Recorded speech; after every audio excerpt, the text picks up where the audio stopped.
A Thief in the Night by E.W. Hornung. Chapter 1. Out of Paradise. Reading by Kristen Hughes. If I must tell more tales of Raffles, I can but back to our earliest days together, and fill in the blanks left by discretion in existing annals. In doing so, I may indeed fill some small part of an infinitely greater blank, across which you may have conceived me to have stretched my canvas, for the first frank portrait of my friend. The whole truth cannot harm him now. I shall paint in every wart. Raffles was a villain, when all is written. It is no service to his memory to glaze the fact, yet I have done so myself before to-day. I have omitted whole heinous episodes, I have dwelt unduly on the redeeming side, and this I may do again, blinded even as I write by the gallant glamour that made my villain more to me than any hero. But at least there shall be no more reservations, and as an earnest I shall make no further secret of the greatest wrong that even Raffles ever did me. I pick my words with care and pain, loyal as I still would be to my friend, and yet remembering as I must those Ides of March, when he led me blindfold into temptation and crime. That was an ugly office, if you will. It was a moral bagatelle to the treacherous trick he was to play me a few weeks later. The second offence, on the other hand, was to prove the less serious of the two against society, and might in itself have been published to the world years ago. There had been private reasons for my reticence. The affair was not only too intimately mine, and too discreditable to Raffles. One other was involved in it, one dearer to me than Raffles himself, one whose name shall not even now be sullied by association with ours. Suffice it that I had been engaged to her before that mad March deed. True, her people called it an understanding, and frowned even upon that, as well they might, but their authority was not direct. We bowed to it as an act of politic grace. Between us all was well but my unworthiness. That may be gauged when I confess that this was how the matter stood on the night I gave a worthless cheque for my losses at baccarat, and afterward turned to Raffles in my need. Even after that I saw her sometimes, but I let her guess that there was more upon my soul than she must ever share, and at last I had written to end it all. I remember that week so well. It was the close of such a May as we had never had since, and I was too miserable even to follow the heavy scoring in the papers. Raffles was the only man who could get a wicket up at Lord's, and I never once went to see him play. Against Yorkshire, however, he helped himself to 100 runs as well, and that brought Raffles round to me on his way home to the Albany. "We must dine and celebrate the rare event," said he. "A century takes it out of one at my time of life. And you, Bunny, you look quite as much in need of your end of a worthy bottle. Suppose we make it the Café Royal, and 8 sharp? I'll be there first to fix up the table and the wine."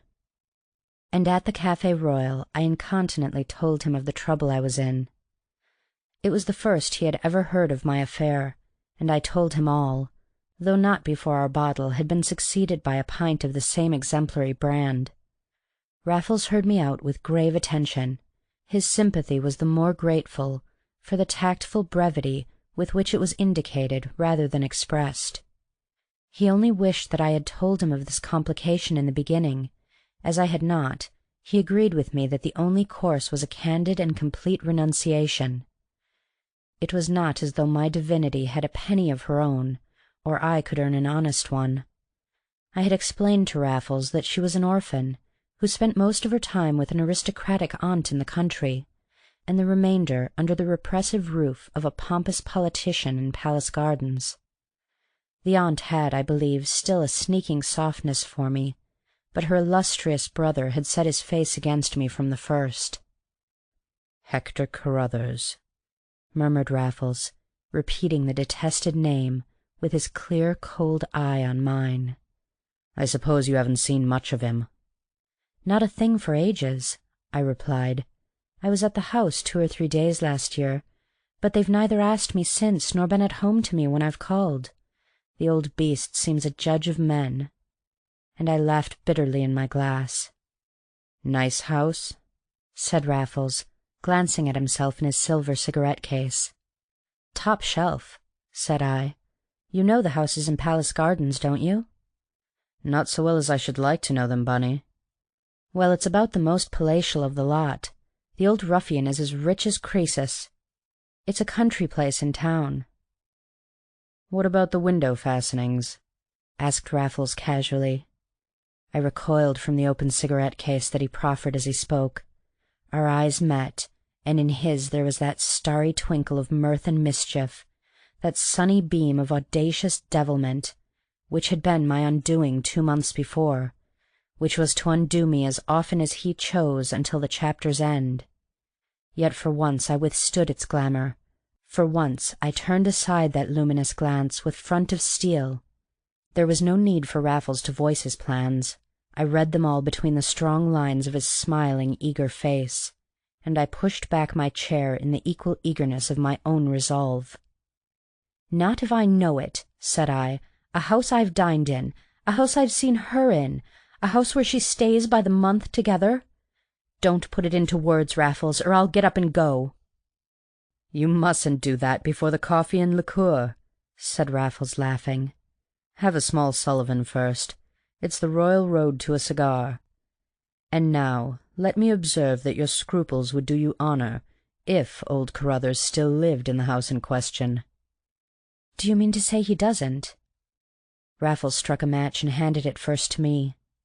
"I mean to say, my dear Bunny, that Palace Gardens knows the very name no more.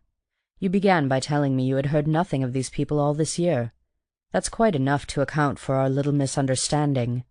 I was thinking of the house, and you were thinking of the people in the house." "But who are they, Raffles? Who has taken the house? If old Carruthers has moved, how do you know that it's still worth a visit?" "In answer to your first question, Lord Lochmaben," replied Raffles, blowing bracelets of smoke toward the ceiling. "You look as though you had never heard of him. But as the cricket and racing are the only part of your paper that you condescend to read, you can't expect to keep track of all the peers created in your time. Your other question is not worth answering. How do you suppose that I know these things? It's my business to get to know them, and that's all there is to it.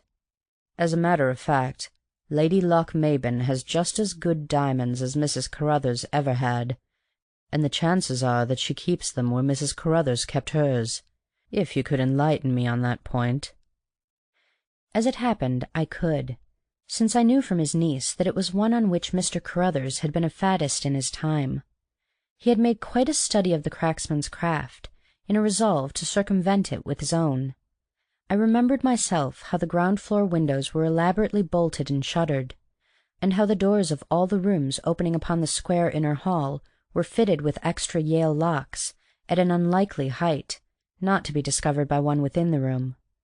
It had been the butler's business to turn and to collect all these keys before retiring for the night, but the key of the safe in the study was supposed to be in the jealous keeping of the master of the house himself.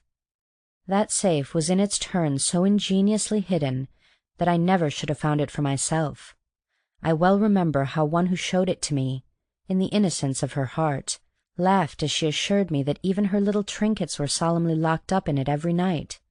It had been let into the wall behind one end of the bookcase, expressly to preserve the barbaric splendor of Mrs. Carruthers. Without a doubt these Lochmabens would use it for the same purpose, and in the altered circumstances I had no hesitation in giving Raffles all the information he desired. I even drew him a rough plan of the ground floor on the back of my menu card. "It was rather clever of you to notice the kind of locks on the inner doors," he remarked as he put it in his pocket. "I suppose you don't remember if it was a Yale on the front door as well?" "It was not," I was able to answer quite promptly. "I happen to know because I once had the key when we went to a theatre together." "Thank you, old chap," said Raffles sympathetically. "That's all I shall want from you, Bunny, my boy. There's no night like to-night." It was one of his sayings when bent upon his worst. I looked at him aghast. Our cigars were just in blast, yet already he was signalling for his bill. It was impossible to remonstrate with him until we were both outside in the street. "I'm coming with you," I said, running my arm through his. Nonsense, Bunny. Why is it nonsense? I know every inch of the ground, and since the house has changed hands, I have no compunction. Besides, I have been there, in the other sense as well. Once a thief, you know, in for a penny, in for a pound. It was ever my mood when the blood was up, but my old friend failed to appreciate the characteristic as he usually did. We crossed Regent Street in silence. I had to catch his sleeve to keep a hand in his inhospitable arm. "I really think you had better stay away," said Raffles as we reached the other curb. "I've no use for you this time." "Yet I thought I had been so useful up to now." "That may be, Bunny, but I tell you frankly I don't want you tonight." "Yet I know the ground and you don't. I tell you what," said I, "I'll come just to show you the ropes, and I won't take a pennyweight of the swag." Such was the teasing fashion in which he invariably prevailed upon me. It was delightful to note how it caused him to yield in his turn, but Raffles had the grace to give in with a laugh, whereas I too often lost my temper with my point. "You little rabbit," he chuckled. "You shall have your share, whether you come or not. But seriously, don't you think you might remember the girl?" "What's the use?" I groaned. "You agree there is nothing for it but to give her up.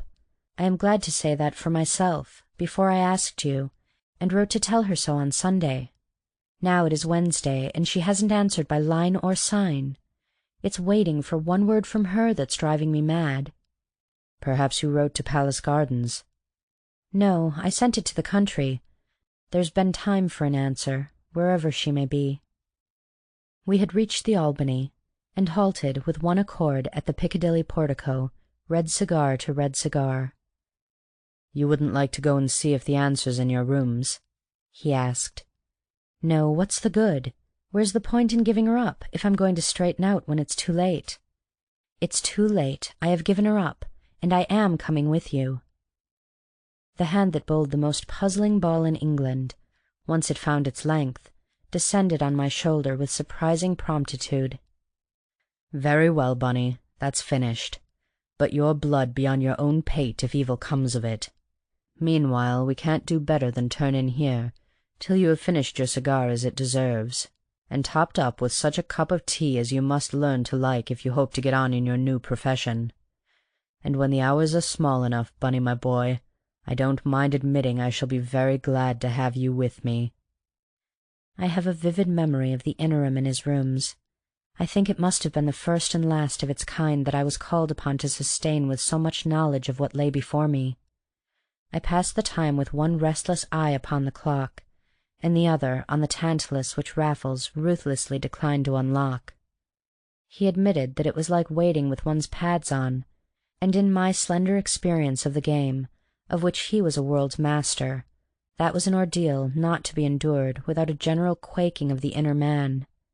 I was, on the other hand, all right when I got to the metaphorical wicket, and half the surprises that Raffles sprung on me were doubtless due to his early recognition of the fact. On this occasion I fell swiftly and hopelessly out of love with the prospect I had so graciously embraced. It was not only my repugnance to enter that house in that way which grew upon my better judgment as the artificial enthusiasm of the evening evaporated from my veins. Strong as that repugnance became, I had an even stronger feeling that we were embarking on an important enterprise far too much upon the spur of the moment. The latter qualm I had the temerity to confess to Raffles, nor have I often loved him more than when he freely admitted it to be the most natural feeling in the world. He assured me, however, that he had had my Lady Lochmaben and her jewels in his mind for several months. He had sat behind them at first nights, and long ago determined what to take or to reject. In fine, he had only been waiting for those topographical details which it had been my chance privilege to supply. I now learned he had numerous houses in a similar state upon his list. Something or other was wanting in each case in order to complete his plans. In that of the Bond Street jeweller it was a trusty accomplice, in the present instance a more intimate knowledge of the house, and lastly, this was a Wednesday night, when the tired legislator gets early to his bed. How I wish I could make the whole world see and hear him, and smell the smoke of his beloved Sullivan, as he took me into these, the secrets of his infamous trade. Neither look nor language would betray the infamy. As a mere talker, I shall never listen to the like of Raffles on this side of the sod, and his talk was seldom garnished by an oath, never in my remembrance by the unclean word. Then he looked like a man who had dressed to dine out, not like one who had long since dined, for his curly hair, though longer than another's, was never untidy in its length, and these were the days when it was still as black as ink. Nor were there many lines as yet upon the smooth and mobile face, and its frame was still that dear den of disorder and good taste, with the carved bookcase, the dresser and chests of still older oak, and the Wattses and Rossettis hung anyhow on the walls. It must have been 1 o'clock before we drove in a hansom as far as Kensington Church, instead of getting down at the gates of our private road to ruin. Constitutionally shy of the direct approach, Raffles was further deterred by a ball in full swing at the Empress Rooms, whence potential witnesses were pouring between dances into the cool deserted street. Instead, he led me a little way up Church Street, and so through the narrow passage into Palace Gardens. He knew the house as well as I did. We made our first survey from the other side of the road, and the house was not quite in darkness. There was a dim light over the door, a brighter one in the stables, which stood still farther back from the road. "That's a bit of a bore," said Raffles. "The ladies have been out somewhere. Trust them to spoil the show. They would get to bed before the stable folk, but insomnia is the curse of their sex and our profession. Somebody's not home yet. That will be the son of the house, but he's a beauty who may not come home at all." "Another Alec Carruthers," I murmured, recalling the one I liked least of all the household, as I remembered it. "They might be brothers," rejoined Raffles, who knew all the loose fish about town. "Well, I'm not sure that I shall want you after all, Bunny." "Why not?" "If the front door's only on the latch, and you're right about the lock, I shall walk in as though I were the son of the house myself." He jingled the skeleton bunch that he carried on a chain as honest men carry their latchkeys. "You forget the inner doors and the safe."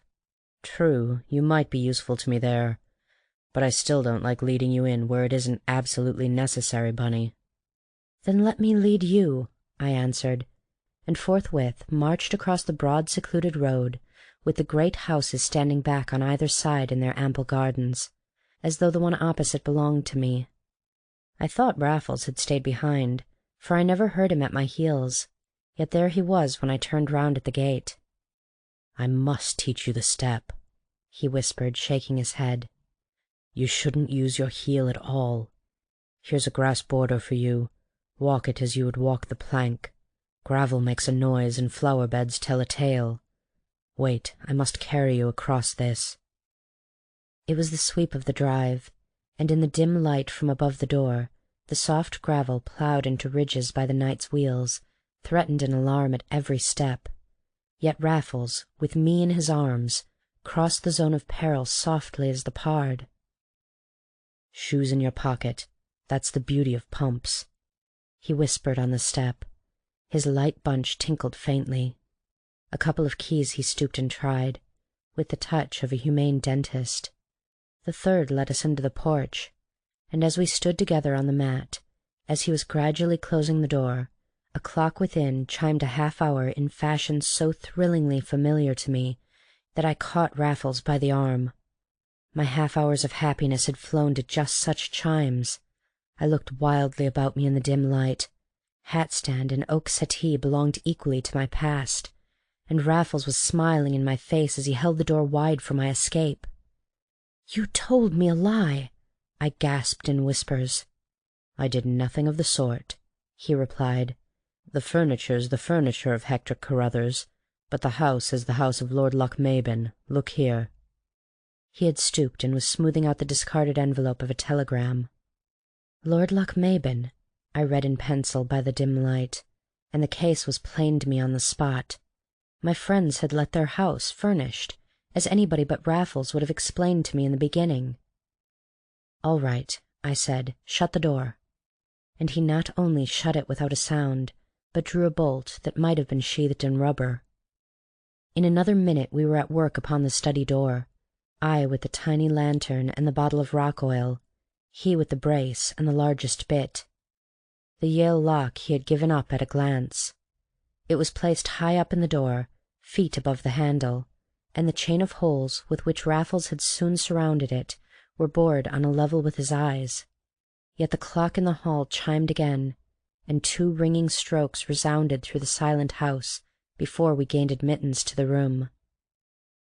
Raffles' next care was to muffle the bell on the shuttered window with a silk handkerchief from the hat-stand, and to prepare an emergency exit by opening first the shutters and then the window itself. Luckily it was a still night, and very little wind came in to embarrass us. He then began operations on the safe, revealed by me behind its folding screen of books, while I stood sentry on the threshold. I may have stood there for a dozen minutes, listening to the loud hall clock and to the gentle dentistry of Raffles in the mouth of the safe behind me, when a third sound thrilled my every nerve. It was the equally cautious opening of a door in the gallery overhead. I moistened my lips to whisper a word of warning to Raffles, but his ears had been as quick as mine, and something longer. His lantern darkened as I turned my head. Next moment I felt his breath upon the back of my neck. It was now too late even for a whisper, and quite out of the question to close the mutilated door. There we could only stand, I on the threshold, Raffles at my elbow, while one carrying a candle crept down the stairs. The study door was at right angles to the lowest flight, and just to the right of one alighting in the hall. It was thus impossible for us to see who it was until the person was close abreast of us, but by the rustle of the gown we knew that it was one of the ladies, and dressed just as she had come from the theatre or ball. Insensibly I drew back as the candle swam into our field of vision. It had not traversed many inches when a hand was clasped firmly but silently across my mouth. I could forgive Raffles for that, at any rate. In another breath I should have cried aloud, for the girl with the candle, the girl in her ball dress at dead of night, the girl with the letter for the post, was the last girl on God's wide earth whom I should have chosen thus to encounter.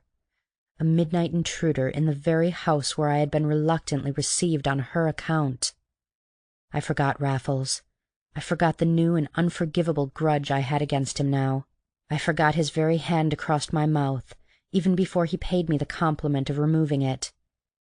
There was the only girl in all the world. I had eyes and brains for no one and for nothing else. She had neither seen nor heard us, had looked neither to the right hand nor the left, but a small oak table stood on the opposite side of the hall. It was to this table that she went. On it was one of those boxes in which one puts one's letters for the post, and she stooped to read by her candle the times at which this box was cleared. The loud clock ticked and ticked. She was standing at her full height now, her candle on the table, her letter in both hands, and in her downcast face a sweet and pitiful perplexity that drew the tears to my eyes.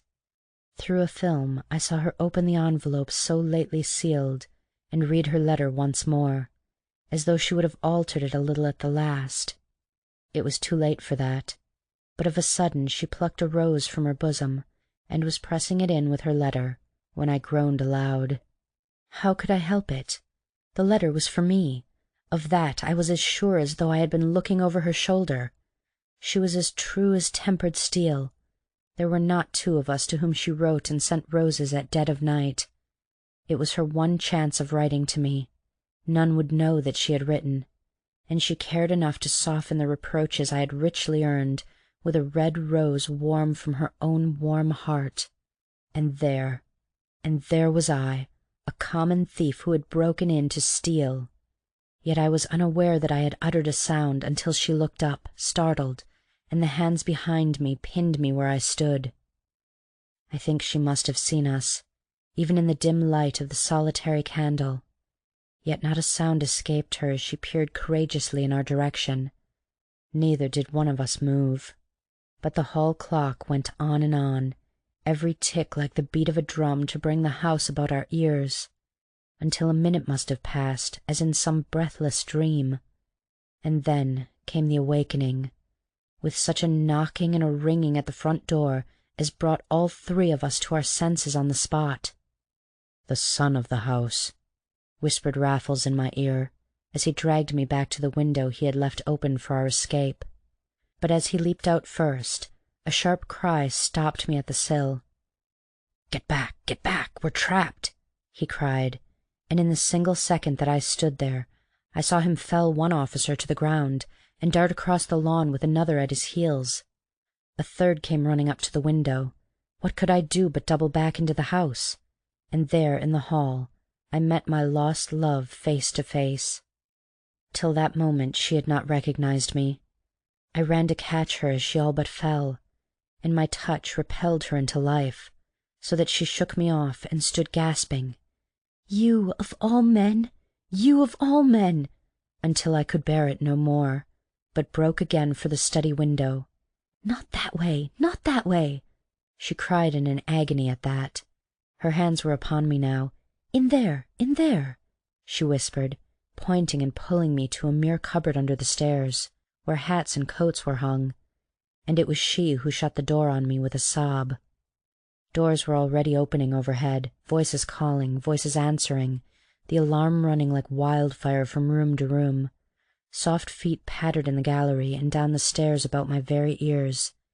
I do not know what made me put on my own shoes as I heard them, but I think that I was ready and even longing to walk out and give myself up. I need not say what and who it was that alone restrained me. I heard her name. I heard them crying to her as though she had fainted. I recognized the detested voice of my bête noire, Alec Carruthers, thick as might be expected of the dissipated dog, yet daring to stutter out her name. And then I heard, without catching, her low reply. It was an answer to the somewhat stern questioning of quite another voice, and from what followed I knew that she had never fainted at all. "Upstairs, miss, did he? Are you sure?" I did not hear her answer. I conceived her as simply pointing up the stairs.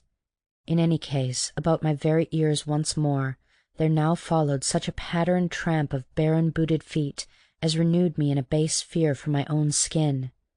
But voices and feet passed over my head, went up and up, higher and higher, and I was wondering whether or not to make a dash for it, when one light pair came running down again, and in very despair I marched out to meet my preserver, looking as little as I could like the abject thing I felt.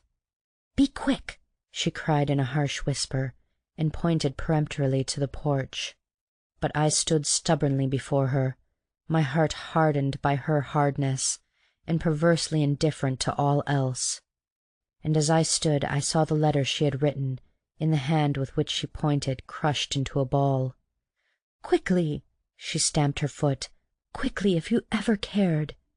This in a whisper, without bitterness, without contempt, but with a sudden wild entreaty that breathed upon the dying embers of my poor manhood. I drew myself together for the last time in her sight. I turned and left her as she wished, for her sake, not for mine. And as I went I heard her tearing her letter into little pieces, and the little pieces falling on the floor. Then I remembered Raffles, and could have killed him for what he had done.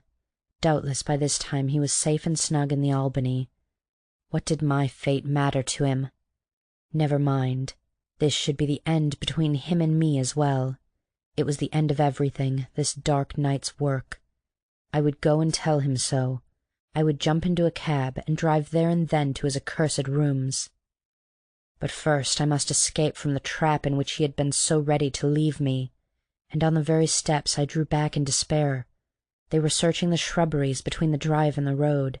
A policeman's lantern kept flashing in and out among the laurels, while a young man in evening clothes directed him from the gravel sweep.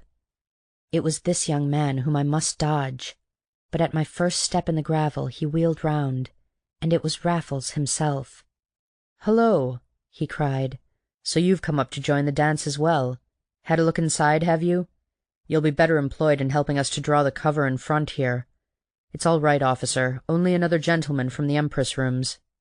And we made a brave show of assisting in the futile search, until the arrival of more police and a broad hint from an irritable sergeant gave us an excellent excuse for going off arm in arm. But it was Raffles who had thrust his arm through mine. I shook him off as we left the scene of shame behind. "My dear Bunny," he exclaimed, "do you know what brought me back?" I answered savagely that I neither knew nor cared. "I had the very devil of a squeak for it," he went on. "I did the hurdles over 2 or 3 garden walls, but so did the flyer who was on my tracks, and he drove me back into the straight and down to High Street like any lamplighter. If he had only had the breath to sing out, it would have been all up with me then. As it was, I pulled off my coat the moment I was round the corner, and took a ticket for it at the Empress rooms." "I suppose you had one for the dance that was going on," I growled. Nor would it have been a coincidence for Raffles to have had a ticket for that or any other entertainment of the London season. "I never asked what the dance was," he returned. "I merely took the opportunity of revising my toilet and getting rid of that rather distinctive overcoat, which I shall call for now. They're not too particular at such stages of such proceedings, but I've no doubt I should have seen someone I knew if I had gone right in. I might even have had a turn, if only I had been less uneasy about you, Bunny." "It was like you to come back to help me out," said I. "But to lie to me, and to inveigle me with your lies into that house of all houses, that was not like you, Raffles, and I never shall forgive it or you." Raffles took my arm again. We were near the High Street gates of Palace Gardens, and I was too miserable to resist an advance which I meant never to give him an opportunity to repeat. "Come, come, Bunny, there wasn't much inveigling about it," said he. "I did my level best to leave you behind, but you wouldn't listen to me." "If you had told me the truth, I should have listened fast enough," I retorted. "But what's the use of talking? You can boast of your own adventures after you bolted. You don't care what happened to me." "I cared so much that I came back to see." "You might have spared yourself the trouble. The wrong had been done. Raffles, Raffles, don't you know who she was?" It was my hand that gripped his arm once more. "I guessed," he answered, gravely enough even for me. "It was she who saved me, not you," I said, "and that is the bitterest part of all." Yet I told him that part with a strange sad pride in her whom I had lost, through him, forever. As I ended we turned into High Street. In the prevailing stillness the faint strains of the band reached us from the Empress rooms, and I hailed a crawling hansom as Raffles turned that way. "Bunny," said he, "it's no use saying I'm sorry. Sorrow adds insult in a case like this, if ever there was or will be such another. Only believe me, Bunny, when I swear to you that I had not the smallest shadow of a suspicion that she was in the house." And in my heart of hearts I did believe him, but I could not bring myself to say the words. "You told me yourself that you had written to her in the country," he pursued. "And that letter," I rejoined in a fresh wave of bitterness, "that letter she had written at dead of night and stolen down to post, it was the one I had been waiting for all these days. I should have got it to-morrow. Now I shall never get it, never hear from her again, nor have another chance in this world or in the next. I don't say it was all your fault. You no more knew that she was there than I did, but you told me a deliberate lie about her people, and that I never shall forgive." I spoke as vehemently as I could under my breath. The hansom was waiting at the curb. "I can say no more than I have said," returned Raffles with a shrug. "Lie or no lie, I didn't tell it to bring you with me, but to get you to give me certain information without feeling a beast about it. But, as a matter of fact, it was no lie about old Hector Carruthers and Lord Lochmaben, and anybody but you would have guessed the truth." "What is the truth?" "I as good as told you, Bunny, again and again." "Then tell me now." "If you read your paper there would be no need, but if you want to know, old Carruthers headed the list of birthday honours, and Lord Lochmaben is the title of his choice." And this miserable quibble was not a lie. My lip curled. I turned my back without a word and drove home to my Mount Street flat in a new fury of savage scorn. Not a lie, indeed. It was the one that is half a truth, the meanest lie of all, and the very last to which I could have dreamt that Raffles would stoop. So far there had been a degree of honour between us, if only of the kind understood to obtain between thief and thief. Now all that was at an end. Raffles had cheated me. Raffles had completed the ruin of my life. I was done with Raffles, as she who shall not be named was done with me. And yet, even while I blamed him most bitterly and utterly abominated his deceitful deed, I could not but admit in my heart that the result was put of all proportion to the intent. He had never dreamt of doing me this injury, or indeed any injury at all.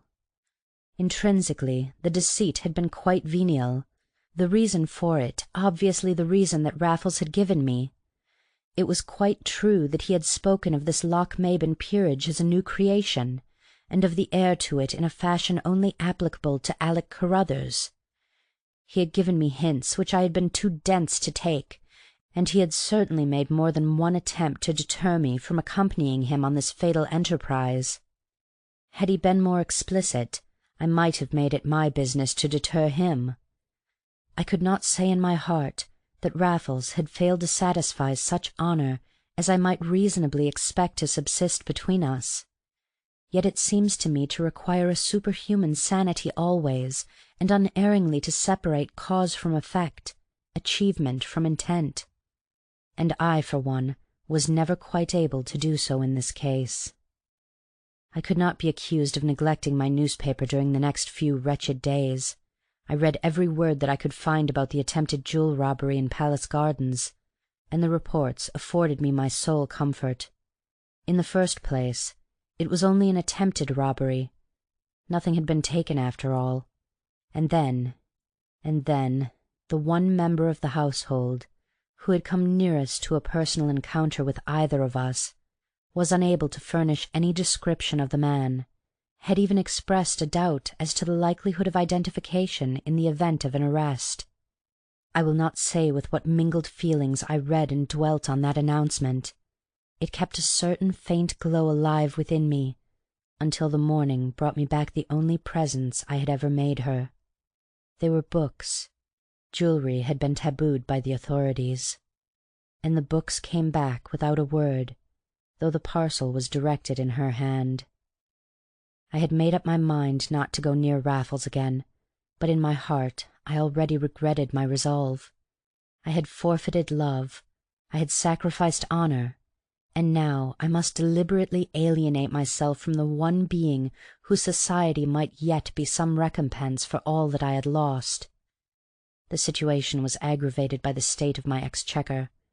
I expected an ultimatum from my banker by every post, yet this influence was nothing to the other. It was Raffles I loved. It was not the dark life we led together, still less its base rewards.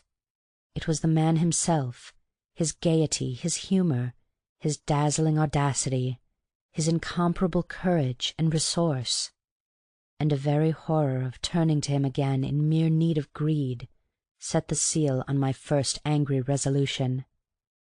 But the anger was soon gone out of me, and when at length Raffles bridged the gap by coming to me, I rose to greet him almost with a shout. He came as though nothing had happened, and indeed not very many days had passed, though they might have been months to me. Yet I fancied the gaze that watched me through our smoke a trifle less sunny than it had been before, and it was a relief to me when he came with few preliminaries to the inevitable point. "Did you ever hear from her, Bunny?" he asked. "In a way," I answered. "We won't talk about it if you don't mind, Raffles." "That sort of way?" he exclaimed. He seemed both surprised and disappointed. "Yes," I said, "that sort of way. It's finished. What did you expect?" "I don't know," said Raffles. "I only thought that the girl who went so far to get a fellow out of a tight place might go a little farther to keep him from getting into another. "I don't see why she should," said I, honestly enough, yet with the irritation of a less just feeling deep down in my inmost consciousness. "Yet you did hear from her," he persisted. "She sent me back my poor presents without a word," I said, "if you call that hearing."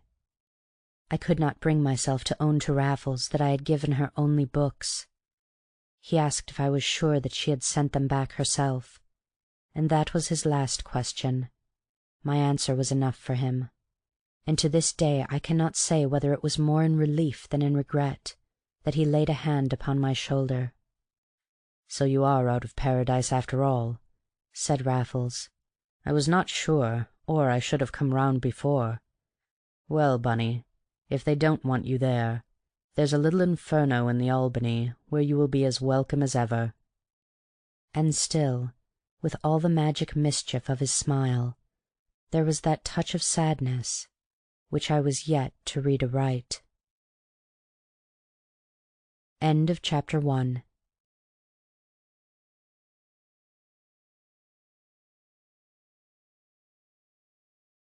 A Thief in the Night by E.W. Hornung. Chapter 2. The Chest of Silver. Like all the tribe of which I held him head, Raffles professed the liveliest disdain for unwieldy plunder of any description. It might be old Sheffield, or it might be solid silver or gold, but if the thing was not to be concealed about the person, he would none whatever of it. Unlike the rest of us, however, in this, as in all else, Raffles would not infrequently allow the acquisitive spirit of the mere collector to silence the dictates of professional prudence. The old oak chests, and even the mahogany wine-cooler, for which he had doubtless paid like an honest citizen, were thus immovable with pieces of crested plate, which he had neither the temerity to use nor the hardihood to melt or sell. He would but gloat over them behind locked doors, as I used to tell him, and at last one afternoon I caught him at it. It was in the year after that of my novitiate, a halcyon period at the Albany, when Raffles left no crib uncracked, and I played second murderer every time. I had called in response to a telegram in which he stated that he was going out of town, and must say good-bye to me before he went, and I could only think that he was inspired by the same impulse toward the bronzed salvers and the tarnished teapots with which I found him surrounded, until my eyes lit upon the enormous silver chest into which he was fitting them one by one. "Allow me, Bunny. I shall take the liberty of locking both doors behind you and putting the key in my pocket," said Raffles when he had let me in. "Not that I mean to take you prisoner, my dear fellow, but there are those of us who can turn keys from the outside, though it was never an accomplishment of mine." "Not Crawshay again!" I cried, standing still in my hat. Raffles regarded me with that tantalizing smile of his, which might mean nothing, yet which often meant so much. And in a flash I was convinced that our most jealous enemy and dangerous rival, the doyen of an older school, had paid him yet another visit.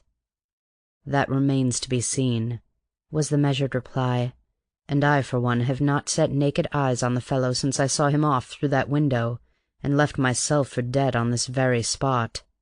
In fact, I imagined him comfortably back in jail."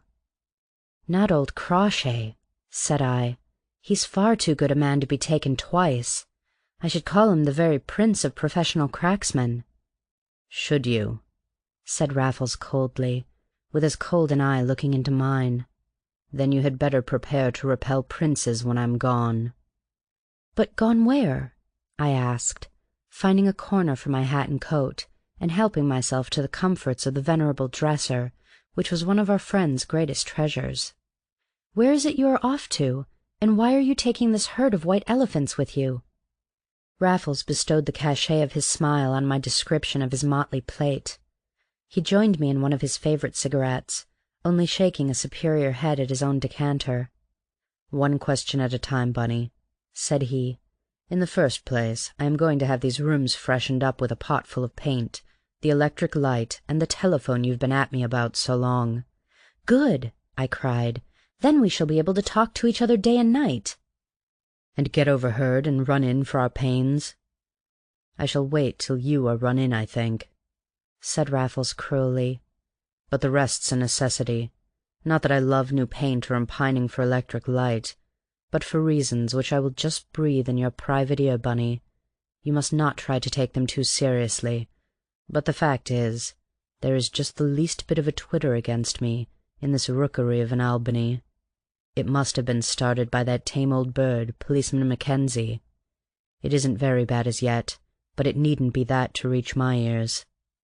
Well, it was open to me either to clear out altogether, and so confirm whatever happened to be in the air, or to go off for a time under some arrangement which would give the authorities ample excuse for overhauling every inch of my rooms.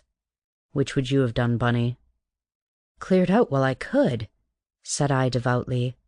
"So I should have thought," rejoined Raffles. "Yet you see the merit of my plan, so I shall leave every mortal thing unlocked." "Except that," said I, kicking the huge oak case with the iron bands and clamps, and the baize lining fast disappearing under heavy packages bearing the shapes of urns and candelabra. "That," replied Raffles, "is neither to go with me nor to remain here." "Then what do you propose to do with it?"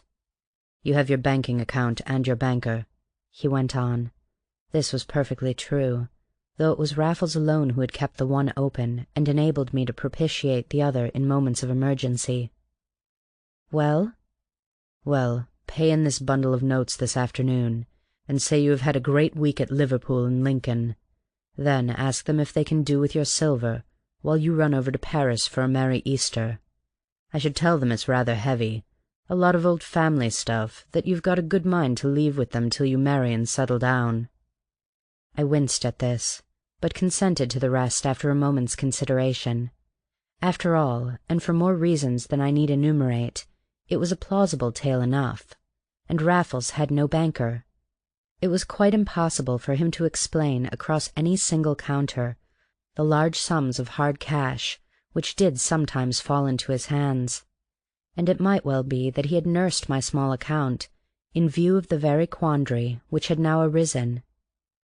On all grounds it was impossible for me to refuse him, and I am still glad to remember that my assent was given, on the whole, ungrudgingly.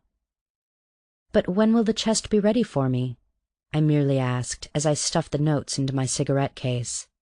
"And how are we to get it out of this, in banking hours, without attracting any amount of attention at this end?" Raffles gave me an approving nod. "I'm glad to see you spot the crux so quickly, Bunny. I have thought of your taking it round to your place first, under cloud of night, but we are bound to be seen even so, and on the whole it would look far less suspicious in broad daylight. It will take you some 12 or 15 minutes to drive to your bank in a growler, so if you are here with one at 9:45 to-morrow morning, that will exactly meet the case.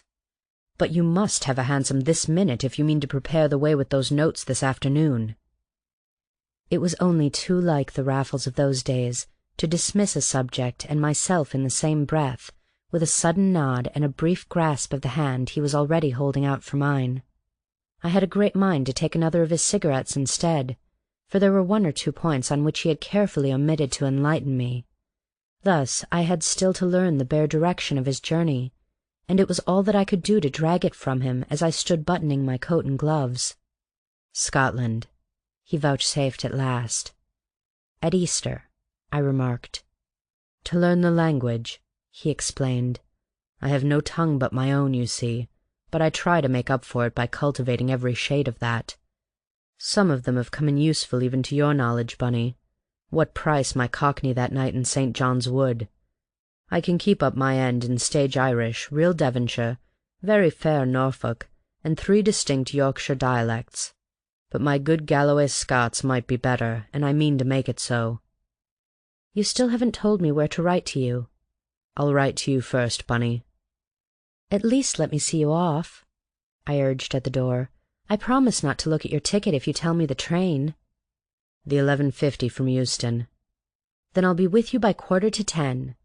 And I left him without further parley, reading his impatience in his face. Everything, to be sure, seemed clear enough, without that fuller discussion which I loved and Raffles hated. Yet I thought we might at least have dined together, and in my heart I felt just the least bit hurt, until it occurred to me as I drove to count the notes in my cigarette case. Resentment was impossible after that. The sum ran well into 3 figures, and it was plain that Raffles meant me to have a good time in his absence. So I told his lie with unction at my bank, and made due arrangements for the reception of his chest next morning. Then I repaired to our club, hoping he would drop in, and that we might dine together after all. In that I was disappointed. It was nothing, however, to the disappointment awaiting me at the Albany, when I arrived in my four-wheeler at the appointed hour next morning. "Mr. Raffles is gone, sir," said the porter, with a note of reproach in his confidential undertone. The man was a favourite with Raffles, who used him and tipped him with consummate tact, and he knew me only less well. "Gone?" I echoed aghast. "Where on earth to?" "Scotland, sir." "Already?" "By the 11:50 last night." "Last night? I thought he meant 11:50 this morning." "He knew you did, sir, when you never came, and he told me to tell you there was no such train." I could have rent my garments in mortification and annoyance with myself and Raffles. It was as much his fault as mine. But for his indecent haste in getting rid of me, his characteristic abruptness at the end, there would have been no misunderstanding or mistake. "Any other message?" I inquired morosely. "Only about the box, sir. Mr. Raffles said as you was going to take charge of it time he's away, and I have a friend ready to lend a hand in getting it on the cab. It's a rare heavy one, but Mr. Raffles and me could lift it all right between us, so I say me and my friend can." For my own part, I must confess that its weight concerned me less than the vast size of that infernal chest, as I drove with it past club and park at 10 o'clock in the morning. Sit as far back as I might in the four-wheeler, I could conceal neither myself nor my connection with the huge iron-clamped case upon the roof. In my heated imagination, its wood was glass through which all the world could see the guilty contents. Once an officious constable held up the traffic at our approach, and for a moment I put a blood-curdling construction upon this simple ceremony. Lowboy shouted after us, or if it was not after us, I thought it was, and that their cry was "Stop thief!" Enough said of one of the most unpleasant cab drives I ever had in my life. Horresco referens. At the bank, however, thanks to the foresight and liberality of Raffles, all was smooth water. I paid my cabman handsomely, gave a florin to the stout fellow in livery whom he helped with the chest, and could have pressed gold upon the genial clerk who laughed like a gentleman at my jokes about the Liverpool winners and the latest betting on the family plate. I was only disconcerted when he informed me that the bank gave no receipts for deposits of this nature. I am now aware that few London banks do, but it is pleasing to believe that at the time I looked, what I felt, as though all I valued upon earth were in jeopardy. I should have got through the rest of that day happily enough, such was the load off my mind and hands, but for an extraordinary and most disconcerting note received late at night from Raffles himself.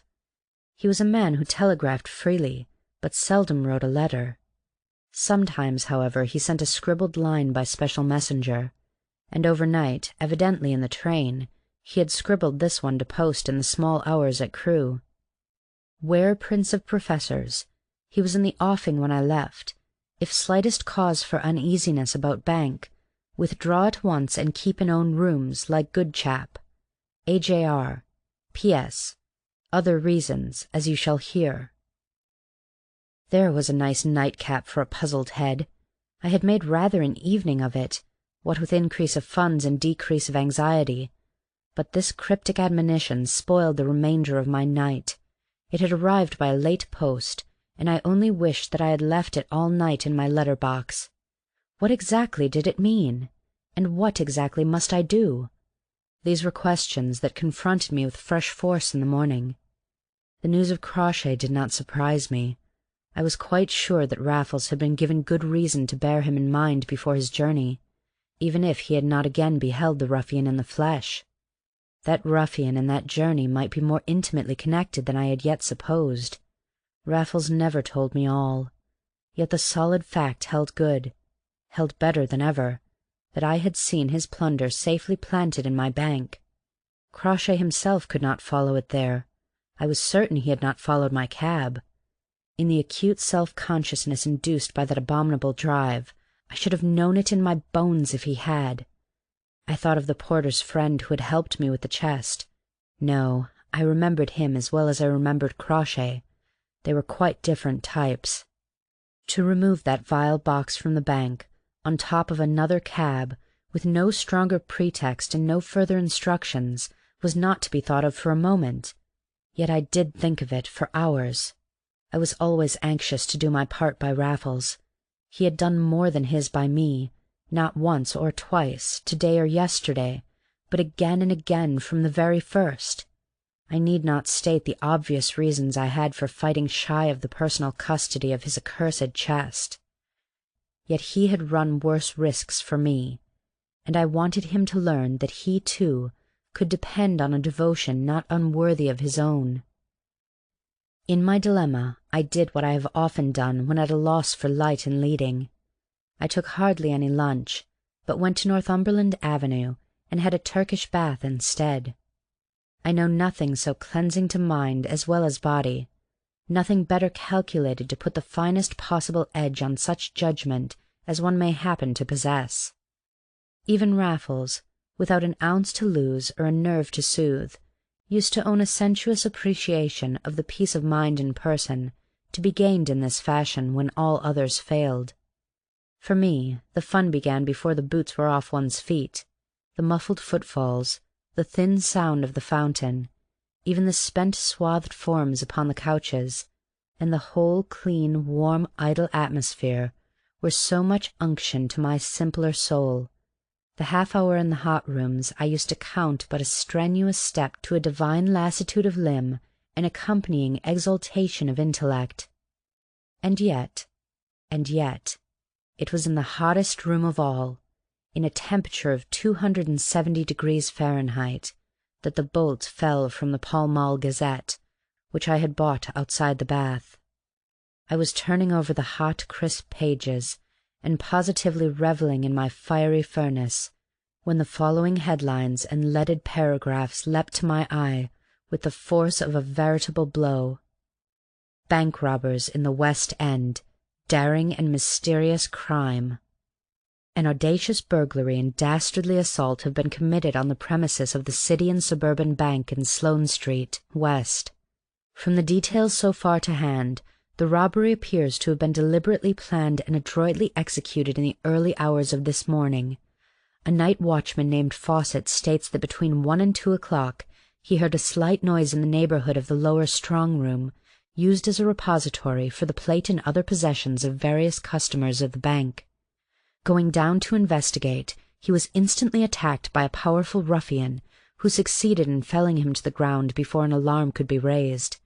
Fawcett is unable to furnish any description of his assailant or assailants, but is of opinion that more than one were engaged in the commission of the crime.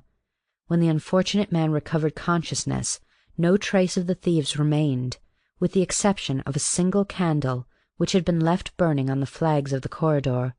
The strong-room, however, had been opened, and it is feared the raid on the chests of plate and other valuables may prove to have been only too successful, in view of the Easter exodus, which the thieves had evidently taken into account. The ordinary banking chambers were not even visited. Entry and exit are believed to have been effected through the coal cellar, which is also situated in the basement. Up to the present the police have effected no arrest. I sat practically paralyzed by this appalling news, and I swear that even in that incredible temperature it was a cold perspiration in which I sweltered from head to heel. Crawshay, of course. Crawshay once more upon the track of Raffles and his ill-gotten gains. And once more I blamed Raffles himself. His warning had come too late. He should have wired me at once not to take the box to the bank at all. He was a madman ever to have invested in so obvious and obtrusive a receptacle for treasure. It would serve Raffles right if that and no other was the box which had been broken into by the thieves. Yet, when I considered the character of his treasure, I fairly shuddered in my sweat. It was a hoard of criminal relics. Suppose his chest had indeed been rifled and emptied of every silver thing but one. That one remaining piece of silver, seen of men, was quite enough to cast Raffles into the outer darkness of penal servitude, and Crawshay was capable of it, of perceiving the insidious revenge, of taking it without compunction or remorse. There was only one course for me. I must follow my instructions to the letter and recover the chest at all hazards, or be taken myself in the attempt. If only Raffles had left me some address to which I could have wired some word of warning! But it was no use thinking of that. For the rest, there was time enough up to 4 o'clock, and as yet it was not 3. I determined to go through with my bath and make the most of it. Might it not be my last for years? But I was past enjoying even a Turkish bath. I had not the patience for a proper shampoo, or sufficient spirit for the plunge.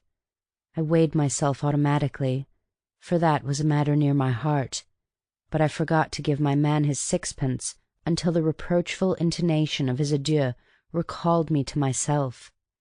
And my couch in the cooling gallery, my favorite couch in my favorite corner, which I had secured with gusto on coming in, it was a bed of thorns, with hideous visions of a plank bed to follow. I ought to be able to add that I heard the burglary discussed on adjacent couches before I left. I certainly listened for it, and was rather disappointed more than once when I had held my breath in vain.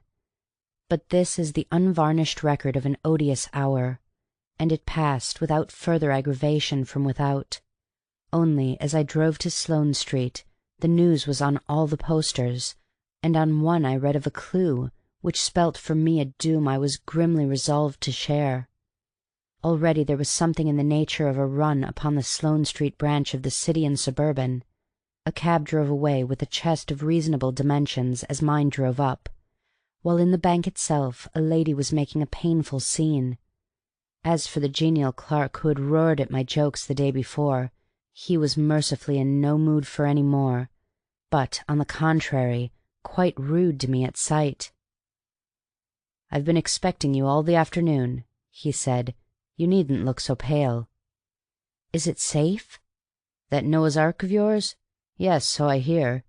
They just got to it when they were interrupted, and they never went back again." "Then it wasn't even opened?" "Only just begun on, I believe." "Thank God!" "You may. We don't," growled the clerk. "The manager says he believes your chest was at the bottom of it all."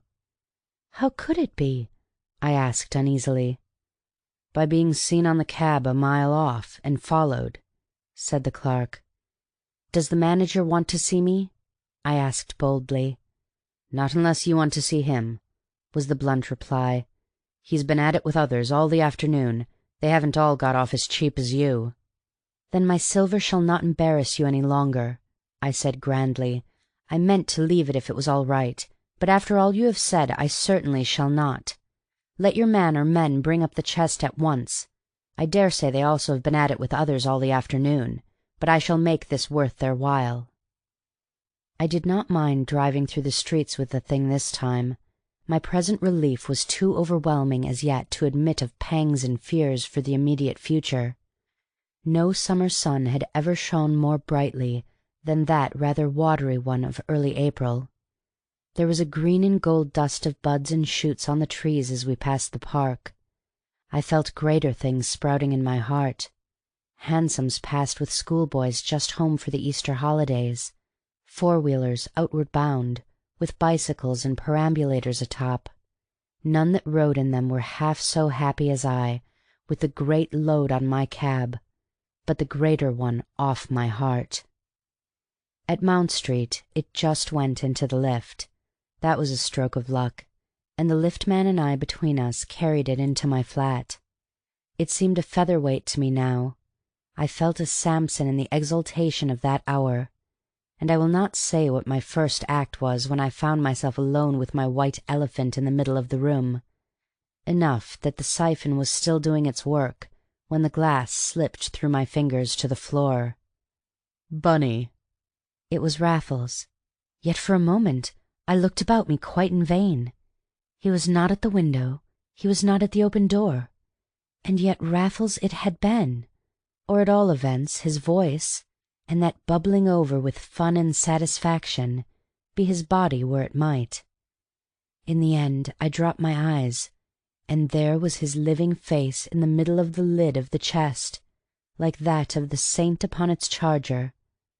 But Raffles was alive. Raffles was laughing as though his vocal cords would snap. There was neither tragedy nor illusion in the apparition of Raffles. A life-sized jack-in-the-box, he had thrust his head through a lid within the lid, cut by himself between the two iron bands that ran round the chest like the straps of a portmanteau. He must have been busy at it when I found him pretending to pack, if not far into, that night, for it was a very perfect piece of work. And even as I stared without a word, and he crouched laughing in my face, an arm came squeezing out, keys in hand. One was turned in either of the two great padlocks, the whole lid lifted, and out stepped Raffles like the conjurer he was. "So you were the burglar!" I exclaimed at last. "Well, I am just as glad I didn't know." He had wrung my hand already, but at this he fairly mangled it in his. "You dear little brick!" he cried. "That's the one thing of all things I longed to hear you say. How could you have behaved as you've done if you had known? How could any living man?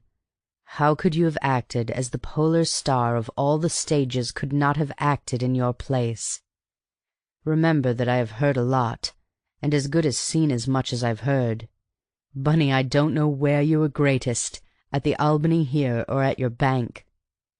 "I don't know where I was the most miserable," I rejoined, beginning to see the matter in a less perfervid light.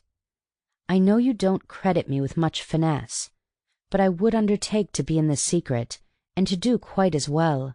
The only difference would be in my own peace of mind, which of course doesn't count."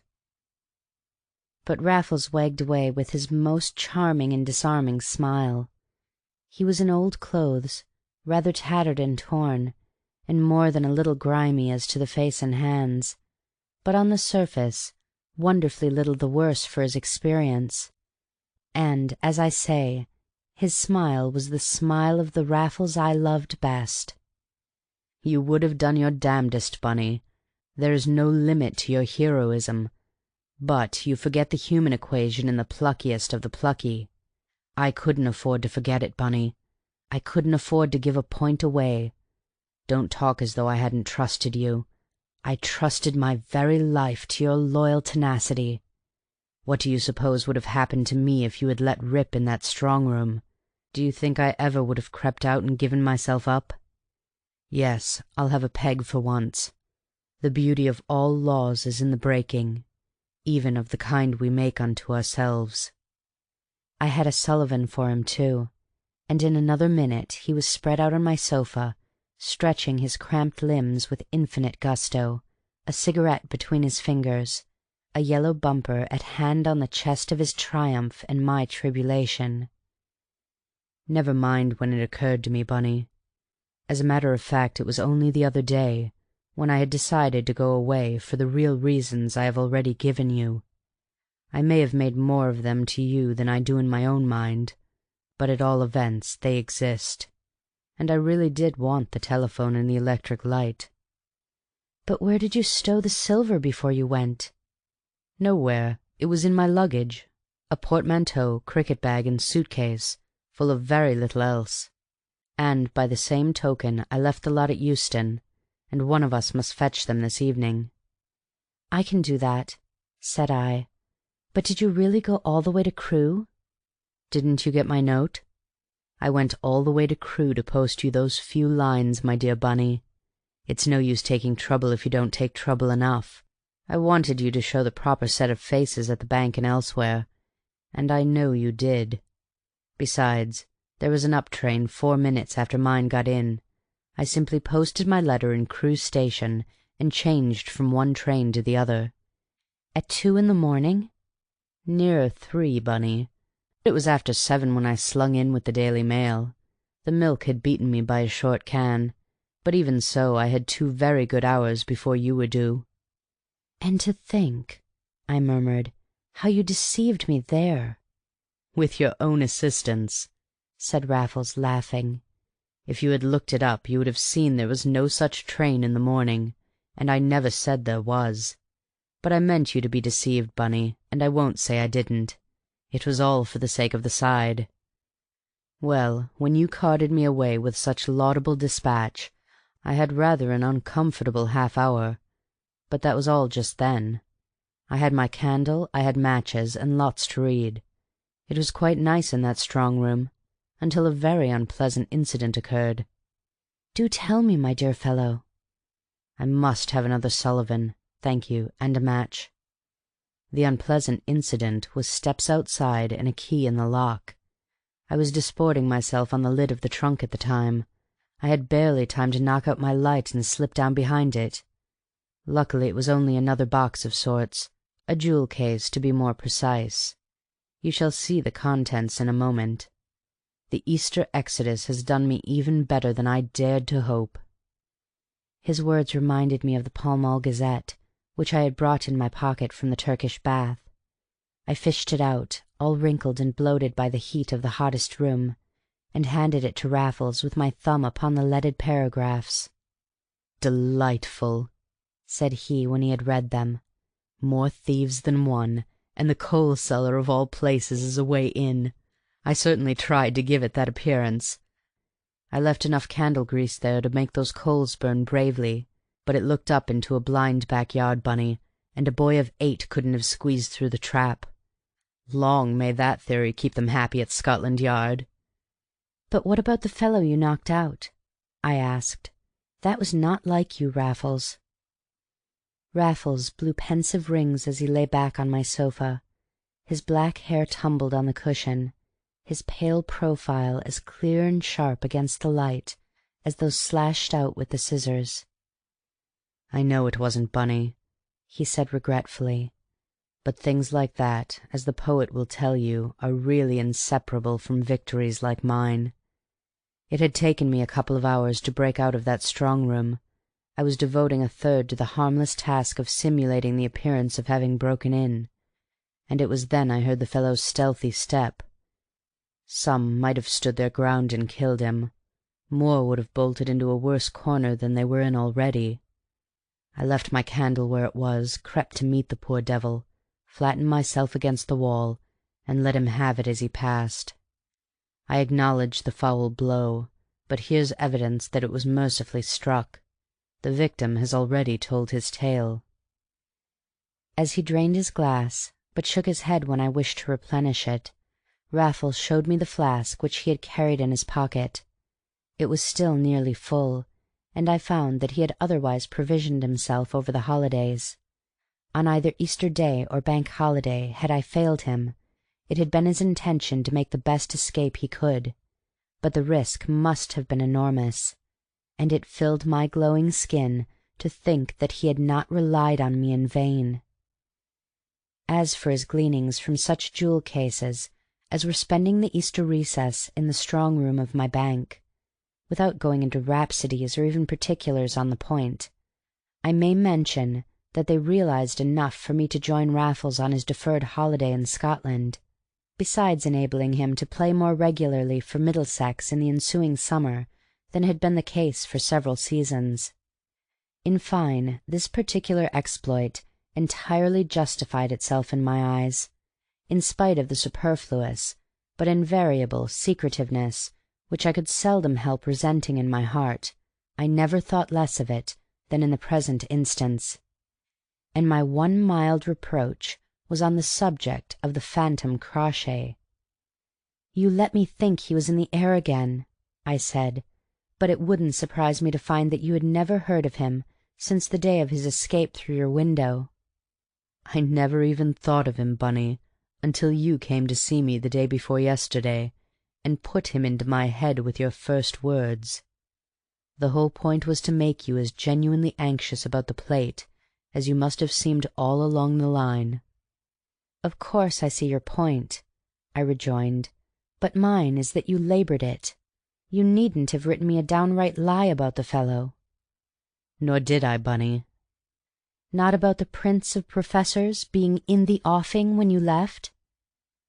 "My dear Bunny, but so he was!" cried Raffles. "Time was when I was none too pure an amateur. But after this I take leave to consider myself a professor of the professors, and I should like to see one more capable of skippering at their side." End of Chapter 2.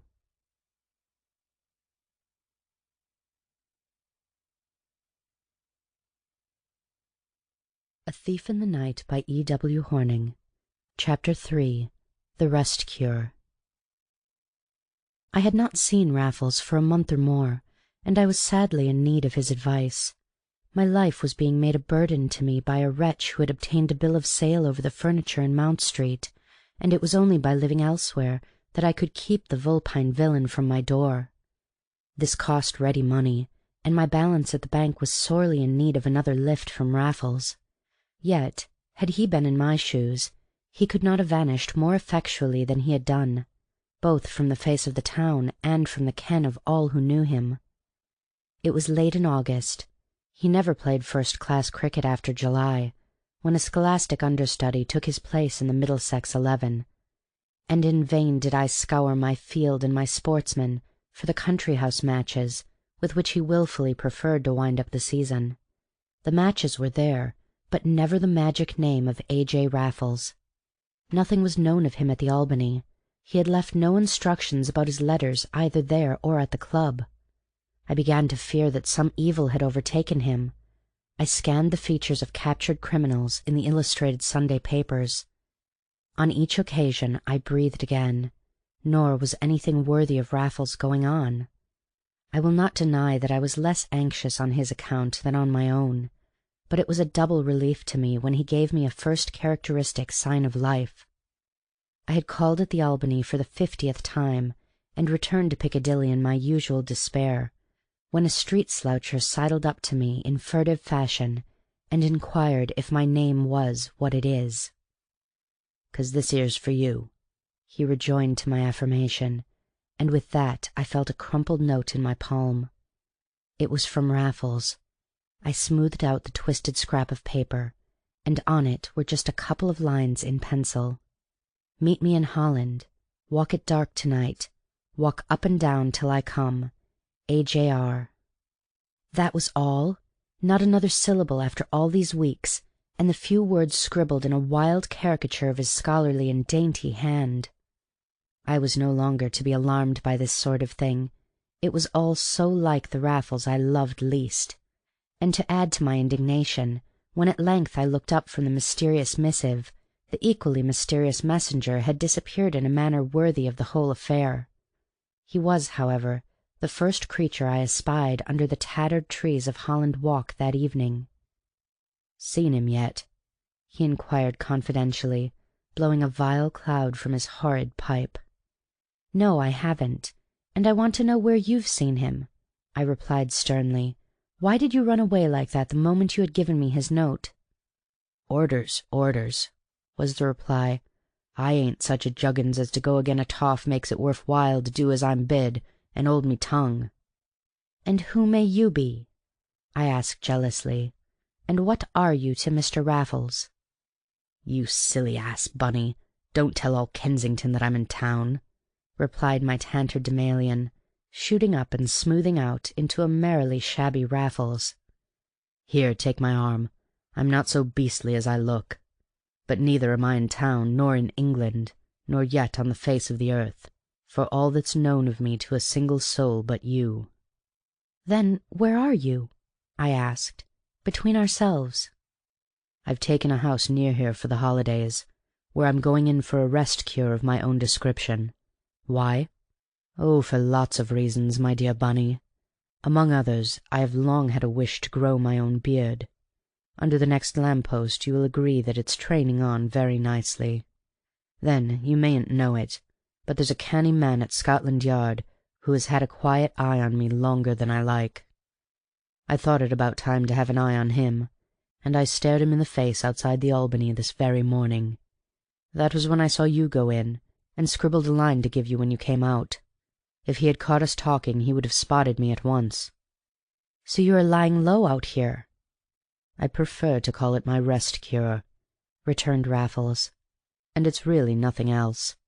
I've got a furnished house at a time when no one else would have dreamed of taking one in town, and my very neighbours don't know I'm there, though I'm bound to say there are hardly any of them at home.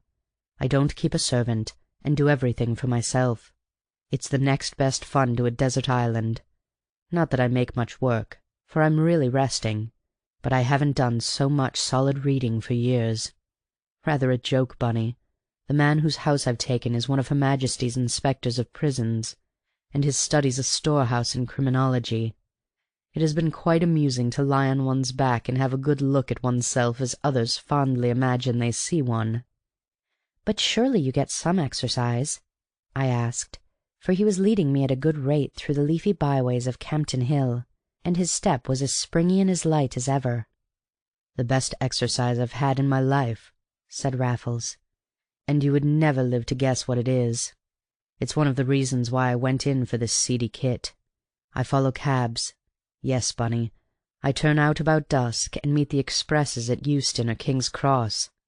That is, of course, I loaf outside and pick my cab, and often run my 3 or 4 miles for a bob or less. And it not only keeps you in the very pink. If you're good, they let you carry the trunks upstairs, and I've taken notes from the inside of more than one commodious residence, which will come in useful in the autumn. In fact, Bunny, what with these new Rowton houses, my beard, and my otherwise well-spent holiday, I hope to have quite a good autumn season before the erratic Raffles turns up in town. I felt it high time to wedge in a word about my own far less satisfactory affairs, but it was not necessary for me to recount half my troubles. Raffles could be as full of himself as many a worse man, and I did not like his society the less for these human outpourings. They had rather the effect of putting me on better terms with myself, though bringing him down to my level for the time being. But his egoism was not even skin deep.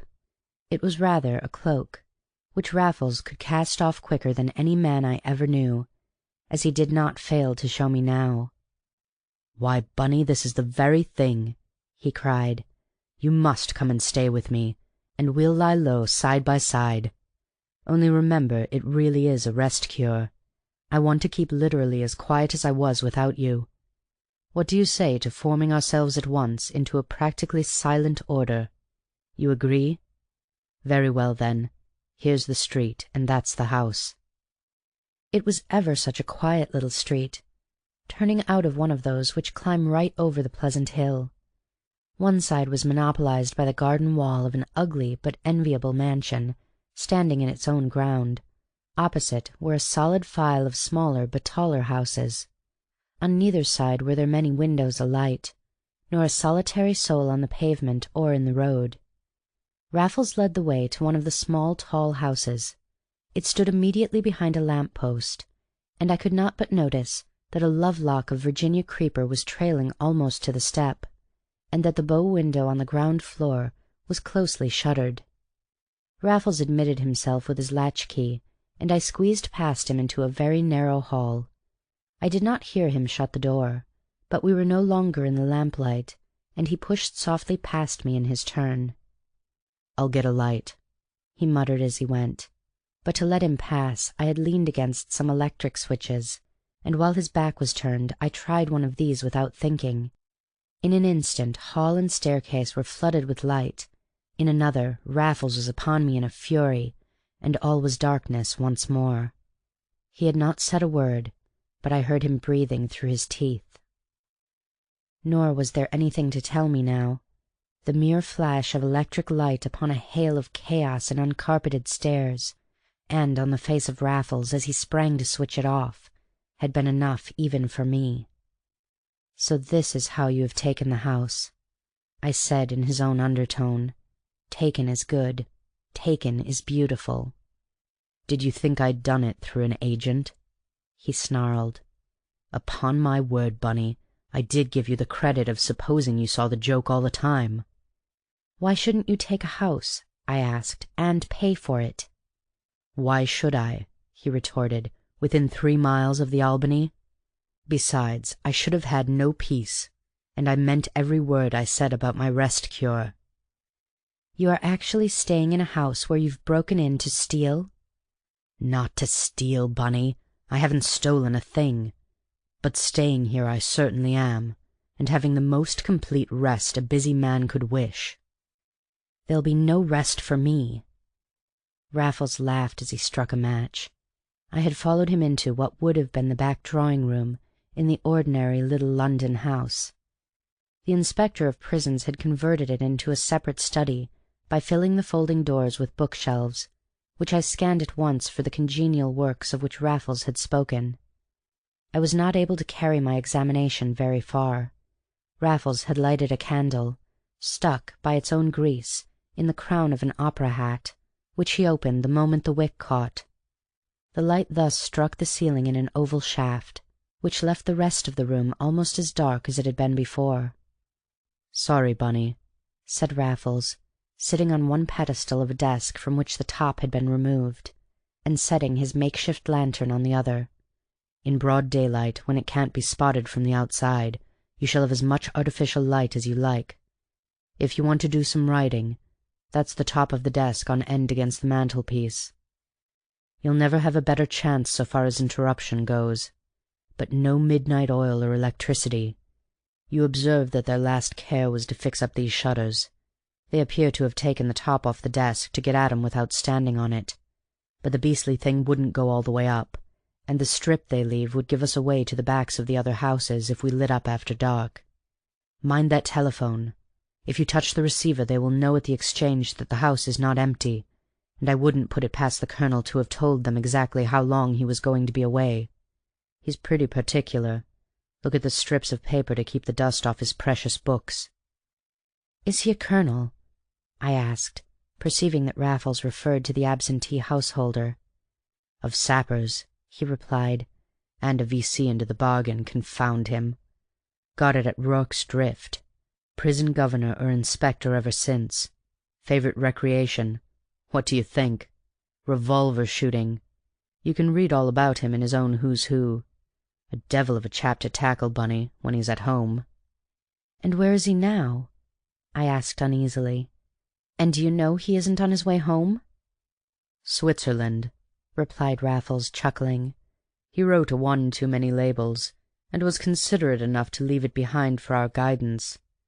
Well, no one ever comes back from Switzerland at the beginning of September, you know, and nobody ever thinks of coming back before the servants. When they turn up they won't get in. I keep the latch jammed, but the servants will think it's jammed itself, and while they're gone for the locksmith we shall walk out like gentlemen, if we haven't done so already." "As you walked in, I suppose?" Raffles shook his head in the dim light, to which my sight was growing inured. "No, Bunny. I regret to say I came in through the dormer window. They were painting next door but one. I never did like ladder work, but it takes less time than in picking a lock in the broad light of a street lamp." "So they left you a latchkey as well as everything else?" "No, Bunny. I was just able to make that for myself. I am playing at Robinson Crusoe, not the Swiss Family Robinson. And now, my dear Friday, if you will kindly take off those boots, we can explore the island before we turn in for the night." The stairs were very steep and narrow, and they creaked alarmingly as Raffles led the way up, with the single candle in the crown of the colonel's hat. He blew it out before we reached the half landing, where a naked window stared upon the backs of the houses in the next road, but lit it again at the drawing-room door.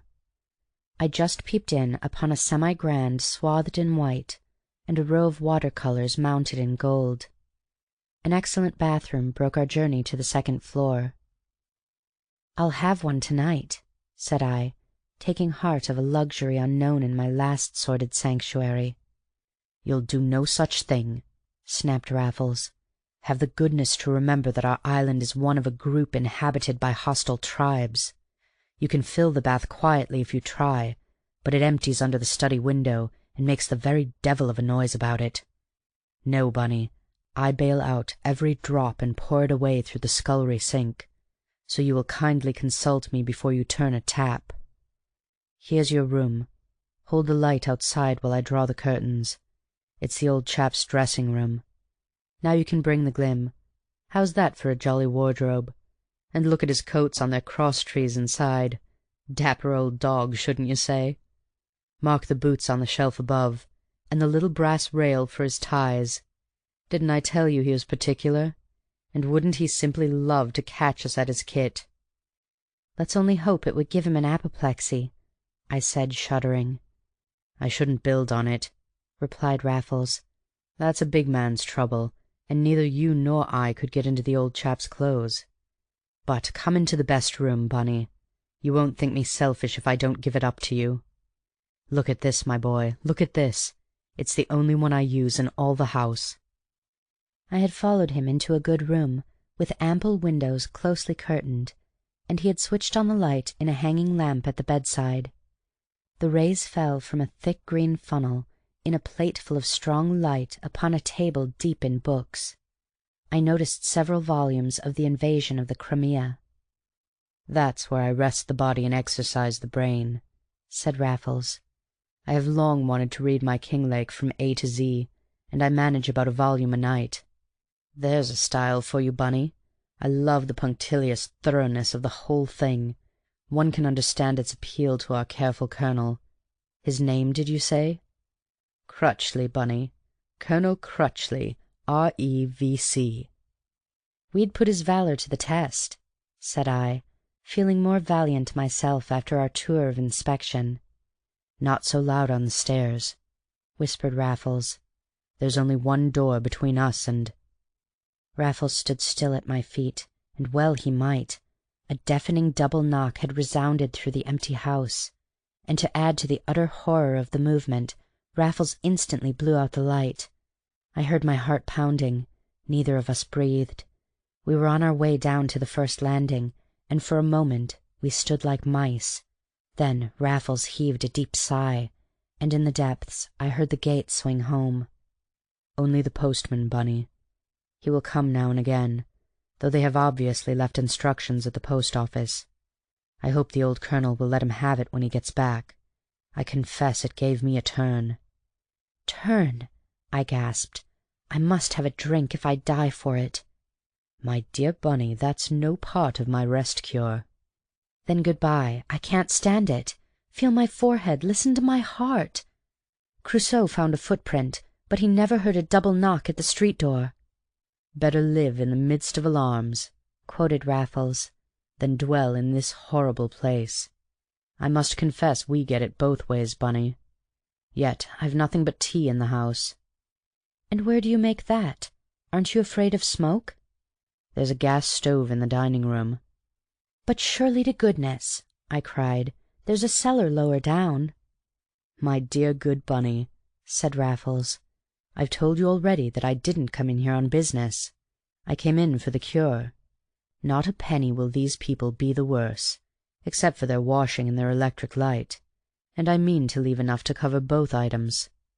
Then, said I, since Brutus is such a very honourable man, we will borrow a bottle from the cellar and replace it before we go. Raffles slapped me softly on the back, and I knew that I had gained my point. It was often the case when I had the presence of heart and mind to stand up to him, but never was little victory of mine quite so grateful as this. Certainly it was a very small cellar, indeed a mere cupboard under the kitchen stairs, with a most ridiculous lock. Nor was this cupboard overstocked with wine, but I made out a jar of whisky, a shelf of Zettinger, another of claret, and a short one at the top, which presented a little battery of golden-leafed necks and corks. Raffles set his hand no lower. He examined the labels while I held folded hat and naked light. Mum 84, he whispered. G.H. Mum and A.D. 1884. I am no wine-bibber, Bunny, as you know, but I hope you appreciate the specifications as I do. It looks to me like the only bottle, the last of its case. and it does seem a bit of a shame, but more shame for the miser who hoards in his cellar what was meant for mankind. Come, Bunny, lead the way. This baby is worth nursing. It would break my heart if anything happened to it now." So we celebrated my first night in the furnished house, and I slept beyond belief, slept as I never was to sleep there again. But it was strange to hear the milkman in the morning, and the postman knocking his way along the street an hour later, and to be passed over by one destroying angel after another. I had come down early enough, and watched through the drawing-room blind the cleansing of all the steps in the street but ours. Yet Raffles had evidently been up some time.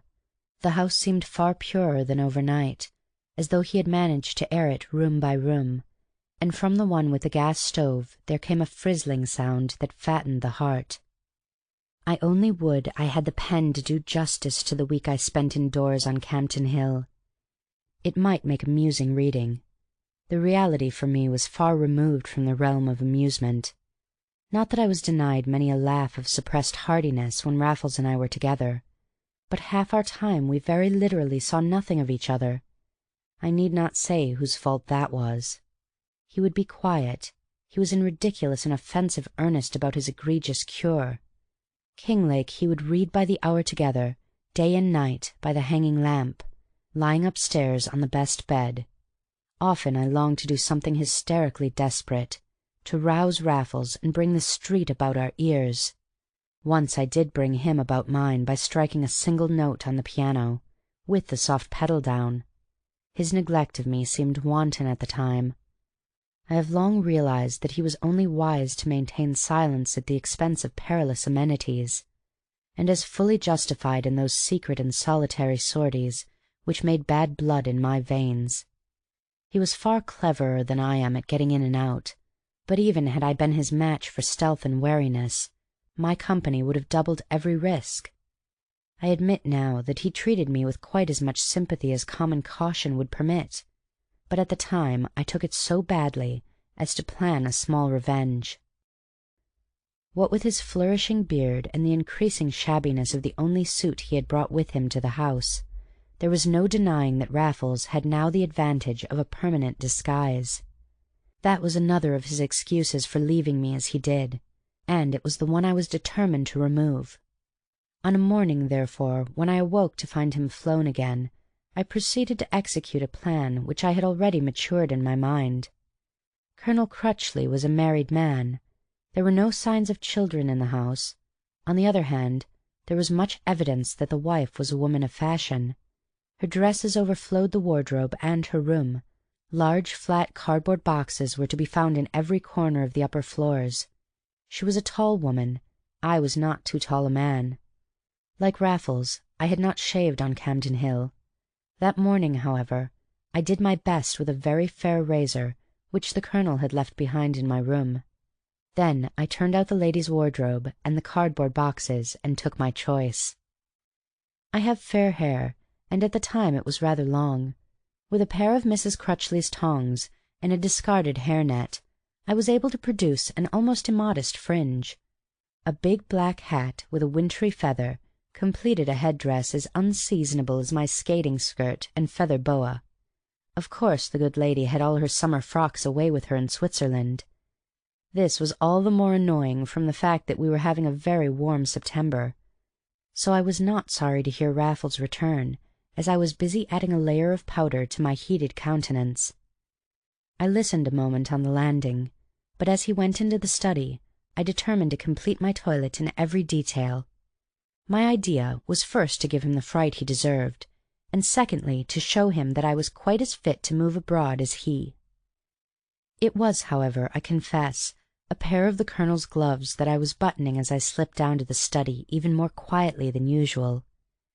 The electric light was on, as it generally was by day, and under it stood as formidable a figure as I have ever encountered in my life of crime. Imagine a thin but extremely wiry man, past middle age, brown and bloodless as any crab-apple, but as coolly translucent and as casually alert as Raffles at his worst. It could only be, the the fire-eating and prison-inspecting colonel himself. He was ready for me, a revolver in his hand, taken, as I could see, from one of those locked drawers in the pedestal desk with which Raffles had refused to tamper. The drawer was open, and a bunch of keys depended from the lock. A grim smile crumpled up the parchment face, so that one eye was puckered out of sight, the other was propped open by an eyeglass, which, however, dangled on its string when I appeared. "A woman, begad!" the warrior exclaimed. "And where's the man, you scarlet hussy?" Not a word could I utter, but in my horror and amazement I have no sort of doubt that I acted the part I had assumed in a manner I never should have approached in happier circumstances. "Come, come, my lass," cried the old oak veteran. "I'm not going to put a bullet through you know. You tell me all about it, and I'll do you more good than harm. There, I'll put the nasty thing away, and God bless me, if the brazen wench hasn't squeezed into the wife's kit." A squeeze it happened to have been, and in my emotion it felt more of one than ever. But his sudden discovery had not heightened the veteran's animosity against me. On the contrary, I caught a glint of humor through his gleaming glass, and he proceeded to pocket his revolver like the gentleman he was. "Well, well, it's lucky I looked in," he continued. "I only came round on the off chance of letters, but if I hadn't you'd have had another week in clover.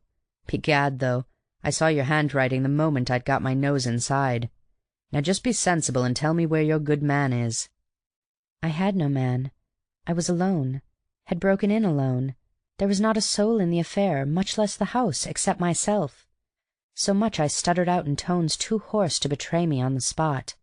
But the old man of the world shook a hard old head. "Quite right not to give away your pal," said he. "But I'm not one of the Marines, my dear, and you mustn't expect me to swallow all that. Well, if you won't say, you won't, and we must just send for those who will." In a flash I saw his fell design. The telephone directory lay open on one of the pedestals. He must have been consulting it when he heard me on the stairs. He had another look at it now, and that gave me my opportunity. With a presence of mind rare enough in me to excuse the boast, I flung myself upon the instrument in the corner and hurled it to the ground with all my might. I was myself sent spinning into the opposite corner at the same instant, but the instrument happened to be a standard of the more elaborate pattern, and I flattered myself that I had put the delicate engine out of action for the day. Not that my adversary took the trouble to ascertain. He was looking at me strangely in the electric light, standing intently on his guard, his right hand in the pocket where he had dropped his revolver, and I hardly knew it, but I caught up the first thing handy for self-defense, and was brandishing the bottle which Raffles and I had emptied in honor of my arrival on this fateful scene. "Be shot if I don't believe you're the man himself!" cried the colonel, shaking an armed fist in my face. "You young wolf in sheep's clothing! Been at my wine, of course! Put down that bottle! Down with it this instant, or I'll drill a tunnel through your middle! I thought so! Begad, sir, you shall pay for this! Don't you give me an excuse for potting you now, or I'll jump at the chance! My last bottle of '84! You miserable blackguard! You unutterable beast!" He had browbeaten me into his own chair in his own corner. He was standing over me, empty bottle in one hand, revolver in the other, and murder itself in the purple puckers of his raging face. His language I will not even pretend to indicate. His skinny throat swelled and trembled with the monstrous volleys. He could smile at my appearance in his wife's clothes. He would have my blood for the last bottle of his best champagne. His eyes were not hidden now. They needed no eyeglass to prop them open. Large with fury, they stared from the livid mask. I watched nothing else. I could not understand why they should start out as they did. I did not try. I say I watched nothing else, until I saw the face of Raffles over the unfortunate officer's shoulder. Raffles had crept in unheard while our altercation was at its height, had watched his opportunity, and stolen on his man unobserved by either of us. While my own attention was completely engrossed, he had seized the colonel's pistol hand and twisted it behind the colonel's back until his eyes bulged out as I have endeavored to describe. But the fighting man had some fight in him still, and scarcely had I grasped the situation when he hit out venomously behind with the bottle, which was smashed to bits on Raffles's shin.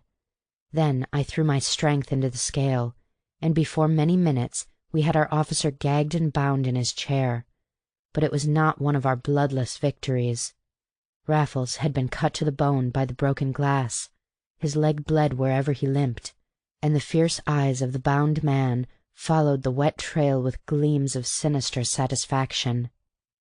I thought I had never seen a man better bound or better gagged, but the humanity seemed to have run out of Raffles with his blood. He tore up tablecloths, he cut down blind cords, he brought the dust sheets from the drawing-room, and multiplied every bond. The unfortunate man's legs were lashed to the legs of his chair, his arms to its arms, his thighs and back fairly welded to the leather.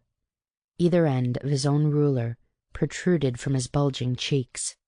The middle was hidden by his mustache, and the gag kept in place by remorseless lashings at the back of his head. It was a spectacle I could not bear to contemplate at length, while from the first I found myself physically unable to face the ferocious gaze of those implacable eyes.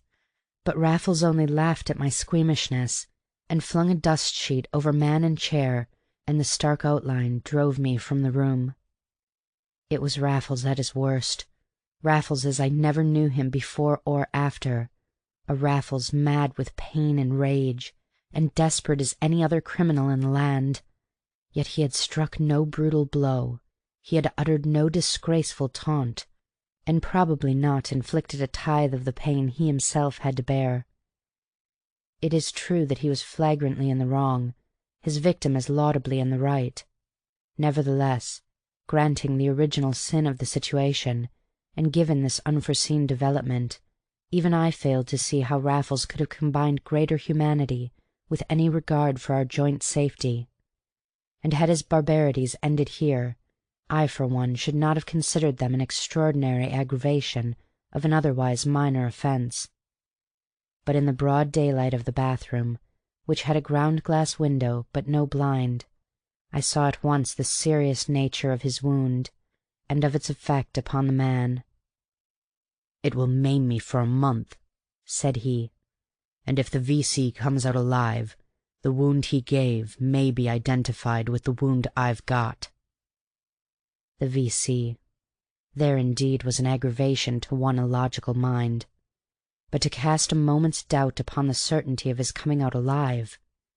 "Of course he'll come out," said I. "We must make up our minds to that." "Did he tell you he was expecting the servants or his wife? If so, of course we must hurry up." "No, Raffles, I'm afraid he's not expecting anybody. He told me if he hadn't looked in for letters, we should have had the place to ourselves another week. That's the worst of it."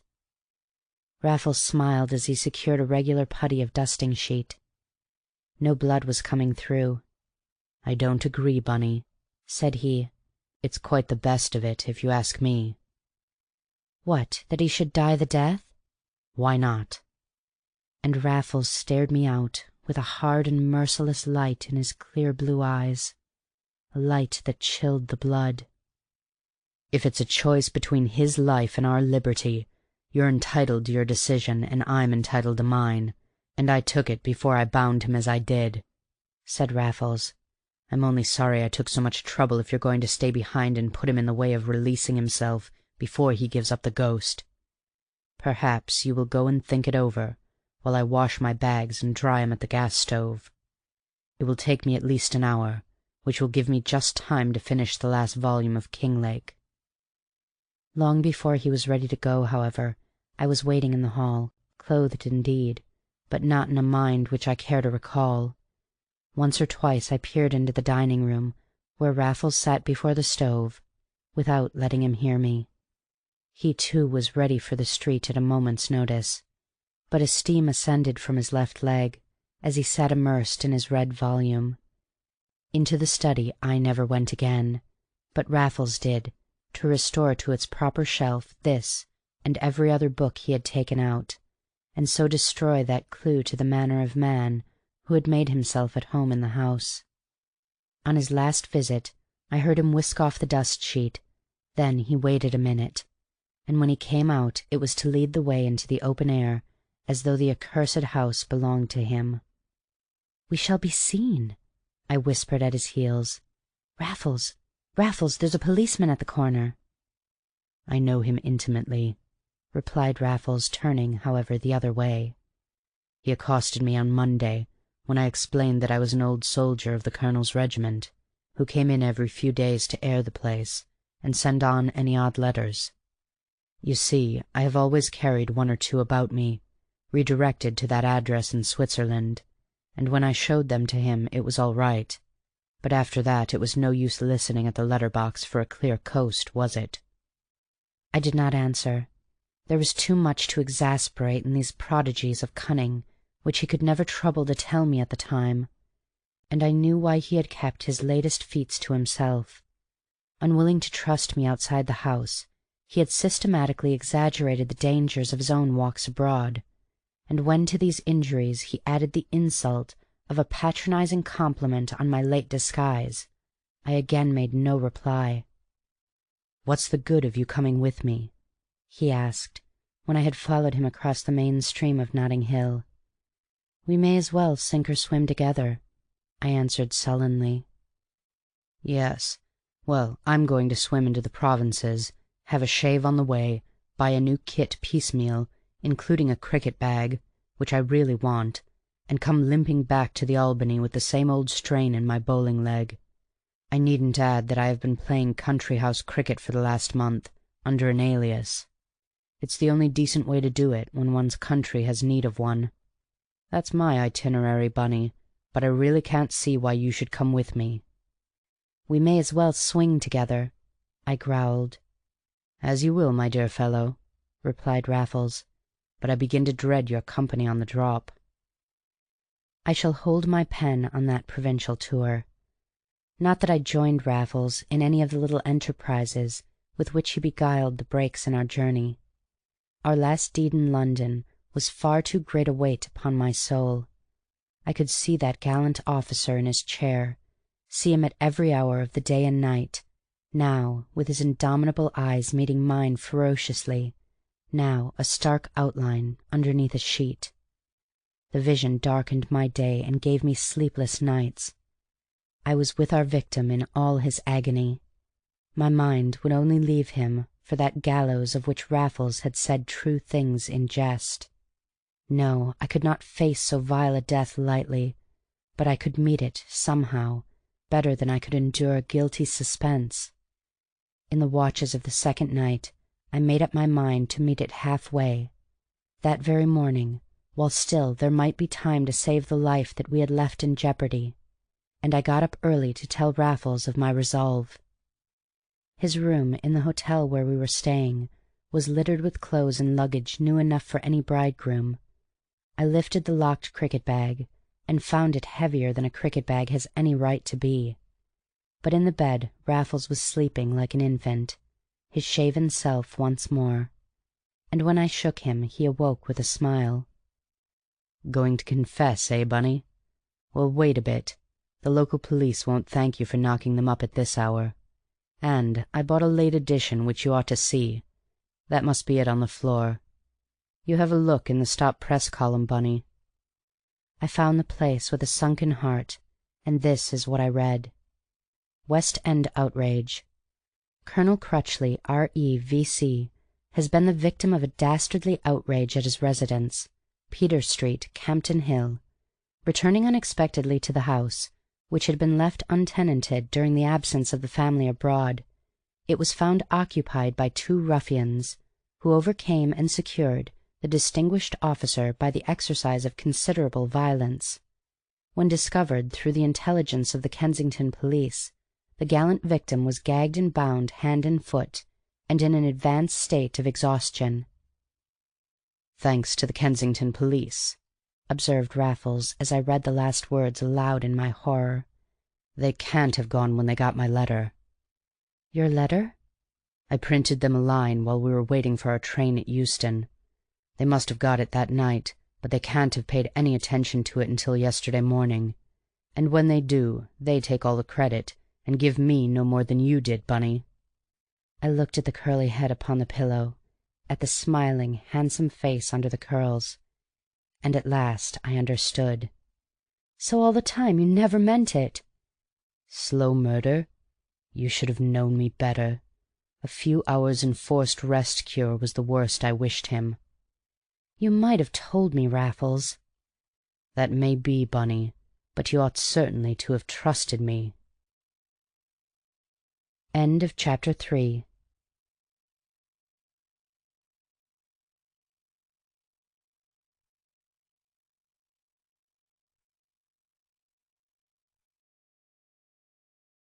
A Thief in the Night by E.W. Hornung.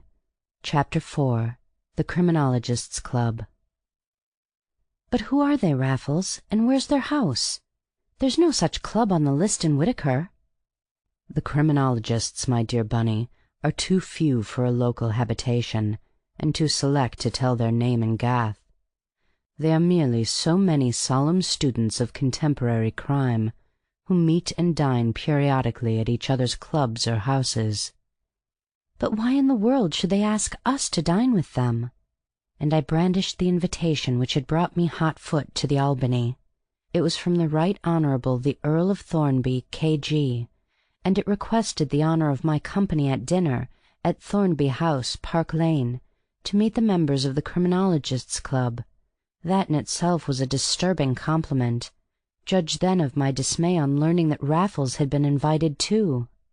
"They have got it into their heads," said he, "that the gladiatorial element is the curse of most modern sport. They tremble especially for the professional gladiator, and they want to know whether my experience tallies with their theory." "So they say." "They quote the case of a league player, sus per col, and any number of suicides. It really is rather in my public line." "In yours, if you like, but not in mine," said I. "No, Raffles, they've got their eye on us both, and mean to put us under the microscope, or they never would have pitched on me." Raffles smiled on my perturbation. "I almost wish you were right, Bunny. It would be even better fun than I mean to make it as it is. But it may console you to hear that it was I who gave them your name. I told them you were a far keener criminologist than myself. I am delighted to hear they have taken my hint, and that we are to meet at their gruesome board." "If I accept," said I, with the austerity he deserved.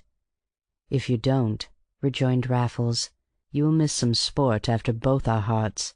Think of it, Bunny. These fellows mean to wallow in all the latest crimes. We wallow with them as though we knew more about it than themselves. Perhaps we don't, for few criminologists have a soul above murder, and I quite expect to have the privilege of lifting the discussion into our own higher walk. They shall give their morbid minds to the fine art of burgling for a change, and while we're about it, Bunny, we may as well extract their opinion of our noble selves. As authors, as collaborators, we will sit with the flower of our critics, and find our own level in the expert eye. It will be a piquant experience, if not an invaluable one. If we are sailing too near the wind, we are sure to hear about it, and can trim our yards accordingly. Moreover, we shall get a very good dinner into the bargain, or our noble host will belie a European reputation." "Do you know him?" I asked. "We have a pavilion acquaintance when it suits my lord," replied Raffles, chuckling. "But I know all about him. He was president one year of the M.C.C., and we never had a better. He knows the game, though I believe he never played cricket in his life. But then he knows most things, and has never done any of them. He is never even married, and never opens his lips in the House of Lords. Yet they say there is no better brain in the august assembly, and he certainly made us a wonderful speech last time the Australians were over. He has read everything, and, to his credit in these days, never written a line. All round he is a whale for theory and a sprat for practice, but he looks quite capable of both at crime." I now longed to behold this remarkable peer in the flesh, and with the greater curiosity, since another of the things which he evidently never did was to have his photograph published for the benefit of the vulgar. I told Raffles that I would dine with him at Lord Thornaby's, and he nodded as though I had not hesitated for a moment. I see now how deftly he had disposed of my reluctance. No doubt he had thought it all out before. His little speeches looked sufficiently premeditated as I set them down at the dictates of an excellent memory. Let it, however, be borne in mind that Raffles did not talk exactly like a Raffles book. He said the things, but he did not say them in so many consecutive breaths. They were punctuated by puffs from his eternal cigarette, and the punctuation was often in the nature of a line of asterisks, while he took a silent turn up and down his room. Nor was he ever more deliberate than when he seemed most nonchalant and spontaneous. I came to see it in the end, but these were early days, in which he was more plausible to me than I can hope to render him to another human being. And I saw a good deal of Raffles just then. It was, in fact, the one period at which I can remember his coming round to see me more frequently than I went round to him. Of course he would come at his own odd hours, often just as one was dressing to go out and dine, and I can even remember finding him there when I returned, for I had long since given him a key of the flat. It was the inhospitable month of February, and I can recall more than one cosy evening when we discussed anything and everything but our own malpractices. Indeed, there were none to discuss just then. Raffles, on the contrary, was showing himself with some industry in the most respectable society, and by his advice I used the club more than ever. "There is nothing like it at this time of year," said he. "In the summer I have my cricket to provide me with decent employment in the sight of men. Keep yourself before the public from morning to night, and they'll never think of you in the still small hours." Our behavior, in fine, had so long been irreproachable that I rose without misgivings on the morning of Lord Thornaby's dinner to the other criminologists and guests. My chief anxiety was to arrive under the aegis of my brilliant friend, and I had begged him to pick me up on his way, but at 5 minutes to the appointed hour there was no sign of Raffles or his cab. We were bidden at 7:45 for 8 o'clock, so after all I had to hurry off alone. Fortunately, Thornaby House is almost at the end of my street that was, and it seemed to me another fortunate circumstance that the house stood back, as it did and does, in its own august courtyard. For as I was about to knock, a hansom came twinkling in behind me, and I drew back, hoping it was Raffles at the last moment. It was not, and I knew it in time to melt from the porch, and wait yet another minute in the shadows, since others were as late as I. And out jumped these others, chattering in stage whispers as they paid their cab. "Thornaby has a bet about it with Freddie Vereker, who can't come tonight, I hear. Of course it won't be lost or won tonight, but the dear man thinks he's been invited as a cricketer." "I don't believe he's the other thing," said a voice as brusque as the first was bland. "I believe it's all bunkum. I wish I didn't, but I do." "I think you'll find it's more than that," rejoined the other, as the doors opened and swallowed the pair. I flung out limp hands and smote the air. Raffles bidden to what he had well called this gruesome board, not as a cricketer, but clearly as a suspected criminal. Raffles wrong all the time, and I right for once in my original apprehension. And still no Raffles in sight, no Raffles to warn, no Raffles, and the clock striking 8. Well, I may shirk the psychology of such a moment, for my belief is that the striking clock struck out all power of thought and feeling, and that I played my poor part the better for that blessed surcease of intellectual sensation. On the other hand, I was never more alive to the purely objective impressions of any hour of my existence, and of them the memory is startling to this day. I hear my mad knock at the double doors. They fly open in the middle, and it is like some sumptuous and solemn rite. A long slice of silken-legged lackey is seen on either hand. A very prelate of a butler bows a benediction from the sanctuary steps. I breathe more freely when I reach a book-lined library, where a mere handful of men do not overflow the Persian rug before the fire. One of them is Raffles, who is talking to a large man with the brow of a demigod and the eyes and jowl of a degenerate bulldog. And this is our noble host. Lord Thornaby stared at me with inscrutable solidity as we shook hands, and at once handed me over to a tall, ungainly man, whom he addressed as Ernest, but whose surname I never learned.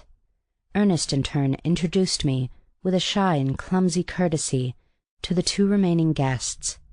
They were the pair who had driven up in the hansom. One turned out to be Kingsmill, Q.C. The other I knew at a glance from his photographs as Parrington, the backwoods novelist.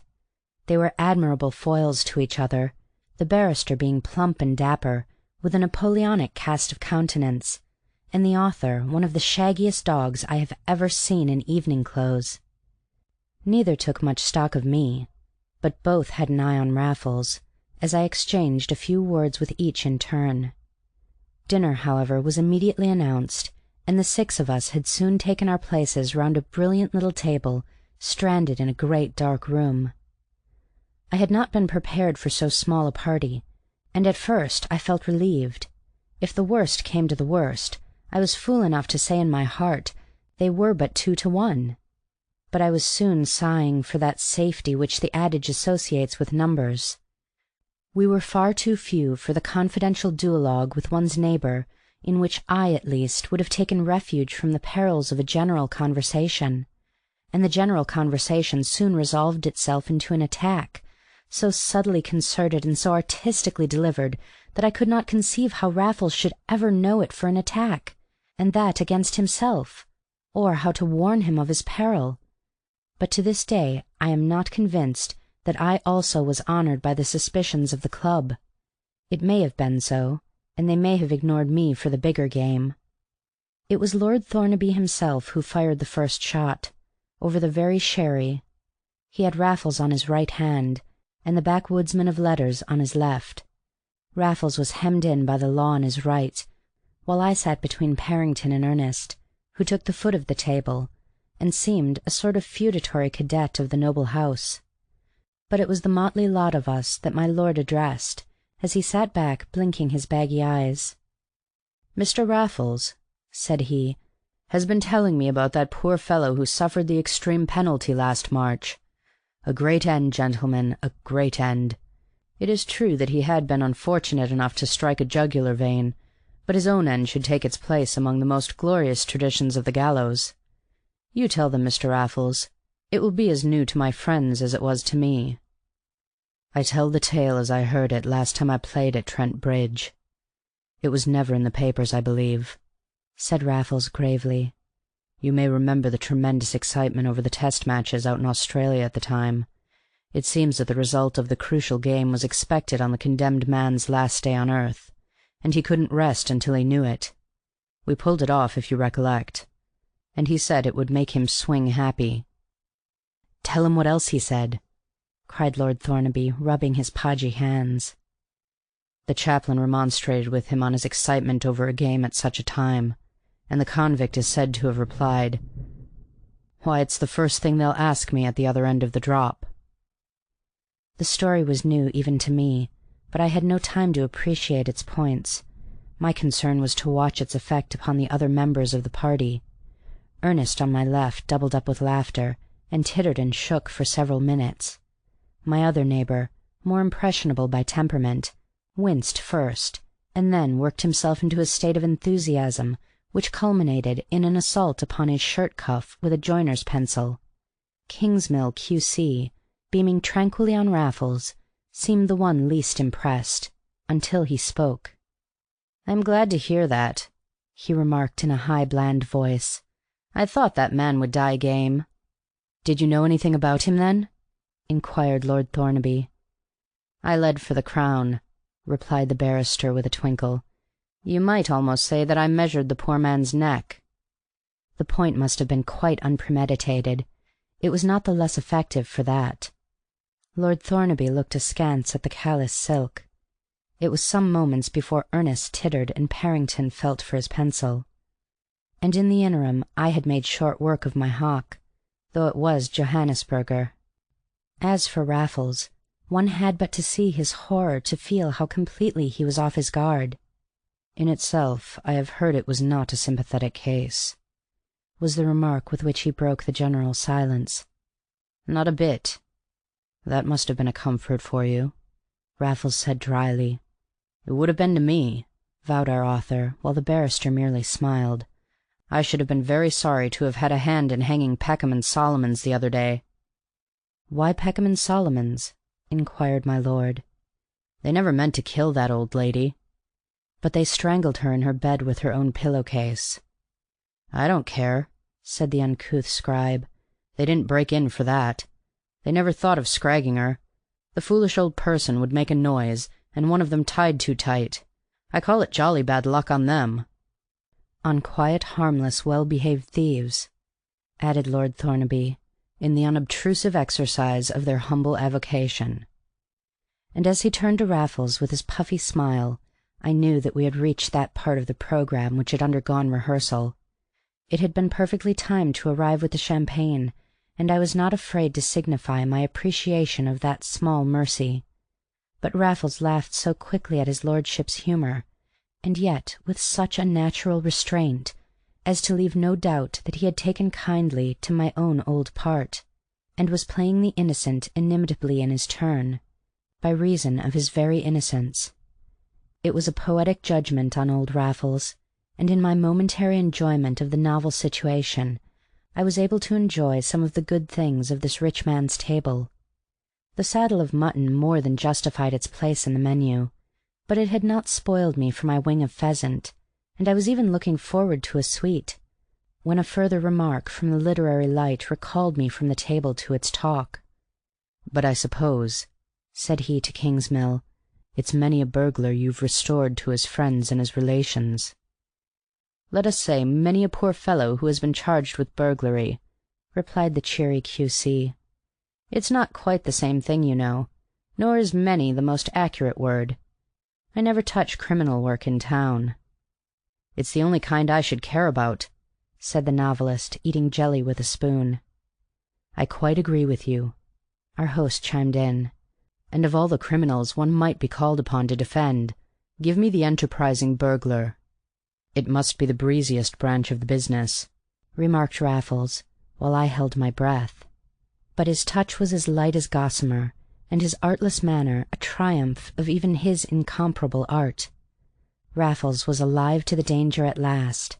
I saw him refuse more champagne even as I drained my glass again. But it was not the same danger to us both. Raffles had no reason to feel surprise or alarm at such a turn in a conversation frankly devoted to criminology. It must have been as inevitable to him as it was sinister to me, with my fortuitous knowledge of the suspicions that were entertained, and there was little to put him on his guard in the touch of his adversaries, which was only less light than his own. "I am not very fond of Mr. Sikes," announced the barrister, like a man who had got his cue. "But he was prehistoric," rejoined my lord. "A lot of blood has flowed under the razor since the days of Sweet William." "True, we have had peace," said Parrington, and launched out into such glowing details of that criminal's last moments that I began to hope the diversion might prove permanent. But Lord Thornaby was not to be denied. "William and Charles are both dead monarchs," said he. "The reigning king in their department is the fellow who gutted poor Danby's place in Bond Street." There was a guilty silence on the part of the three conspirators, for I had long since persuaded myself that Ernest was not in their secret. And then my blood froze. "I know him well," said Raffles, looking up. Lord Thornaby stared at him in consternation. The smile on the Napoleonic countenance of the barrister looked forced and frozen for the first time during the evening. Our author, who was nibbling cheese from a knife, left a bead of blood upon his beard. The feudal Ernest alone met the occasion with a hearty titter. "What?" cried my lord. "You know the thief?" "I wish I did," rejoined Raffles, chuckling. "No, Lord Thornaby, I only meant the jeweller Danby. I go to him when I want a wedding present." I heard 3 deep breaths drawn as one before I drew my own. "Rather a coincidence," observed our host dryly, "for I believe you also know the Milchester people, where Lady Melrose had her necklace stolen a few months afterward. I was staying there at the time," said Raffles eagerly. No snob was ever quicker to boast of basking in the smile of the great. "We believe it to be the same man," said Lord Thornaby, speaking apparently for the Criminologists' Club, and with much less severity of voice. "I only wish I could come across him," continued Raffles heartily. "He's a criminal much more to my mind than your murderers who swear on the drop or talk cricket in the condemned cell." "He might be in the house now," said Lord Thornaby, looking Raffles in the face. But his manner was that of an actor in an unconvincing part, in a mood to play it gamely to the bitter end, and he seemed embittered, as even a rich man may be in the moment of losing a bet. "What a joke if he were!" cried the Wild West writer. "Absit omen," murmured Raffles in better taste. "Still, I think you'll find it's a favorite time," argued Kingsmill, Q.C., "and it would be quite in keeping with the character of this man, so far as it is known, to pay a little visit to the president of the Criminologists' Club, and to choose the evening on which he happens to be entertaining the other members." There was more conviction in this sally than in that of our noble host, but this I attributed to the trained and skilled dissimulation of the bar. Lord Thornaby, however, was not to be amused by the elaboration of his own idea, and it was with some asperity that he called upon the butler, now solemnly superintending the removal of the cloth. "Leggett, just send upstairs to see if all the doors are open and the rooms are in proper order. That's an awful idea of yours, Kingsmill, or of mine," added my lord, recovering the courtesy of his order by an effort that I could follow. "We should look fools. I don't know which of us it was, by the way, who seduced the rest from the main stream of blood into this burglarious backwater. Are you familiar with De Quincey's masterpiece on Murder as a Fine Art, Mr. Raffles?" "I believe I once read it," replied Raffles doubtfully. "You must read it again," pursued the Earl. "It is the last word on a great subject. All we can hope to add is some baleful illustration or blood-stained footnote, not unworthy of De Quincey's text. Well, Leggett?" The venerable butler stood wheezing at his elbow. I had not hitherto observed that the man was an asthmatic. "I beg your lordship's pardon, but I think your lordship must have forgotten." The voice came in rude gasps, but words of reproach could scarcely have achieved a finer delicacy. "Forgotten, Leggett? Forgotten what, may I ask?" "Locking your lordship's dressing-room door behind your lordship, my lord," stuttered the unfortunate Leggett, in the short spurts of a winded man, a few stertorous syllables at a time. "Been up myself, my lord. Bedroom door, dressing-room door, both locked inside." But by this time the noble master was in worse case than the man. His fine forehead was a tangle of livid cords. His baggy jowl filled out like a balloon. In another second he had abandoned his place as our host and fled the room, and in yet another we had forgotten ourselves as his guests and rushed headlong at his heels. Raffles was as excited as any of us now. He outstripped us all. The cherubic little lawyer and I had a fine race for the last place, but one which I secured, while the panting butler and his satellites brought up a respectful rear. It was our unconventional author, however, who was the first to volunteer his assistance and advice. "No use pushing, Thornaby," cried he. "If it's been done with a wedge and gimlet, you may smash the door, but you'll never force it. Is there a ladder in the place?" "There is a rope ladder somewhere in case of fire, I believe," said my lord vaguely, as he rolled a critical eye over our faces. "Where is it kept, Leggett?" "William will fetch it, my lord." And a pair of noble calves went flashing to the upper regions. "What's the good of bringing it down?" cried Parrington, who had thrown back to the wilds in his excitement. "Let him hang it out of the window above your own, and let me climb down and do the rest. I'll undertake to have one or the other of these doors open in 2-2s." The fastened doors were at right angles on the landing, which we filled between us. Lord Thornaby smiled grimly on the rest of us, when he had nodded and dismissed the author like a hound from the leash. "It's a good thing we know something about our friend Parrington," said my lord. He takes more kindly to all this than I do, I can tell you." "It's grist to his mill," said Raffles charitably. "Exactly. We shall have the whole thing in his next book." "I hope to have it at the Old Bailey first," remarked Kingsmill, Q.C. "Refreshing to find a man of letters such a man of action, too." It was Raffles who said this, and the remark seemed rather trite for him, but in the tone there was a something that just caught my private ear, and for once I understood. The officious attitude of Parrington, without being seriously suspicious in itself, was admirably calculated to put a previously suspected person in a grateful shade. This literary adventurer had elbowed Raffles out of the limelight, and gratitude for the service was what I had detected in Raffles's voice. No need to say how grateful I felt myself, but my gratitude was shot with flashes of unwonted insight. Parrington was one of those who suspected Raffles, or at all events, one who was in the secret of those suspicions. What if he had traded on the suspect's presence in the house?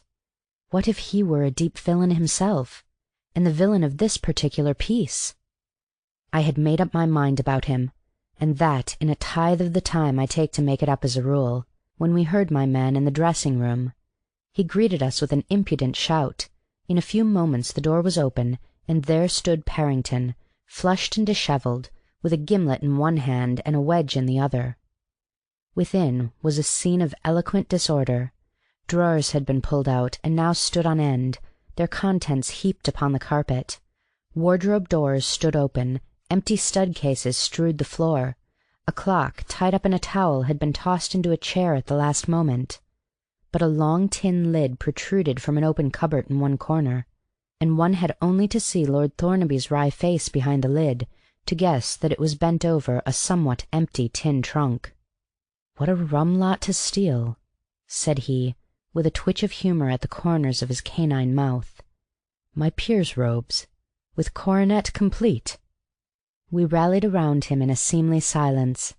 I thought our scribe would put in his word, but even he either feigned or felt a proper awe.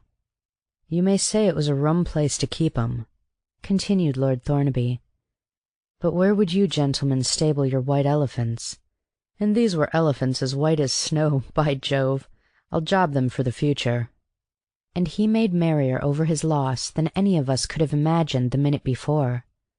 But the reason dawned on me a little later, when we were all trooped downstairs, leaving the police in possession of the theatre of crime.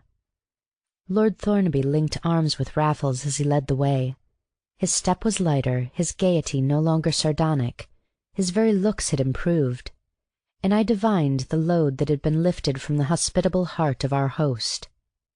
"I only wish," said he, "that this brought us any nearer to the identity of the gentleman we were discussing at dinner, for of course we owe it to all our instincts to assume that it was he." "I wonder," said old Raffles, with a foolhardy glance at me. "But I am sure of it, my dear sir," cried my lord. "The audacity is his and his alone. I look no further than the fact of his honoring me on the one night of the year when I endeavor to entertain my brother criminologists. That's no coincidence, sir, but a deliberate irony, which would have occurred to no other criminal mind in England." "You may be right," Raffles had the sense to say this time, though I flattered myself it was my face that made him. "What is still more certain," resumed our host, "is that no other criminal in the world would have crowned so delicious a conception with so perfect an achievement. I feel sure the inspector will agree with us." The policeman in command had knocked and been admitted to the library as Lord Thornaby spoke. "I didn't hear what you said, my lord." "Merely that the perpetrator of this amusing outrage can be no other than the swell mobsman who relieved Lady Melrose of her necklace and poor Danby of half his stock a year or two ago." "I believe your lordship has hit the nail on the head." "The man who took the Thimbley diamonds and returned them to Lord Thimbley, you know." "Perhaps he'll treat your lordship the same." "Not he. I don't mean to cry over my spilt milk. I only wish the fellow joy of all he had time to take. Anything fresh up Steyne, by the way?" "Yes, my lord. The robbery took place between 8:15 and the half hour." "How on earth do you know?" "The clock that was tied up in the towel had stopped at 20 past." "Have you interviewed my man?" "I have, my lord. He was in your lordship's room until close on the quarter, and all was as it should be when he left it." "Then do you suppose the burglar was hiding in the house?" "It's impossible to say, my lord. He's not in the house now, for he could only be in your lordship's bedroom or dressing room, and we have searched every inch of both." Lord Thornaby turned to us when the inspector had retreated, caressing his peaked cap. "I told him to clear up these points first," he explained, jerking his head toward the door. "I had reason to think my man had been neglecting his duties up there. I am glad to find myself mistaken." I ought to have been no less glad to see my own mistake. My suspicions of our officious author were thus proved to have been as wild as himself. I owed the man no grudge, and yet in my human heart I felt vaguely disappointed. My theory had gained color from his behavior ever since he had admitted us to the dressing-room. It had changed all at once from the familiar to the morose, and only now was I just enough to remember that Lord Thornaby, having tolerated those familiarities as long as they were connected with useful service, had administered a relentless snub the moment that service had been well and truly performed. But if Parrington was exonerated in my mind, so also was Raffles reinstated in the regard of those who had entertained a far graver and more dangerous hypothesis. It was a miracle of good luck, a coincidence among coincidences, which had whitewashed him in their sight at the very moment when they were straining the expert eye to sift him through and through. But the miracle had been performed, and its effect was visible in every face and audible in every voice. I except Ernest, who could never have been in the secret. Moreover, that gay criminologist had been palpably shaken by his first little experience of crime. But the other three vied among themselves to do honor where they had done injustice. I heard Kingsmill, Q.C., telling Raffles the best time to catch him at chambers, and promising a seat in court for any trial he might ever like to hear. Parrington spoke of a presentation set of his books, and in doing homage to Raffles, made his peace with our host. As for Lord Thornaby, I did overhear the name of the Athenaeum Club, a reference to his friends on the committee, and a whisper, as I thought, of Rule 2. The police were still in possession when we went our several ways, and it was all that I could do to drag Raffles up to my rooms, though, as I have said, they were just round the corner. He consented at last as a lesser evil than talking of the burglary in the street, and in my rooms I told him of his late danger and my own dilemma, of the few words I had overheard in the beginning, of the thin ice on which he had cut fancy figures without a crack. It was all very well for him. He had never realized his peril, but let him think of me, listening, watching, yet unable to lift a finger, unable to say one warning word. Raffles suffered me to finish, but a weary sigh followed the last symmetrical whiff of a Sullivan which he flung into my fire before he spoke. "No, I won't have another, thank you. I'm going to talk to you, Bunny. Do you really suppose I didn't see through these wiseacres from the first?" I flatly refused to believe he had done so before that evening. Why had he never mentioned his idea to me? It had been quite the other way, as I indignantly reminded Raffles. Did he mean me to believe that he was the man to thrust his head into the lion's mouth for fun? And what point would there be in dragging me there to see the fun? I might have wanted you, Bunny. I very nearly did. For my face? It has been my fortune before tonight, Bunny. It has also given me more confidence than you are likely to believe at this time of day. You stimulate me more than you think. Your gallery and your prompter's box in one? Capital, Bunny. But it was no joking matter with me either, my dear fellow. It was touch and go at the time. I might have called on you at any moment, and it was something to know I should not have called in vain. But what to do, Raffles? Fight our way out and bolt, he answered with a mouth that meant it, and a fine gay glitter of the eyes. I shot out of my chair. You don't mean to tell me you had a hand in the job? I had the only hand in it, my dear Bunny. Nonsense! You were sitting at the table at the time. No, but you may have taken some other fellow into the show. I always thought you would. One's quite enough, Bunny, said Raffles dryly. He leaned back in his chair and took out another cigarette, and I accepted yet another from his case, for it was no use losing one's temper with Raffles, and his incredible statement was not, after all, to be ignored. Of course, I went on, if you really had brought off this thing on your own, I should be the last to criticize your means of reaching such an end. You have not only scored off a far superior force, which had laid itself out to score off you, but you have put them in the wrong about you, and they'll eat out of your hand for the rest of their days. But don't ask me to believe that you've done all this alone. By George! I cried in a sudden wave of enthusiasm. I don't care how you've done it, or who has helped you. It's the biggest thing you ever did in your life. And I certainly had never seen Raffles look more radiant or better pleased with the world and himself, or nearer that elation which he usually left to me. Then you shall hear all about it, Bunny, if you'll do what I ask you. Ask away, old chap, and the thing's done. Switch off the electric lights. All of them? I think so. There, then. Now go to the back window and up with the blind. Well? I'm coming to you. Splendid. I never had a look so late as this. It's the only window left alight in the house. His cheek against the pane, he was pointing slightly downward and very much aslant through a long lane of mews to a little square light like a yellow tile at the end. But I had opened the window and leaned out before I saw it for myself. You don't mean to say that's Thornaby House? I was not familiar with the view from my back windows. Of course I do, you rabbit. Have a look through your own race-glass. It has been the most useful thing of all. But before I had the glass in focus, more scales had fallen from my eyes, and now I knew why I had seen so much of Raffles these last few weeks, and why he had always come between 7 and 8 o'clock in the evening, and waited at this very window, with these very glasses at his eyes. I saw through them sharply now.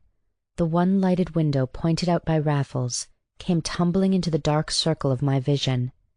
I could not see into the actual room, but the shadows of those within were quite distinct on the lowered blind. I even thought a black thread still dangled against the square of light. It must be, the window to which the intrepid Parrington had descended from the one above. Exactly, said Raffles in answer to my exclamation. And that's the window I have been watching these last few weeks. By daylight you can see the whole lot above the ground floor on this side of the house, and by good luck one of them is the room in which the master of the house arrays himself in all his nightly glory. It was easily spotted by watching at the right time. I saw him shaved one morning before you were up. In the evening his valet stays behind to put things straight, and that has been the very mischief. In the end I had to find out something about the man, and wire to him from his girl-friend to meet her outside at 8 o'clock. Of course he pretends he was at his post at the time. That I foresaw, and did the poor fellow's work before my own. I folded and put away every garment before I permitted myself to rag the room. I wonder you had time. It took me one more minute, and it put the clock on exactly 15. By the way, I did that literally, of course, in the case of the clock they found. It's an old dodge, to stop a clock and alter the time, but you must admit that it looked as though one had wrapped it up all ready to cart away.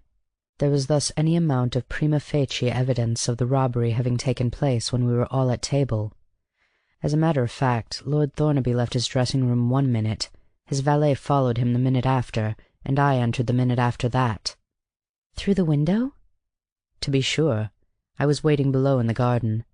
You have to pay for your garden in town in more ways than one. You know the wall, of course, and that jolly old postern? The lock was beneath contempt. But what about the window? It's on the first floor, isn't it? Raffles took up the cane which he had laid down with his overcoat. It was a stout bamboo with a polished ferrule. He unscrewed the ferrule, and shook out of the cane a diminishing series of smaller canes, exactly like a child's fishing rod, which I afterward found to have been their former state. A double hook of steel was now produced and quickly attached to the tip of the top joint.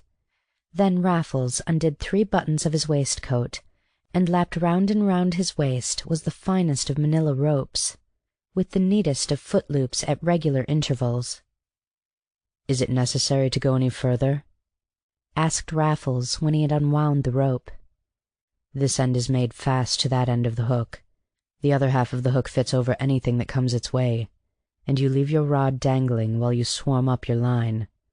Of course, you must know what you've got to hook on to, but a man who has had a porcelain bath fixed in his dressing room is the man for me. The pipes were all outside and fixed to the wall in just the right place. You see, I had made a reconnaissance by day in addition to many by night. It would hardly have been worth while constructing my ladder on chance." "So you made it on purpose?" "My dear Bunny," said Raffles, as he wound the hemp girdle round his waist once more, "I never did care for ladder work, but I always said that if I ever used a ladder, it should be the best of its kind yet invented. This one may come in useful again." "But how long did the whole thing take you?" "From Mother Earth to Mother Earth? About 5 minutes to-night, and one of those was spent doing another man's work." "What?" I cried. "You mean to tell me you climbed up and down, in and out, and broke into that cupboard and that big tin box, and wedged up the doors, and cleared out with a peer's robes and all the rest of it in 5 minutes?" "Of course I don't, and of course I didn't." "Then what do you mean? And what did you do?" "Made 2 bites at the cherry, Bunny. I had a dress rehearsal in the dead of last night, and it was then I took the swag. Our noble friend was snoring next door all the time, but the effort may still stand high among my small exploits, for I not only took all I wanted, but left the whole place exactly as I found it, and shut things after me like a good little boy. All that took a good deal longer. To-night I had simply to rag the room a bit, sweep up some studs and links, and leave ample evidence of having boned those rotten robes to-night. That, if you come to think of it, was what you writing chaps would call the quintessential QEF. I have not only shown these dear criminologists that I couldn't possibly have done this trick, but that there's some other fellow who could and did, and whom they've been perfect asses to confuse with me. You may figure me as gazing on Raffles all this time in mute and rapt amazement, but I had long been past that pitch. If he had told me now that he had broken into the Bank of England or the Tower, I should not have disbelieved him for a moment. I was prepared to go home with him to the Albany and find the regalia under his bed, and I took down my overcoat as he put on his. But Raffles would not hear of my accompanying him that night. "No, my dear Bunny, I am short of sleep and fed up with excitement. You mayn't believe it. You may look upon me as a plastered devil, but those 5 minutes you wot of were rather too crowded even for my taste. The dinner was nominally at 7:45, and I don't mind telling you now that I counted on twice as long as I had. But no one came until 12 minutes to, and so our host took his time. I didn't want to be the last to arrive, and I was in the drawing-room 5 minutes before the hour. But it was a quicker thing than I care about when all is said." And his last word on the matter, as he nodded and went his way, may well be mine. For one need be no criminologist, much less a member of the Criminologists' Club, to remember what Raffles did with the robes and coronet of the Right Honourable the Earl of Thornaby, K.G. He did with them exactly what he might have been expected to do by the gentlemen with whom he had foregathered, and he did it in a manner so characteristic of himself as surely to remove from their minds the last aura of the idea that he and himself were the same person. Carter Paterson was out of the question, and any labelling or addressing to be avoided on obvious grounds. But Raffles stabled the white elephants in the cloakroom at Charing Cross, and sent Lord Thornaby the ticket. End of Chapter 4.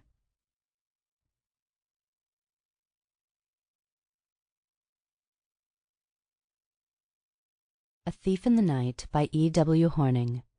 Chapter 5. The Field of Philippi. Nipper Nasmyth had been head of our school when Raffles was captain of cricket. I believe he owed his nickname entirely to the popular prejudice against a day boy, and in view of the special reproach which the term carried in my time, as also of the fact that his father was one of the school trustees, partner in a banking firm of 4 resounding surnames, and manager of the local branch, there can be little doubt that the stigma was undeserved. But we did not think so then, for Nasmyth was unpopular with high and low, and appeared to glory in the fact.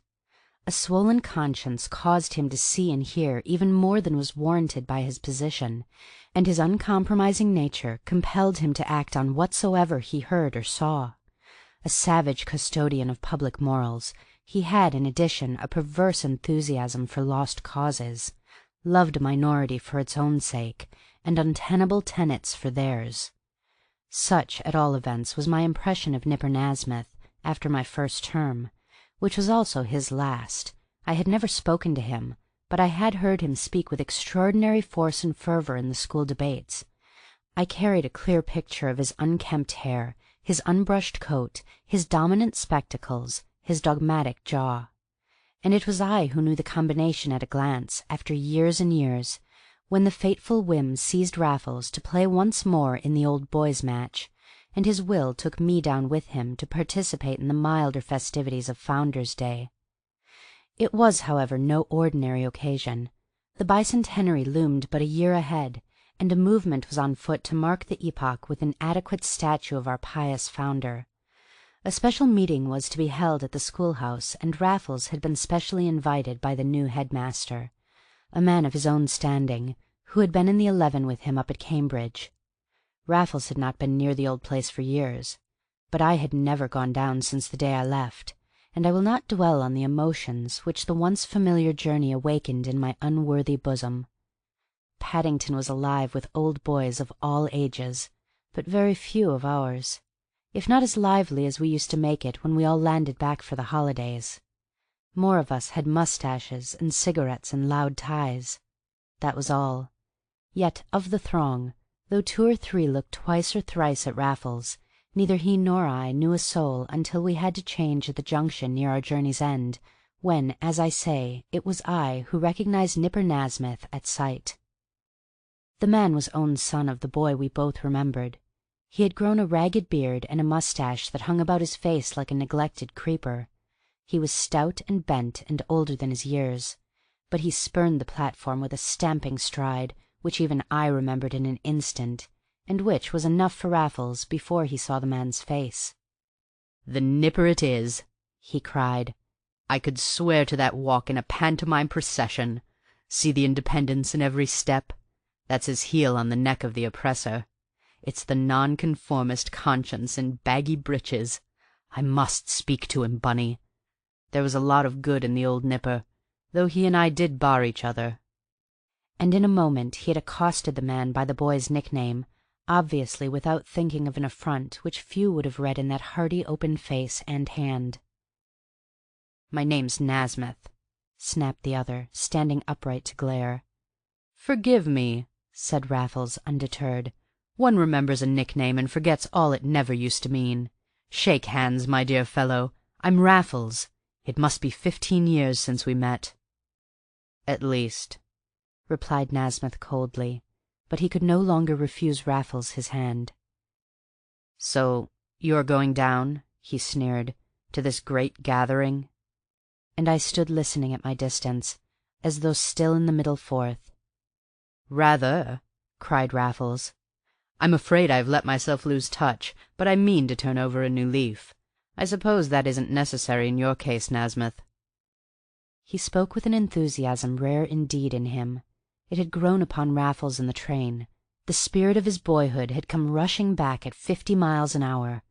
He might have been following some honourable calling in town. He might have snatched this brief respite from a distinguished but exacting career. I am convinced that it was I alone who remembered at that moment the life we were really leading at that time. With me there walked this skeleton through every waking hour that was to follow. I shall endeavour not to refer to it again, yet it should not be forgotten that my skeleton was always there. "It certainly is not necessary in my case," replied Nasmyth, still as stiff as any poker.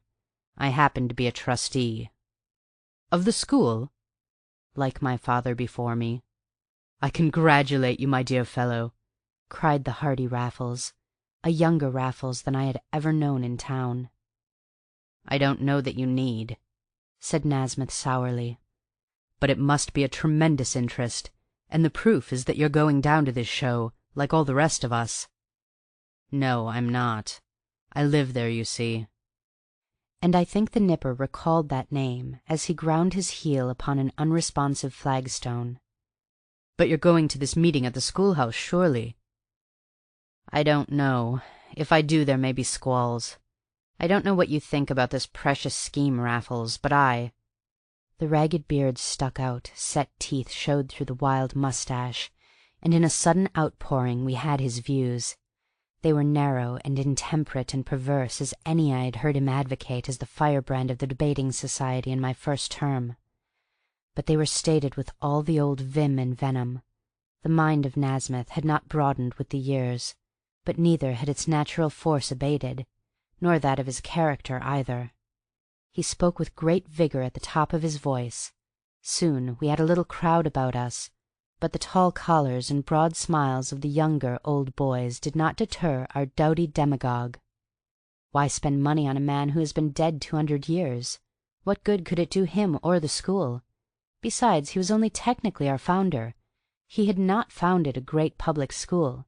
He had founded a little country grammar school which had pottered along for a century and a half. The great public school was the growth of the last 50 years, and no credit to the pillar of piety. Besides, he was only nominally pious. Nasmyth had made researches, and he knew. And why throw good money after a bad man? "Are there many of your opinion?" inquired Raffles, when the agitator paused for breath, and Nasmyth beamed on us with flashing eyes. "Not one to my knowledge as yet," said he. "But we shall see after to-morrow night. I hear it's to be quite an exceptional gathering this year. Let us hope it may contain a few sane men. There are none on the present staff, and I only know of one among the trustees." Raffles refrained from smiling as his dancing eyes met mine. "I can understand your view," he said. "I am not sure that I don't share it to some extent, but it seems to me a duty to support a general movement like this, even if it doesn't take the direction or the shape of our own dreams. I suppose you yourself will give something, Nasmyth?" "Give something? I? Not a brass farthing!" cried the implacable banker. "To do so would be to stultify my whole position. I cordially and conscientiously disapprove of the whole thing, and shall use all my influence against it. No, my good sir, I not only don't subscribe myself, but I hope to be the means of nipping a good many subscriptions in the bud." I was probably the only one who saw the sudden and yet subtle change in Raffles. The hard mouth, the harder eye. I, at least, might have foreseen the sequel then and there, but his quiet voice betrayed nothing as he inquired whether Nasmyth was going to speak at next night's meeting. Nasmyth said he might, and certainly warned us what to expect. He was still fulminating when our train came in. "Then we meet again at Philippi," cried Raffles in gay adieu. "For you have been very frank with us all, Nasmyth, and I'll be frank enough in my turn to tell you that I've every intention of speaking on the other side." It happened that Raffles had been asked to speak by his old college friend, the new headmaster. Yet it was not at the schoolhouse that he and I were to stay, but at the house that we had both been in as boys. It also had changed hands. A wing had been added, and the double tier of tiny studies made brilliant with electric light. But the quad and the 5 courts did not look a day older. The ivy was no thicker round the study windows, and in one boy's castle we found the traditional print of Charing Cross Bridge, which had knocked about our studies ever since a son of the contractor first sold it when he left. Nay, more, there was the bald remnant of a stuffed bird which had been my own daily care when it and I belonged to Raffles.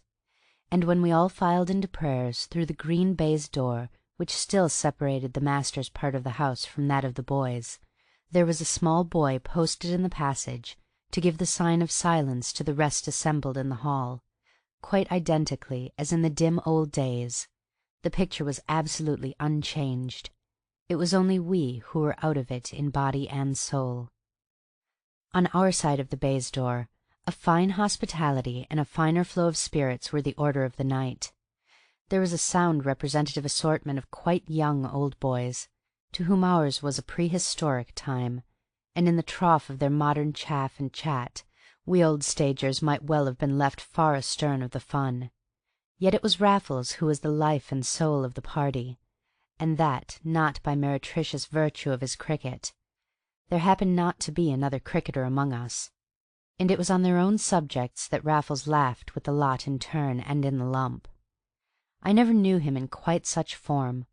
I will not say he was a boy among them, but he was that rarer being, the man of the world who can enter absolutely into the fun and fervour of the salad age. My cares and regrets had never been more acute, but Raffles seemed a man without either in his life. He was not, however, the hero of the old boys' match, and that was expected of him by all the school. There was a hush when he went in, a groan when he came out. I had no reason to suppose he was not trying. These things happen to the cricketer who plays out of his class. But when the great Raffles went on to bowl and was hit all over the field, I was not so sure. It certainly failed to affect his spirits. He was more brilliant than ever at our hospitable board, and after dinner came the meeting at which he and Nasmyth were to speak. It was a somewhat frigid gathering until Nasmyth rose. We had all dined with our respective hosts, and then repaired to this business in cold blood. Many were lukewarm about it in their hearts. There was a certain amount of mild prejudice, and a greater amount of animal indifference, to be overcome in the opening speech. It is not for me to say whether this was successfully accomplished. I only know how the temperature of that meeting rose with Nipper Nasmyth, and I dare say, in all the circumstances of the case, his really was a rather vulgar speech. But it was certainly impassioned, and probably as purely instinctive as his denunciation of all the causes which appeal to the gullible many without imposing upon the cantankerous few. His arguments, it is true, were merely an elaboration of those with which he had favoured some of us already, but they were pointed by a concise exposition of the several definite principles they represented, and barbed with a caustic rhetoric quite admirable in itself. In a word, the manner was worthy of the very foundation it sought to shake, or we had never swallowed such a matter without a murmur. As it was, there was a demonstration in the wilderness when the voice ceased crying, but we sat in the deeper silence when Raffles rose to reply. I leaned forward not to lose a word. I knew my Raffles so well that I felt almost capable of reporting his speech before I heard it. Never was I more mistaken even in him. So far from a gibe for a gibe and a taunt for a taunt, there was never softer answer than that which A.J. Raffles returned to Nipper Nasmyth before the staring eyes and startled ears of all assembled. He courteously but firmly refused to believe a word his old friend Nasmyth had said about himself. He had known Nasmyth for 20 years, and never had he met a dog who barked so loud and bit so little. The fact was that he had far too kind a heart to bite at all. Nasmyth might get up and protest as loud as he liked. The speaker declared he knew him better than Nasmyth knew himself. He had the necessary defects of his great qualities. He was only too good a sportsman. He had a perfect passion for the weaker side. That alone led Nasmyth into such excesses of language as we had all heard from his lips that night. As for Raffles, he concluded his far too genial remarks by predicting that, whatever Nasmyth might say or think of the new fund, he would subscribe to it as handsomely as any of us, like the generous good chap that we all knew him to be. Even so did Raffles disappoint the old boys in the evening, as he had disappointed the school by day. We had looked to him for a noble raillery, a lofty and loyal disdain, and he had fobbed us off with friendly personalities, not even in impeccable taste. Nevertheless, this light treatment of a grave offence went far to restore the natural amenities of the occasion. It was impossible even for Nasmyth to reply to it as he might to a more earnest onslaught. He could but smile sardonically, and audibly undertake to prove Raffles a false prophet. And though subsequent speakers were less merciful, the note was struck, and there was no more bad blood in the debate. There was plenty, however, in the veins of Nasmyth, as I was to discover for myself before the night was out. You might think that in the circumstances he would not have attended the headmaster's ball with which the evening ended, but that would be sadly to misjudge so perverse a creature as the notorious Nipper. He was probably one of those who protest that there is nothing personal in their most personal attacks.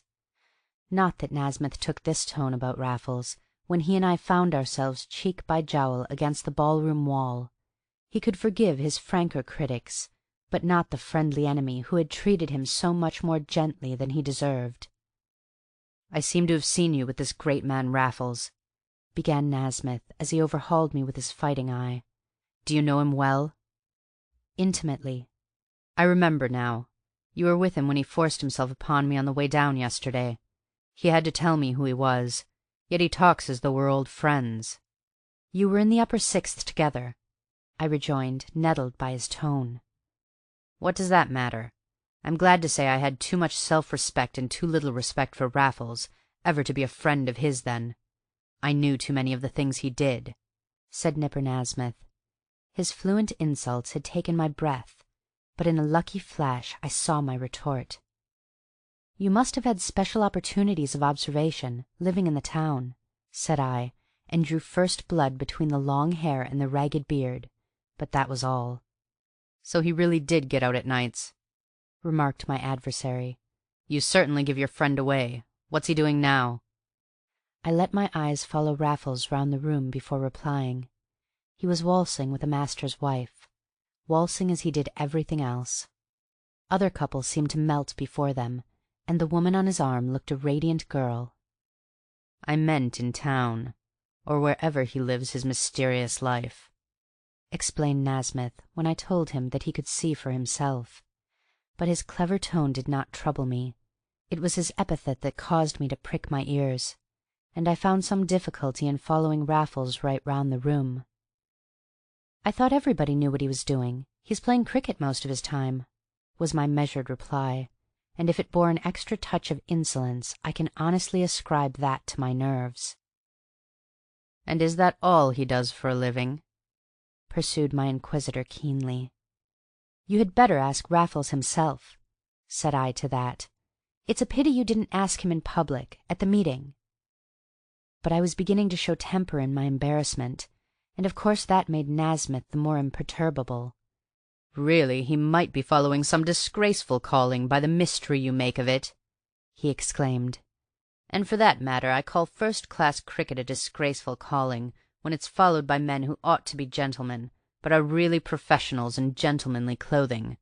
The present craze for gladiatorial athleticism I regard as one of the great evils of the age, but the thinly veiled professionalism of the so-called amateur is the greatest evil of that craze. Men play for the gentlemen, and are paid more than the players who walk out of another gate. In my time there was none of that. Amateurs were amateurs, and sport was sport. There were no Raffleses in the first-class cricket then. I had forgotten Raffles was a modern first-class cricketer. That explains him. Rather than see my son such another, do you know what I'd prefer to see him?" I neither knew nor cared, yet a wretched premonitory fascination held me breathless till I was told. "I'd prefer to see him a thief," said Nasmyth savagely, and when his eyes were done with me, he turned upon his heel. So that ended that stage of my discomfiture. It was only to give place to a worse. Was all this accident or fell design? Conscience had made a coward of me, and yet what reason had I to disbelieve the worst? We were pirouetting on the edge of an abyss. Sooner or later the false step must come and the pit swallow us. I began to wish myself back in London, and I did get back to my room in our old house. My dancing days were already over. There I had taken one resolution to which I remained as true as better men to better vows. There the painful association was no mere sense of personal unworthiness. I fell to thinking in my room of other dances, and was still smoking the cigarette which Raffles had taught me to appreciate when I looked up to find him regarding me from the door. He had opened it as noiselessly as only Raffles could open doors, and now he closed it in the same professional fashion. "I missed Achilles hours ago," said he, "and he's still sulking in his tent." "I have been," I answered, laughing, as he could always make me. "But I'll chuck it if you stop and smoke. Our host doesn't mind. There's an ash-tray provided for the purpose. I ought to be sulking between the sheets, but I'm ready to sit up with you till morning." "We might do worse, but on the other hand, we might do still better," rejoined Raffles, and for once he resisted the seductive Sullivan. "As a matter of fact, it's morning now. In another hour it will be dawn. And where could day better dawn than in Warfield Woods, or along the Stockley Road, or even on the Upper or the Middle? I don't want to turn in any more than you do. I may as well confess that the whole show down here has exalted me more than anything for years. But if we can't sleep, Bunny, let's have some fresh air instead." "Has everybody gone to bed?" I asked. "Long ago. I was the last in. Why?" "Only it might sound a little odd, our turning out again, if they were to hear us." Raffles stood over me with a smile made of mischief and cunning, but it was the purest mischief imaginable, the most innocent and comic cunning. "They shan't hear us at all, Bunny," said he. "I mean to get out as I did in the good old nights. I've been spoiling for the chance ever since I came down. There's not the smallest harm in it now, and if you'll come with me, I'll show you how it used to be done." "But I know," said I. "Who used to haul up the rope after you and let it down again to the minute?" Raffles looked down on me from lowered lids, over a smile too humorous to offend. "My dear good Bunny, and do you suppose that even then I had only one way of doing a thing? I've had a spare loophole all my life, and when you're ready I'll show you what it was when I was here. Take off those boots and carry your tennis shoes. Slip on another coat. Put out your light, and I'll meet you on the landing in 2 minutes." He met me with uplifted finger and not a syllable, and downstairs he led me, stocking soles close against the skirting, 2 feet to each particular step. It must have seemed child's play to Raffles. The old precautions were obviously assumed for my entertainment, but I confess that to me it was all refreshingly exciting. For once, without a risk of durance if we came to grief. With scarcely a creak we reached the hall, and could have walked out of the street door without danger or difficulty. But that would not do for Raffles. He must needs lead me into the boys' part, through the green baize door.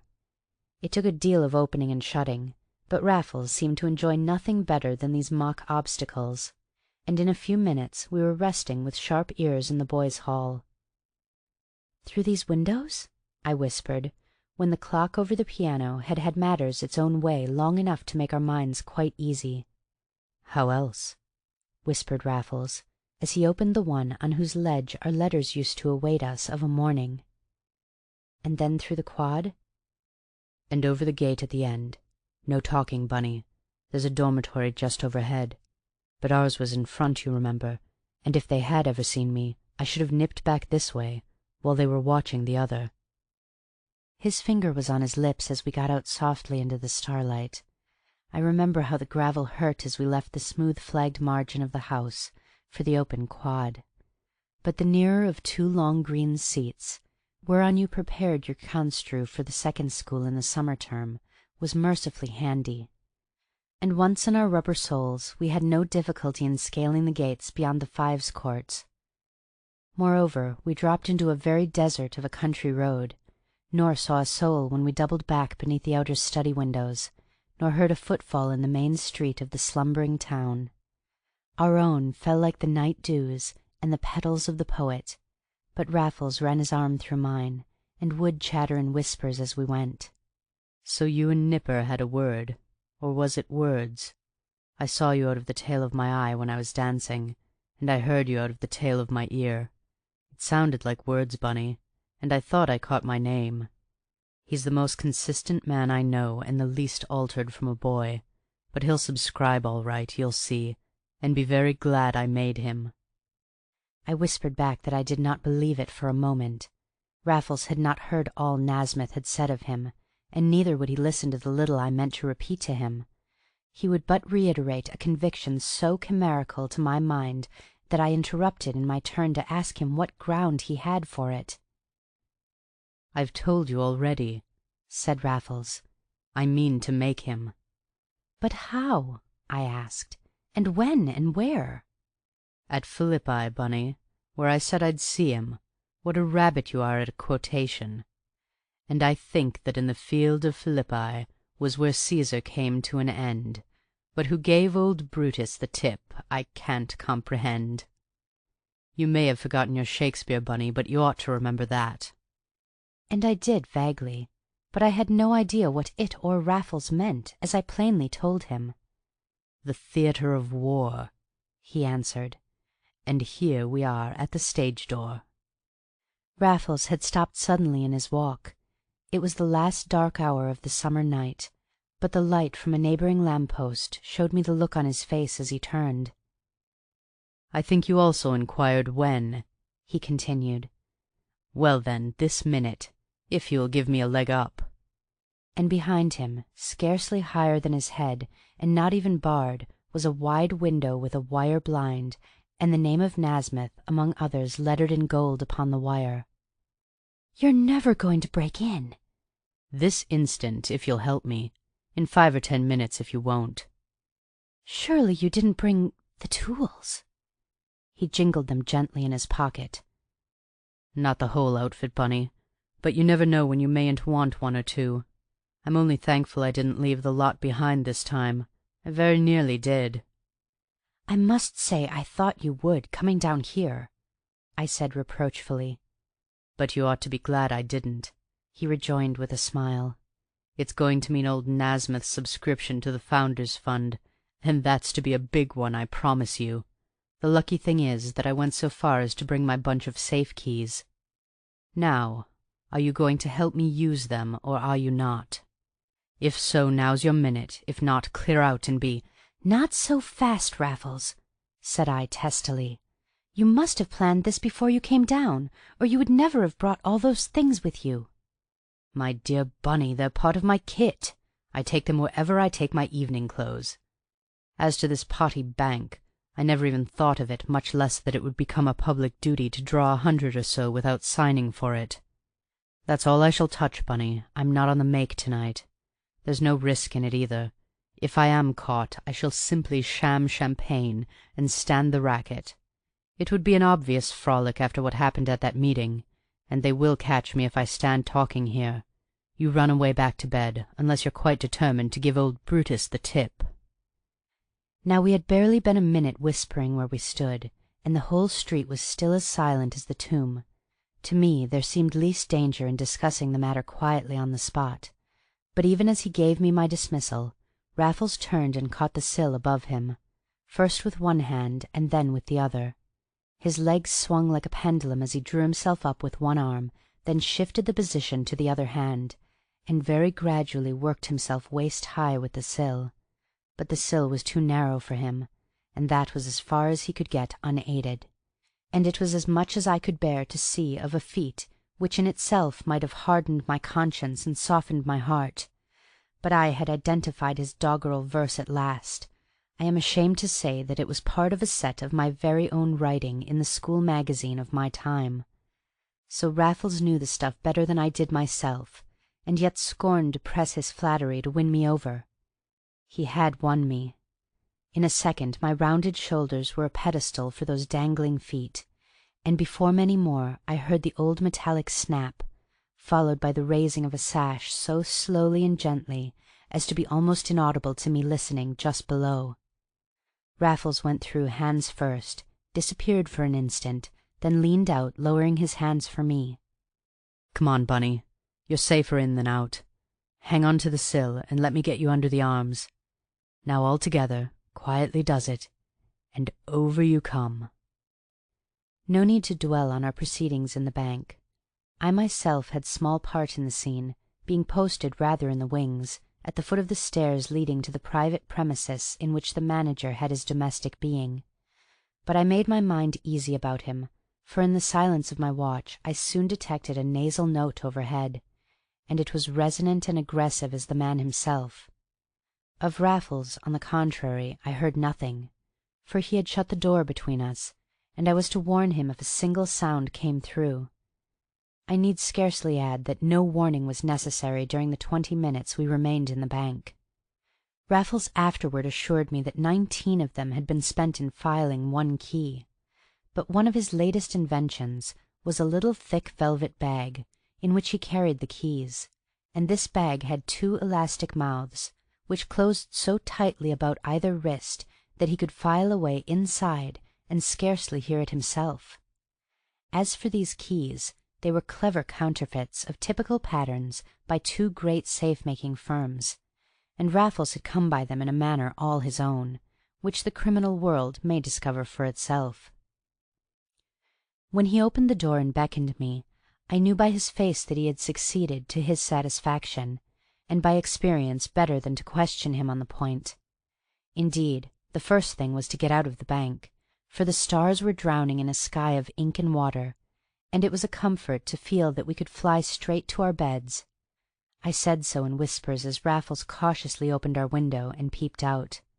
In an instant his head was in, and for another I feared the worst. "What was that, Bunny?" "No, you don't, my son. There's not a soul in sight that I can see. But you never know, and we may as well lay a scent while we're about it. Ready? Then follow me and never mind the window." With that he dropped softly into the street, and I after him, turning to the right instead of the left, and that at a brisk trot instead of the innocent walk which had brought us to the bank. Like mice we scampered past the great schoolroom, with its gables snipping a paler sky than ever, and the shadows melting even in the colonnade underneath.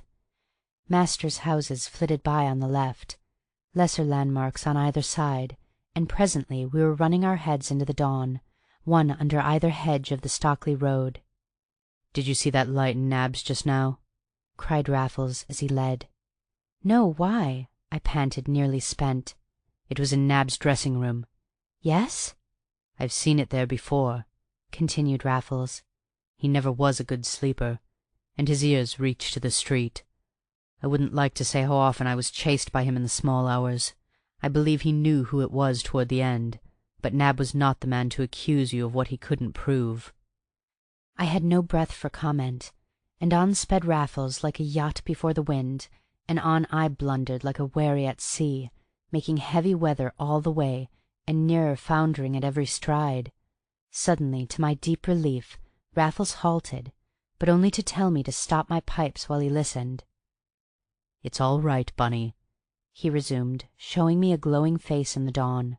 "History's on its own tracks once more, and I'll bet you it's dear old Nab on ours. Come on, Bunny, run to the last gasp and leave the rest to me." I was past arguing, and away he went. There was no help for it but to follow as best I could. Yet I had vastly preferred to collapse on the spot and trust to Raffles' resource, as before very long I must. I had never enjoyed long wind, and the hours that we kept in town may well have aggravated the deficiency. Raffles, however, was in first-class training from first-class cricket, and he had no mercy on Nab or me. But the master himself was an old Oxford miler, who could still bear it better than I. Nay, as I flagged and stumbled, I heard him pounding steadily behind. Come on, or he'll do us!" cried Raffles shrilly over his shoulder, and a gruff sardonic laugh came back over mine. It was pearly morning now, but we had run into a shallow mist that took me by the throat and stabbed me to the lungs. I coughed and stumbled in my stride, until down I went, less by accident than to get it over, and so lay headlong in my tracks, and old Nab dealt me a verbal kick as he passed. "You beast!" he growled, as I have known him to growl it in form. But Raffles himself had abandoned the flight on hearing my downfall, and I was on hands and knees just in time to see the meeting between him and old Nab. And there stood Raffles in the silvery mist, laughing with his whole light heart, leaning back to get the full flavour of his mirth, and nearer me sturdy old Nab, dour and grim, with beads of dew on the hoary beard that had been lamp-black in our time. "So I've caught you at last," said he, "after more years than I mean to count." "Then you're luckier than we are, sir," answered Raffles, "for I fear our man has given us the slip." "Your man?" echoed Nab. His bushy eyebrows had shot up. It was as much as I could do to keep my own in their place. "We were indulging in the chase ourselves," explained Raffles, "and one of us has suffered for his zeal, as you can see. It is even possible that we too have been chasing a perfectly innocent man." "Not to say a reformed character," said our pursuer dryly. "I suppose you don't mean a member of the school?" he added, pinking his man suddenly as of yore, with all the old barbed acumen. But Raffles was now his match. "That would be carrying reformation rather far, sir. No, as I say, I may have been mistaken in the first instance, but I had put out my light and was looking out of the window when I saw a fellow behaving quite suspiciously. He was carrying his boots and creeping along in his socks, which must be why you never heard him, sir. They make less noise than rubber soles even. That is, they must, you know. Well, Bunny had just left me, so I hauled him out and we both crept down to play detective. No sign of the fellow. We had a look in the colonnade. I thought I heard him, and that gave us no end of a hunt for nothing. But just as we were leaving he came padding past under our noses, and that's where we took up the chase. Where he'd been in the meantime I have no idea. Very likely he'd done no harm, but it seemed worth while finding out. He had too good a start, though, and poor Bunny had too bad a wind." "You should have gone on and let me rip," said I, climbing to my feet at last. "As it is, however, we will all let the other fellow do so," said old Nab in a genial growl. "And you two had better turn into my house and have something to keep the morning cold out." You may imagine with what alacrity we complied, and yet I'm bound to confess that I never liked Nab at school. I still remember my term in his form. He had a caustic tongue and fine assortment of damaging epithets, most of which were levelled at my devoted skull during those 3 months. I now discovered that he also kept a particularly mellow Scotch whisky, an excellent cigar, and a fund of anecdote of which a mordant wit was the worthy bursar. Enough to add that he kept us laughing in his study until the chapel bells rang him out. As for Raffles, he appeared to me to feel far more compunction for the fable which he had been compelled to foist upon one of the old masters than for the immeasurably graver offence against society and another old boy. This, indeed, did not worry him at all, and the story was received next day with absolute credulity on all sides. Nasmyth himself was the first to thank us both for our spirited effort on his behalf, and the incident had the ironic effect of establishing an immediate entente cordiale between Raffles and his very latest victim. I must confess, however, that for my own part I was thoroughly uneasy during the old boy's second innings, when Raffles made a selfish score, instead of standing by me to tell his own story in his own way. There was never any knowing with what new detail he was about to embellish it, and I still have to receive full credit for the tact that it required to follow his erratic lead convincingly. Seldom have I been more thankful than when our train started next morning, and the poor unsuspecting Nasmyth himself waved us a last farewell from the platform. "Lucky we weren't staying at Nab's," said Raffles as he lit a Sullivan and opened his Daily Mail at its report of the robbery. "There was one thing Nab would have spotted like the downy old bird he always was and will be." "What was that?" "The front door must have been found duly barred and bolted in the morning, and yet we let them assume that we came out that way. Nab would have pounced on the point, and by this time we might have been nabbed ourselves." It was but a little over 100 sovereigns that Raffles had taken, and of course he had resolutely eschewed any and every form of paper money. He posted his own first contribution of £25 to the Founders' Fund immediately on our return to town, before rushing off to more first-class cricket, and I gathered that the rest would follow piecemeal as he deemed it safe. By an odd coincidence, however, a mysterious but magnificent donation of 100 guineas was almost simultaneously received in notes by the treasurer of the Founders' Fund, from one who simply signed himself Old Boy. The treasurer happened to be our late host, the new man at our old house, and he wrote to congratulate Raffles on what he was pleased to consider a direct result of the latter's speech. I did not see the letter that Raffles wrote in reply, but in due course I heard the name of the mysterious contributor. He was said to be no other than Nipper Nasmyth himself. I asked Raffles if it was true.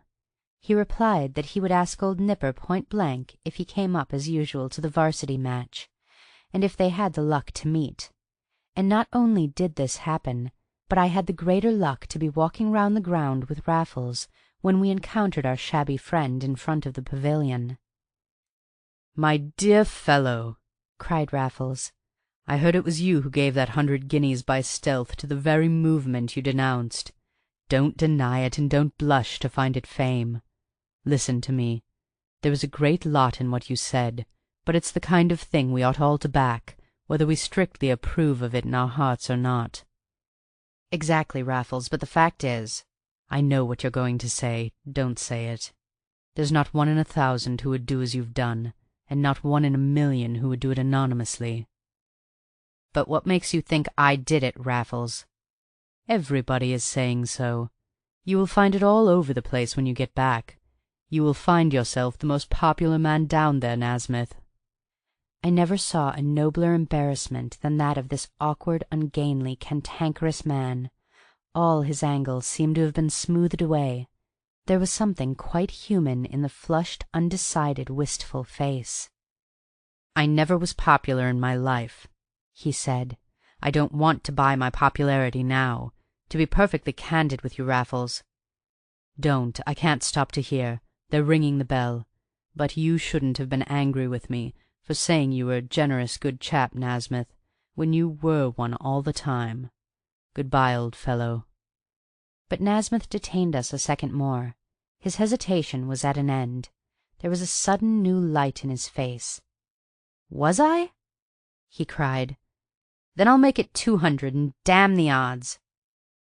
Raffles was a thoughtful man as we went to our seats. He saw nobody, would acknowledge no remark. Neither did he attend to the cricket for the first half-hour after lunch. Instead, he eventually invited me to come for a stroll on the practice ground, where, however, we found 2 chairs aloof from the fascinating throng. "I am not often sorry, Bunny, as you know," he began. "But I have been sorry since the interval. I've been sorry for poor old Nipper Nasmyth. Did you see the idea of being popular dawn upon him for the first time in his life?" "I did. But you had nothing to do with that, my dear man." Raffles shook his head over me as our eyes met. "I had everything to do with it. I tried to make him tell the meanest lie. I made sure he would, and for that matter he nearly did. Then, at the last moment, he saw how to hedge things with his conscience, and his second 100 will be a real gift." "You mean under his own name?" "And with his own free will. My good Bunny, is it possible you don't know what I did with the 100 we drew from that bank?" "I knew what you were going to do with it," said I. "I didn't know you had actually got further than the 25 you told me you were sending as your own contribution." Raffles rose abruptly from his chair. "And you actually thought that came out of his money?" "Naturally." "In my name?" "I thought so." Raffles stared at me inscrutably for some moments, and for some more at the great white numbers over the grand stand. "We may as well have another look at the cricket," said he. "It's difficult to see the board from here, but I believe there's another man out." End of chapter 5.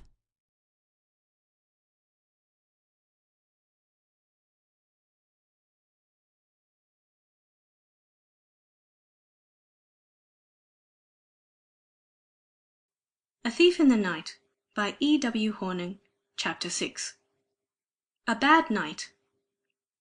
There was to be a certain little wedding in which Raffles and I took a surreptitious interest. The bride-elect was living in some retirement with a recently widowed mother and an asthmatical brother in a mellow hermitage on the banks of the Mole. The bridegroom was a prosperous son of the same suburban soil which had nourished both families for generations.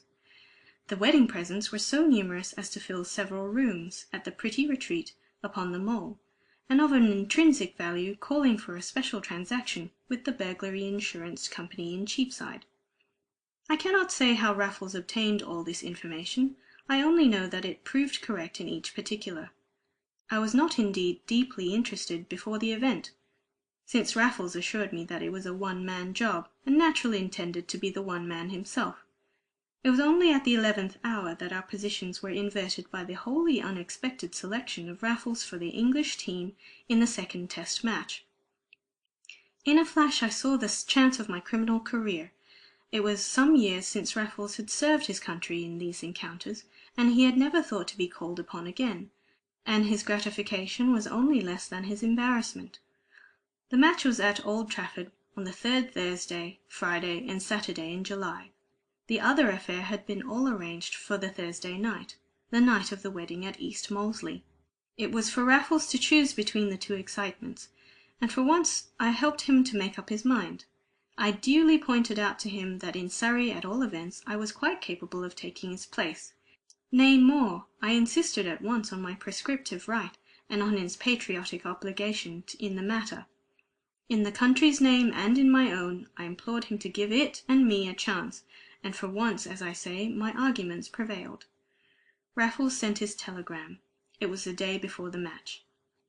We then rushed down to Esher, and over every inch of the ground by that characteristically circuitous route which he enjoined on me for the next night. And at 6 in the evening I was receiving the last of my many instructions through a window of the restaurant car. "Only promise me not to take a revolver," said Raffles in a whisper. "Here are my keys. There's an old life-preserver somewhere in the bureau. Take that if you like, though what you take I rather fear you are the chap to use." "Then the rope be round my own neck," I whispered back. "Whatever else I may do, Raffles, I shan't give you away, and you'll find I do better than you think, and am worth trusting with a little more to do, or I'll know the reason why." And I meant to know it, as he was borne out of Euston with raised eyebrows and I turned grimly on my heel. I saw his fears for me, and nothing could have made me more fearless for myself. Raffles had been wrong about me all these years. Now was my chance to set him right. It was galling to feel that he had no confidence in my coolness or my nerve, when neither had ever failed him at a pinch. I had been loyal to him through rough and smooth. In many an ugly corner I had stood as firm as Raffles himself. I was his right hand, and yet he never hesitated to make me his cat's paw. This time, at all events, I should be neither one nor the other. This time I was the understudy playing lead at last, and I wish I could think that Raffles ever realized with what gusto I threw myself into his part. Thus I was first out of a crowded theatre train at Esher next night, and first down the stairs into the open air. The night was close and cloudy, and the road to Hampton Court, even now that the suburban builder had marked much of it for his own, is one of the darkest I know. The first mile is still a narrow avenue, a mere tunnel of leaves at midsummer, but at that time there was not a lighted pane or cranny by the way. Naturally, it was in this blind reach that I fancied I was being followed. I stopped in my stride, so did the steps I made sure I had heard not far behind, and when I went on they followed suit. I dried my forehead as I walked, but soon brought myself to repeat the experiment, when an exact repetition of the result went to convince me that it had been my own echo all the time. And since I lost it on getting quit of the avenue and coming out upon the straight and open road, I was not long in recovering from my scare. But now I could see my way, and found the rest of it without mishap, though not without another semblance of adventure. Over the bridge across the mole, when about to turn to the left, I marched straight upon a policeman in rubber soles. I had to call him officer as I passed, and to pass my turning by a couple of 100 yards, before venturing back another way. At last I had crept through a garden gate, and round by black windows to a black lawn drenched with dew. It had been a heating walk, and I was glad to blunder on a garden seat, most considerately placed under a cedar, which added its own darkness to that of the night. Here I rested a few minutes, putting up my feet to keep them dry, untying my shoes to save time, and generally facing the task before me with a coolness which I strove to make worthy of my absent chief. But mine was a self-conscious quality, as far removed from the original as any other deliberate imitation of genius. I actually struck a match on my trousers and lit one of the shorter Sullivans. Raffles himself would not have done such a thing at such a moment. But I wished to tell him that I had done it, and in truth I was not more than pleasurably afraid. I had rather that impersonal curiosity as to the issue which had been the saving of me in still more precarious situations. I even grew impatient for the fray, and could not, after all, sit still as long as I had intended. So it happened that I was finishing my cigarette on the edge of the wet lawn and about to slip off my shoes before stepping across the gravel to the conservatory door, when a most singular sound arrested me in the act. It was a muffled gasping somewhere overhead. I stood like stone, and my listening attitude must have been visible against the milky sheen of the lawn, for a laboured voice hailed me sternly from a window. "Who on earth are you?" it wheezed. "A detective officer," I replied, "sent down by the Burglary Insurance Company." Not a moment had I paused for my precious fable. It had been prepared for me by Raffles in case of need. I was merely repeating a lesson in which I had been closely schooled. But at the window there was pause enough, filled only by the uncanny wheezing of the man I could not see. "I don't see why they should have sent you down," he said at length. "We are being quite well looked after by the local police. They're giving us a special call every hour." "I know that, Mr. Medlicott," I rejoined on my own account. "I met one of them at the corner just now, and we passed the time of night." My heart was knocking me to bits. I had started for myself at last. "Did you get my name from him?" pursued my questioner, in a suspicious wheeze. "No, they gave me that before I started," I replied. "But I'm sorry you saw me, sir. It's a mere matter of routine, and not intended to annoy anybody. I propose to keep a watch on the place all night, but I own it wasn't necessary to trespass as I've done. I'll take myself off the actual premises, if you prefer." This again was all my own, and it met with a success that might have given me confidence. "Not a bit of it," replied young Medlicott with a grim geniality. "I've just woke up with the devil of an attack of asthma, and may have to sit up in my chair till morning. You'd better come up and see me through, and kill two birds while you're at it. Stay where you are, and I'll come down and let you in." Here was a dilemma which Raffles himself had not foreseen. Outside in the dark my audacious part was not hard to play, but to carry the improvisation indoors was to double at once the difficulty and the risk. It was true that I had purposely come down in a true detective's overcoat and bowler, but my personal appearance was hardly of the detective type. On the other hand, as the soi-disant guardian of the gifts, one might only excite suspicion by refusing to enter the house where they were. Nor could I forget that it was my purpose to effect such entries first or last. That was the casting consideration. I decided to take my dilemma by the horns. There had been a scraping of matches in the room over the conservatory. The open window had shown for a moment, like an empty picture frame, a gigantic shadow wavering on the ceiling, and in the next half-minute I remembered to tie my shoes. But the light was slow to reappear through the leaded glasses of an outer door farther along the path, and when the door opened it was a figure of woe that stood within and held an unsteady candle between our faces. I have seen old men look half their age, and young men look double theirs, but never before or since have I seen a beardless boy bent into a man of 80, gasping for every breath, shaken by every gasp, swaying, tottering, and choking as if about to die upon his feet. Yet with it all, young Medlicott overhauled me shrewdly, and it was several moments before he would let me take the candle from him. "I shouldn't have come down. Made me worse," he began whispering in spurts. "Worse still going up again. You must give me an arm. You will come up? That's right. Not as bad as I look, you know. Got some good whisky, too. Presents are all right, but if they aren't, you'll hear of it indoors sooner than out. Now I'm ready. Thanks. Mustn't make more noise than we can help. Wake my mother." It must have taken us minutes to climb that single flight of stairs. There was just room for me to keep his arm in mine, with the other he hauled on the banisters, and so we mounted, step by step, a panting pause on each, and a pitched battle for breath on the half landing. In the end we gained a cosy library, with an open door leading to a bedroom beyond. but the effort had deprived my poor companion of all power of speech. His labouring lungs shrieked like the wind. He could just point to the door by which we had entered, and which I shut in obedience to his gestures, and then to the decanter and its accessories on the table where he had left them overnight. I gave him nearly half a glassful, and his paroxysm subsided a little as he sat hunched up in a chair.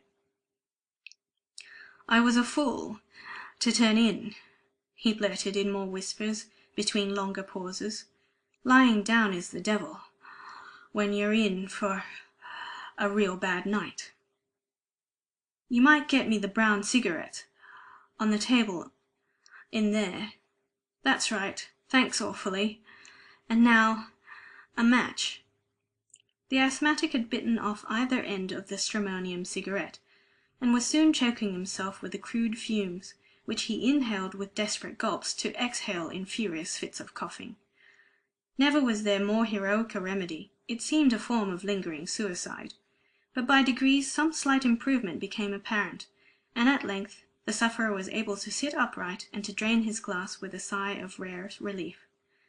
I sighed also, for I had witnessed a struggle for dear life by a man in the flower of his youth, whose looks I liked, whose smile came like a sun through the first break in his torments, and whose first words were to thank me for the little I had done in bare humanity.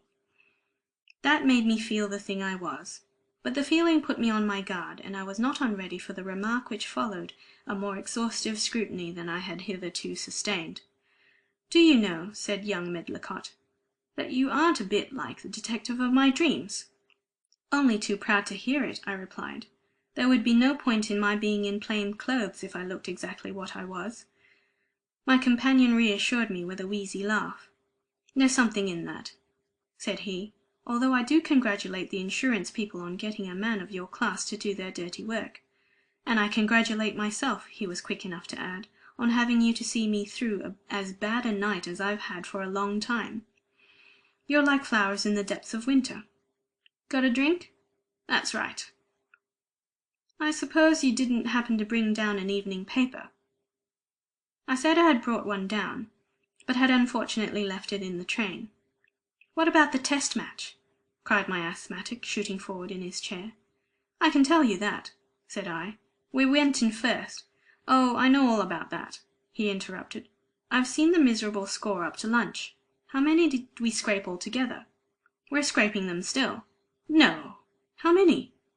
"Over 200 for 7 wickets." "Who made the stand?" "Raffles, for one. He was 62 not out at close of play." And the note of admiration rang in my voice, though I tried in my self-consciousness to keep it out. But young Medlicott's enthusiasm proved an ample cloak for mine. It was he who might have been the personal friend of Raffles, and in his delight he chuckled till he puffed and blew again. "Good old Raffles!" he panted in every pause. "After being chosen last, and as a bowler man! That's the cricketer for me, sir. By Jove, we must have another drink in his honour. Funny thing, asthma. Your liquor affects your head no more than it does a man with a snake bite, but it eases everything else, and sees you through. Doctors will tell you so, but you've got to ask 'em first. They're no good for asthma. I've only known one who could stop an attack, and he knocked me sideways with nitrate of amyl. Funny complaint in other ways. Raises your spirits, if anything.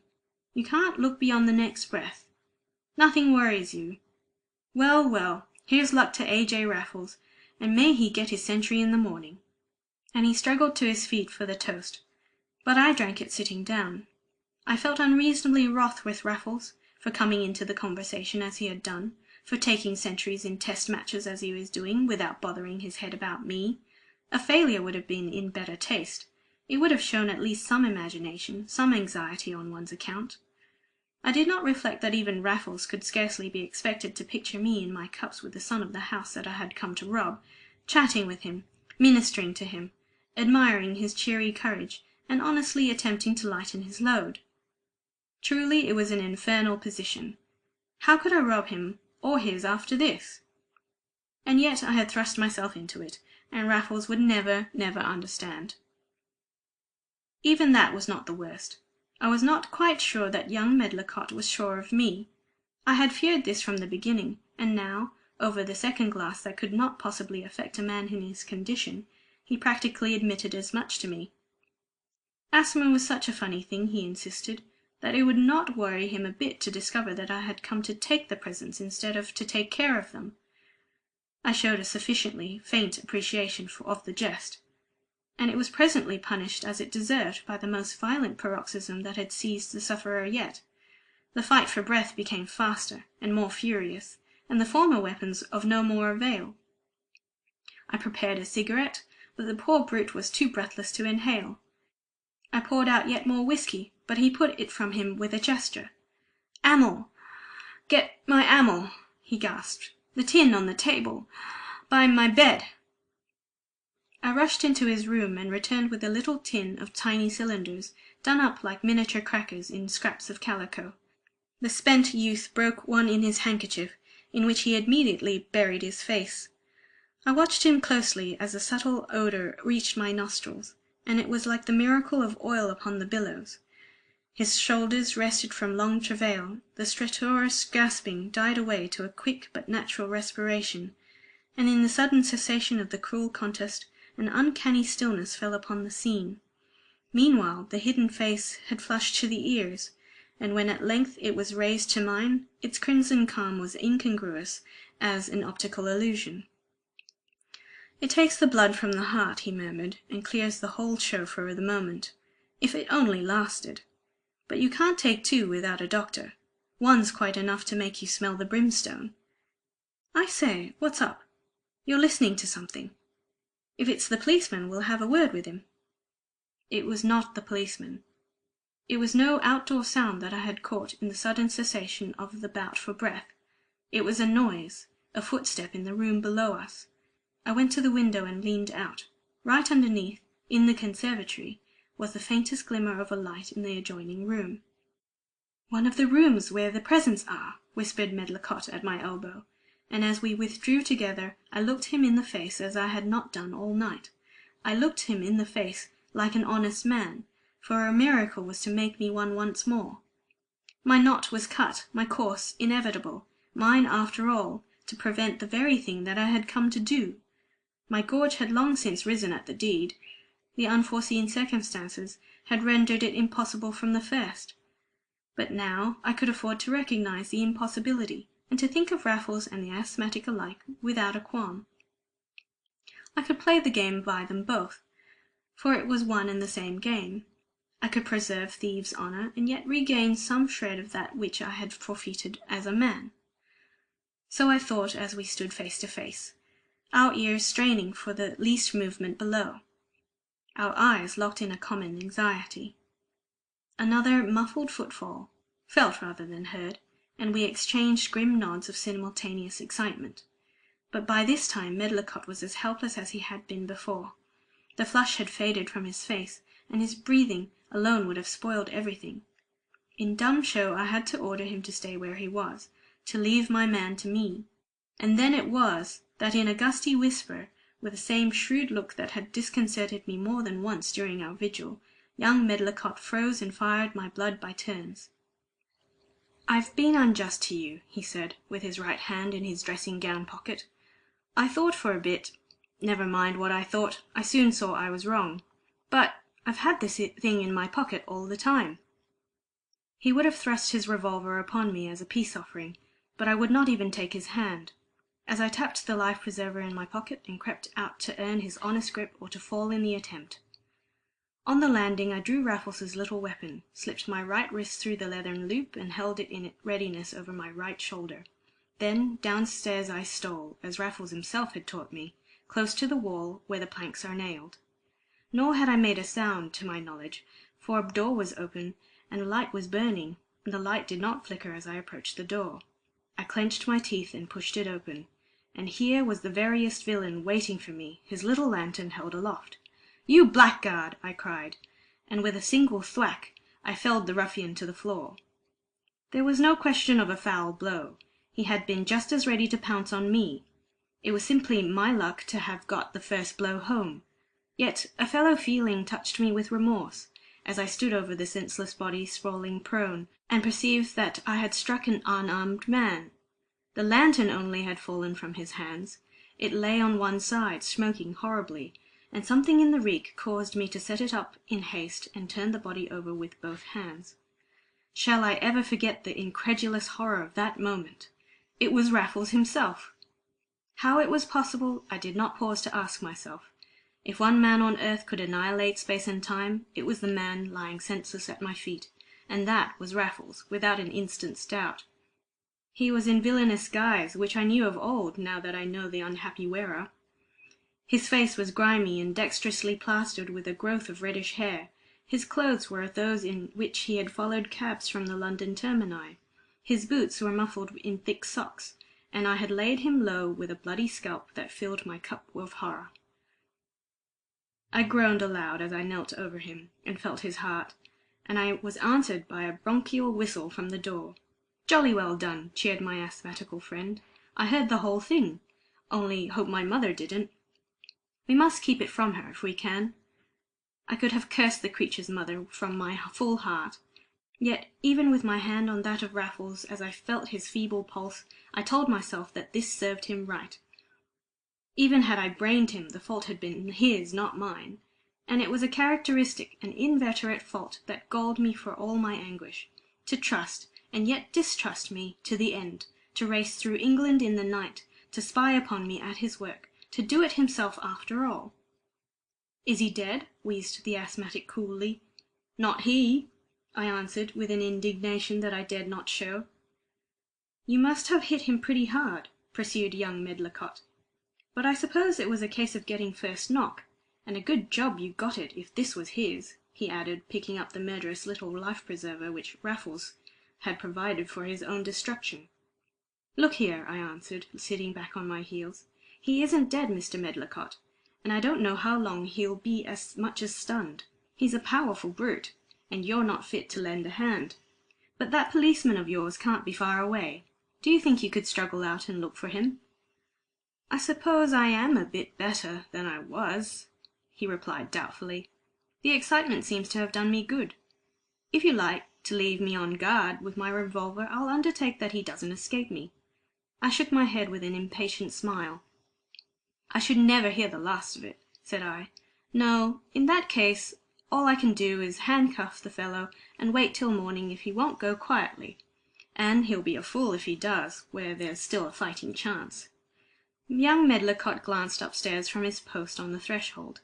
I refrained from watching him too keenly, but I knew what was in his mind. "I'll go," he said hurriedly.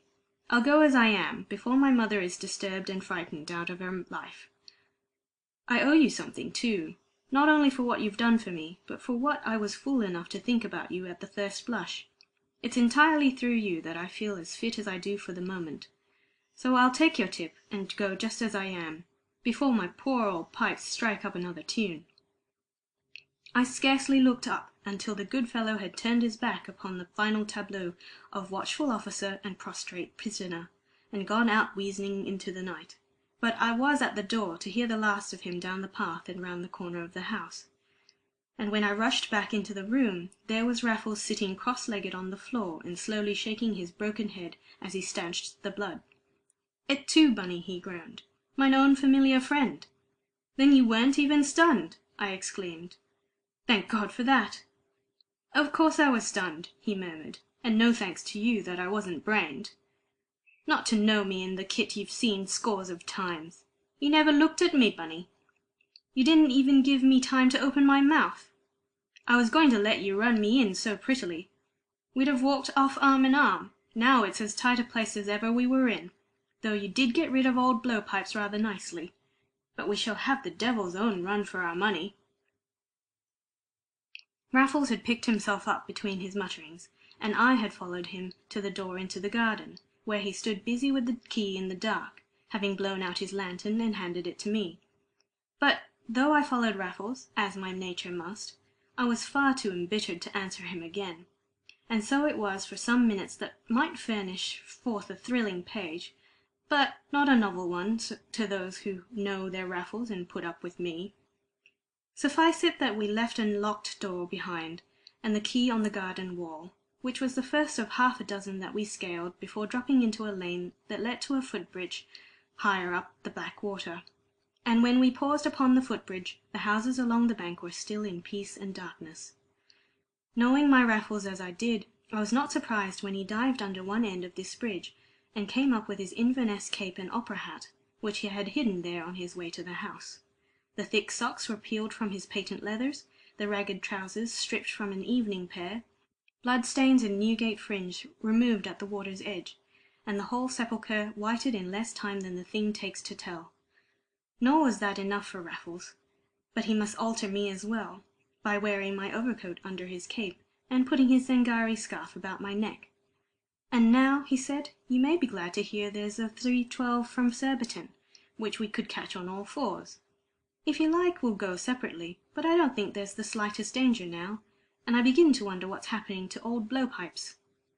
So indeed did I, and with no small concern, until I read of his adventures, and of our own, in the newspapers. It seemed that he had made a gallant spurt into the road, and there paid the penalty of his rashness by a sudden incapacity to move another inch. It had eventually taken him 20 minutes to creep back to locked doors, and another 10 to ring up the inmates. His description of my personal appearance, as reported in the papers, is the only thing that reconciles me to the thought of his sufferings during that half-hour. But at the time I had other thoughts, and they lay too deep for idle words. For to me also it was a bitter hour. I had not only failed in my self-sought task, I had nearly killed my comrade into the bargain.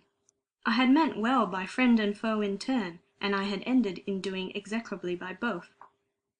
It was not all my fault, but I knew how much my weakness had contributed to the sum, and I must walk with the man whose fault it was, who had travelled 200 miles to obtain this last proof of my weakness, to bring it home to me, and to make our intimacy intolerable from that hour. I must walk with him to Surbiton, but I need not talk. All through Thames Ditton I had ignored his sallies, nor yet when he ran his arm through mine on the river-front when we were nearly there, would I break the seal my pride had set upon my lips.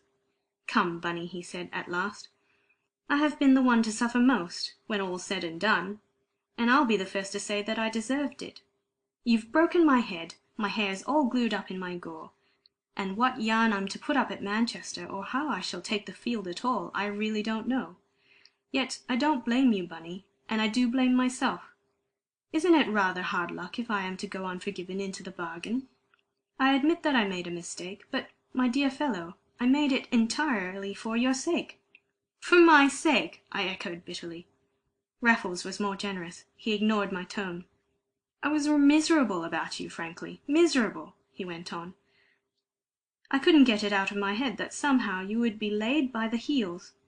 It was not your pluck that I distrusted, my dear fellow, but it was your very pluck that made me tremble for you. I couldn't get you out of my head. I went in when runs were wanted, but I give you my word that I was more anxious about you, and no doubt that's why I helped to put on some runs. Didn't you see it in the paper, Bunny? It's the innings of my life so far."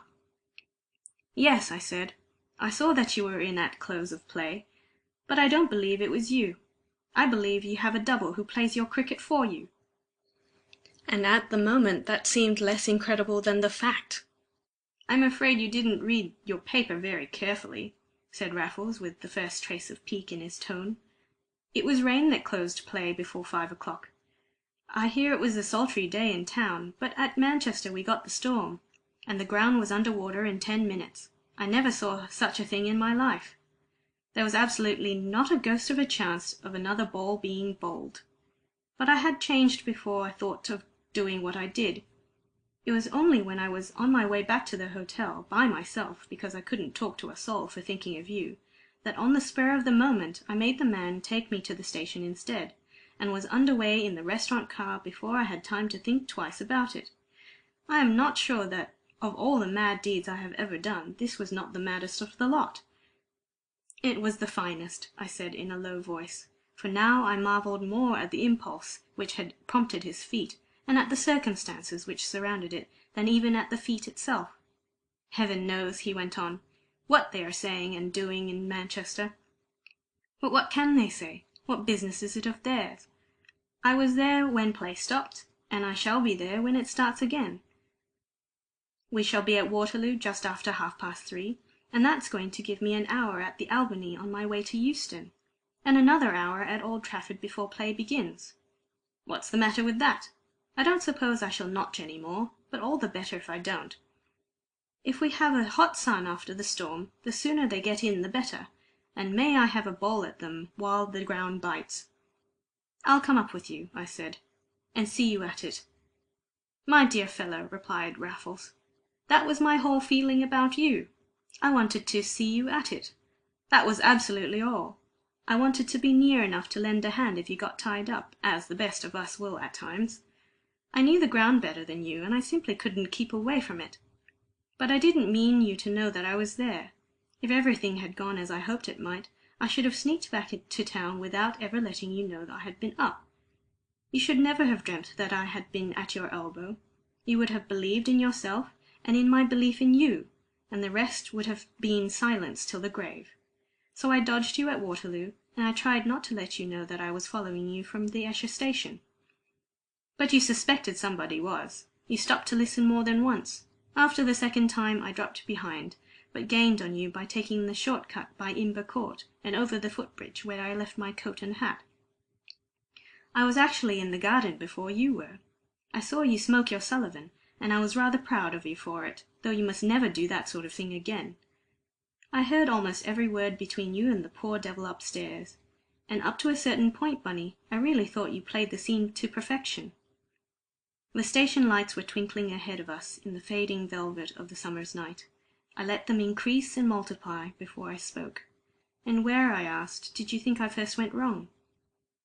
In going indoors at all, said Raffles. If I had done that, I should have done exactly what you did from that point on. You couldn't help yourself with that poor brute in that state, and I admired you immensely, Bunny, if that's any comfort to you now. Comfort! It was wine in every vein, for I knew that Raffles meant what he said, and with his eyes I soon saw myself in braver colours. I ceased to blush for the vacillations of the night, since he condoned them. I could even see that I had behaved with a measure of decency, in a truly trying situation, now that Raffles seemed to think so.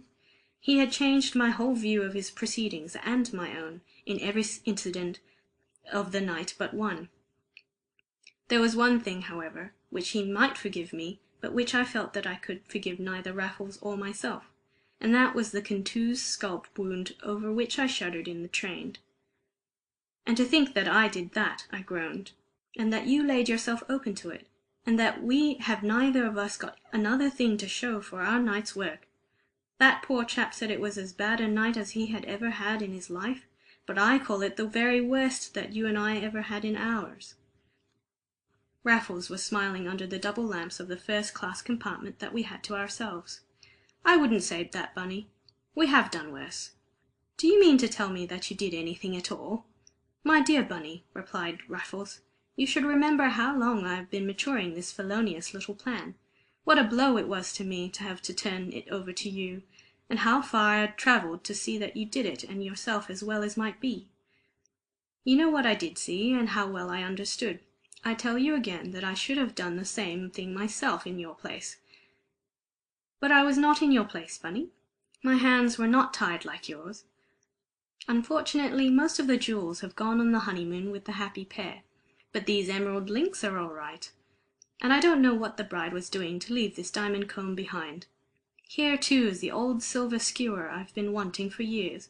They make the most charming paper knives in the world, and this gold cigarette case will just do for your smaller Sullivans. Nor were these the only pretty things that Raffles set out in twinkling array upon the opposite cushions, but I do not pretend that this was one of our heavy hauls, or deny that its chief interest still resides in the score of the second Test match of that Australian tour. End of Chapter 6.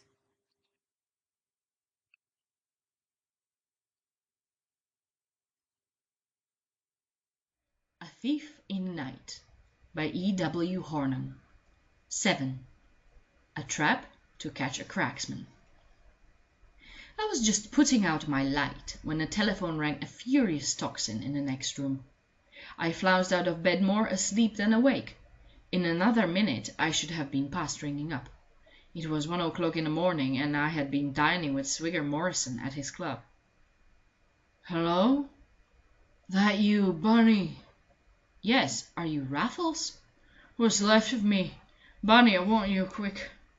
And even over the wire his voice was faint with anxiety and apprehension. "What on earth has happened?" "Don't ask. You never know." "I'll come at once. Are you there, Raffles?" "What's that?"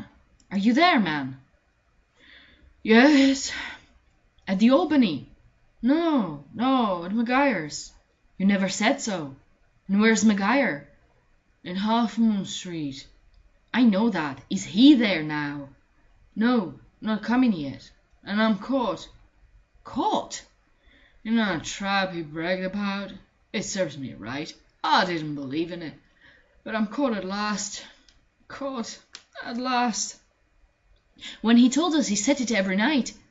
Oh, Raffles, what sort of a trap is it? What shall I do? What shall I bring?" But his voice had grown fainter and wearier with every answer, and now there was no answer at all. Again and again I asked Raffles if he was there. The only sound to reach me in reply was the low metallic hum of the live wire between his ear and mine. And then, as I sat gazing distractedly at my 4 safe walls, with the receiver still pressed to my head, there came a single groan, followed by the dull and dreadful crash of a human body falling in a heap. In utter panic I rushed back into my bedroom and flung myself into the crumpled shirt and evening clothes that lay where I had cast them off. But I knew no more what I was doing than what to do next. I afterward found that I had taken out a fresh tie and tied it rather better than usual. But I can remember thinking of nothing but Raffles in some diabolical man-trap, and of a grinning monster stealing in to strike him senseless with one murderous blow.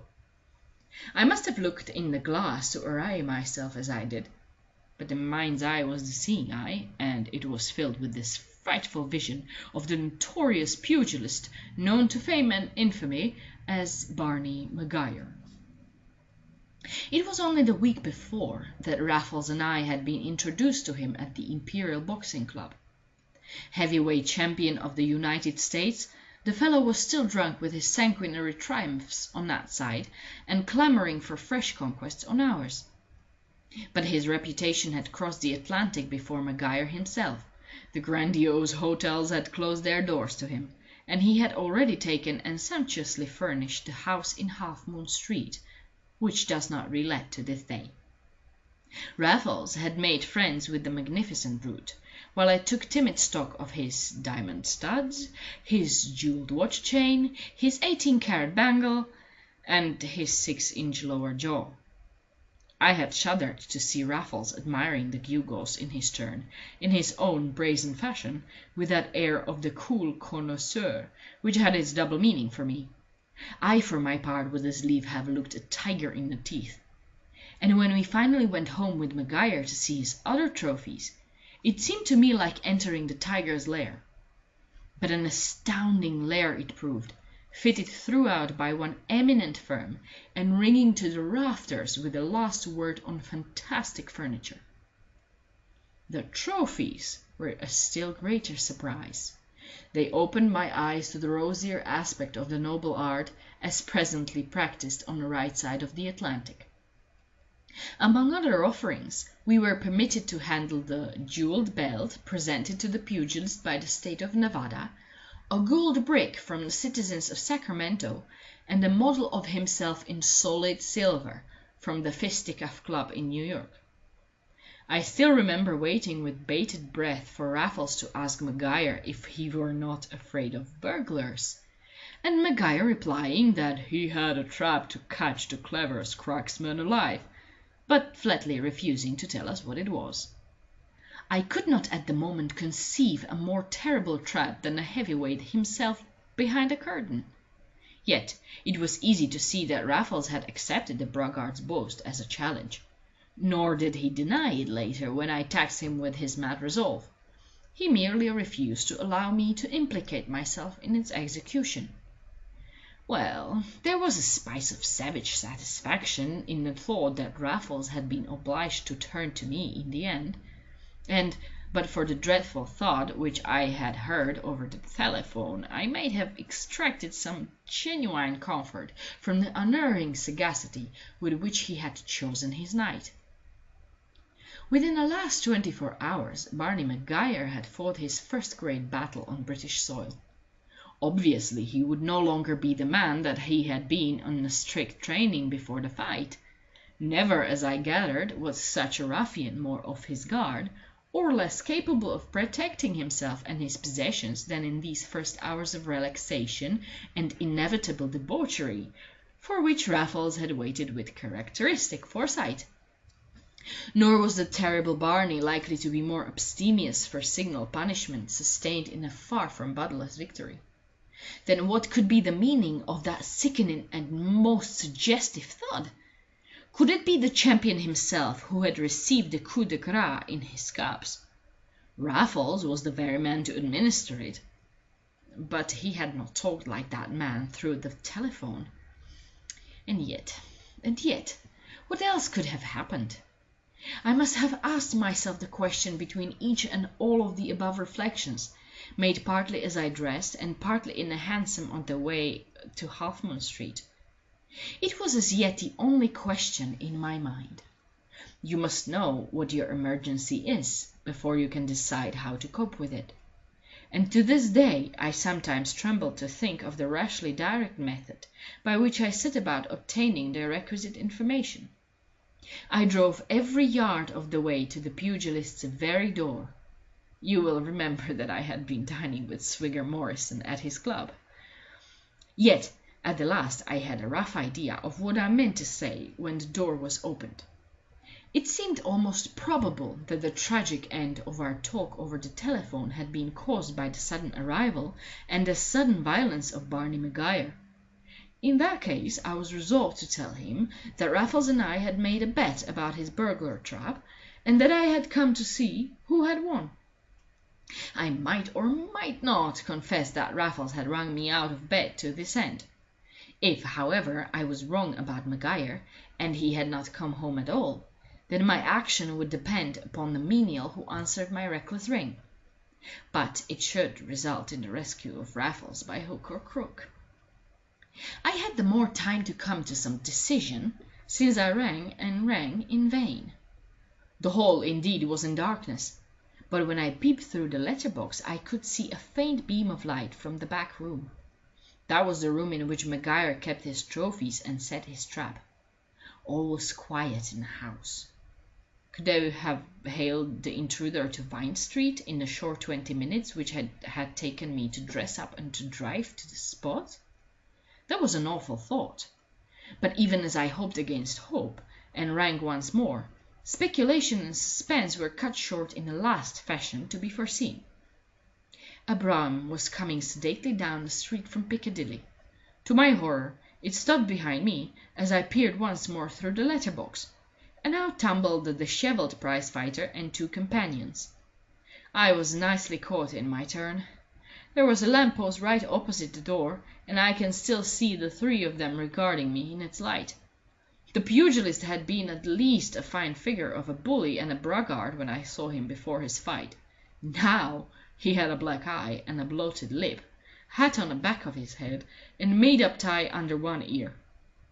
His companions were his sallow little Yankee secretary, whose name I really forget, but whom I met with Maguire at the boxing club, and a very grand person in a second skin of shimmering sequins. I can neither forget nor report the terms in which Barney Maguire asked me who I was and what I was doing there. Thanks, however, to Swigger Morrison's hospitality, I readily reminded him of our former meeting, and of more that I only recalled as the words were in my mouth. "You remember Raffles," said I. "If you don't remember me, you showed us your trophies the other night, and asked us both to look you up at any hour of the day or night after the fight." I was going on to add that I had expected to find Raffles there before me, to settle a wager that we had made about the man-trap. But the indiscretion was interrupted by Maguire himself, whose dreadful fist became a hand that gripped mine with brute fervour, while with the other he clouted me on the back. "You don't say!" he cried. "I took you for some darn crook, but now I remember you perfectly. If you hadn't spoke up slick I'd have bust your face in, sonny. I would, sure. Come right in and have a drink to show there's Jehu Shepherd!" The secretary had turned the latchkey in the door, only to be hauled back by the collar as the door stood open, and the light from the inner room was seen streaming upon the banisters at the foot of the narrow stairs. "A light in my den," said Maguire in a mighty whisper, "and the blamed door open, though the key's in my pocket and we left it locked. Talk about crooks, eh? Holy smoke, how I hope we've landed one alive! You ladies and gentlemen, lay around where you are while I see." And the hulking figure advanced on tiptoe, like a performing elephant, until just at the open door, when for a second we saw his left revolving like a piston, and his head thrown back at its fighting angle. But in another second his fists were hands again, and Maguire was rubbing them together as he stood shaking with laughter in the light of the open door. "Walk up!" he cried, as he beckoned to us three. "Walk up and see one of their blamed British crooks laid as low as the blamed carpet and nailed as tight." Imagine my feelings on the mat. The sallow secretary went first. The sequins glittered at his heels. And I must own that for one base moment I was on the brink of bolting through the street door. It had never been shut behind us. I shut it myself in the end. Yet it was small credit to me that I actually remained on the same side of the door as Raffles. "Real, home-grown, low-down, unwashed Whitechapel," I had heard Maguire remark within. "Blamed if our Bory boys ain't cock angels scum like this. Ah, you biter, I wouldn't soil my knuckles on your ugly face, but if I had my thick boots on I'd dance the soul out of your carcass for 2 cents." After this it required less courage to join the others in the inner room, and for some moments even I failed to identify the truly repulsive object about which I found them grouped. There was no false hair upon the face, but it was so black as any sweep's. The clothes, on the other hand, were new to me, though older and more pestiferous in themselves than most worn by Raffles for professional purposes. And at first, as I say, I was far from sure whether it was Raffles at all. But I remembered the crash that cut short our talk over the telephone, and this inanimate heap of rags was lying directly underneath a wall instrument, with the receiver dangling over him. "Think you know him?" asked the sallow secretary as I stooped and peered with my heart in my boots. "Good Lord, no! I only wanted to see if he was dead," I explained, having satisfied myself that it was really Raffles, and that Raffles was really insensible. "But what on earth has happened?" I asked in my turn. "That's what I want to know," whined the person in sequins, who had contributed various ejaculations unworthy of report, and finally subsided behind an ostentatious fan. "I should judge," observed the secretary, "that it's for Mr. Maguire to say or not to say just as he darn pleases." But the celebrated Barney stood upon a Persian hearthrug, beaming upon us all in a triumph too delicious for immediate translation into words. The room was furnished as a study, and most artistically furnished, if you consider outlandish shapes in fumed oak artistic. There was nothing of the traditional prize-fighter about Barney Maguire, except his vocabulary and his lower jaw. I had seen over his house already, and it was fitted and decorated throughout by a high art firm which exhibits just such a room as that which was the scene of our tragedietta. The person in the sequins lay glistening like a landed salmon in a quaint chair of enormous nails and tapestry compact. The secretary leaned against an escritoire with huge hinges of beaten metal. The pugilist's own background presented an elaborate scheme of oaken tiles, with inglenooks green from the joiner, and the china cupboard with leaded panes behind his bullet head. And his bloodshot eyes rolled with rich delight from the decanter and glasses on the octagonal table to another decanter, in the quaintest and craftiest of revolving spirit tables. "Isn't it bully?" asked the prize-fighter, smiling on us each in turn, with his black and bloodshot eyes and his bloated lip. "To think that I've only to invent a trap to catch a crook, for a blamed crook to walk right into. You, Mr. Man," and he nodded his great head at me, "you recollect me telling you that I'd gotten one when you come in that night with the other sport. Say, pity he's not with you now. He was a good boy, and I liked him a lot. But he wanted to know too much, and I guess he'd got to want. But I'm liable to tell you now, or else bust. See that decanter on the table?" "I was just looking at it," said the person in sequins. "You don't know what a turn I've had, or you'd offer me a little something." "You shall have a little something in a minute," rejoined Maguire. "But if you take a little anything out of that decanter, you'll collapse like our friend upon the floor." "Good heavens!" I cried out with involuntary indignation, and his fell scheme broke upon me in a clap. "Yes, sir," said Maguire, fixing me with his bloodshot orbs. "My trap for crooks and cracksmen is a bottle of Hocus whiskey, and I guess that's it on the table, with the silver label around its neck. Now look at this other decanter, without any label at all, but for that they're the dead spit of each other. I'll put them side by side so you can see. It isn't only the decanters, but the liquor looks the same in both, and tastes so you wouldn't know the difference till you woke up in your tracks. I got the poison from a blamed Indian away west, and it's rather ticklish stuff, so I keep the label around the trap bottle and only leave it out nights. That's the idea, and that's all there is to it," added Maguire, putting the labelled decanter back in the stand. "But I figure it's enough for 99 crooks of 100, and 19 out of 20 I'll have the liquor before they go to work." "I wouldn't figure on that," observed the secretary with a downward glance as though at the prostrate Raffles. "Have you looked to see if the trophies are all safe?" "Not yet," said Maguire with a glance at the pseudo-antique cabinet in which he kept them. "Then you can save yourself the trouble," rejoined the secretary as he dived under the octagonal table and came up with a small black bag that I knew at a glance. It was the one that Raffles had used for heavy plunder ever since I had known him.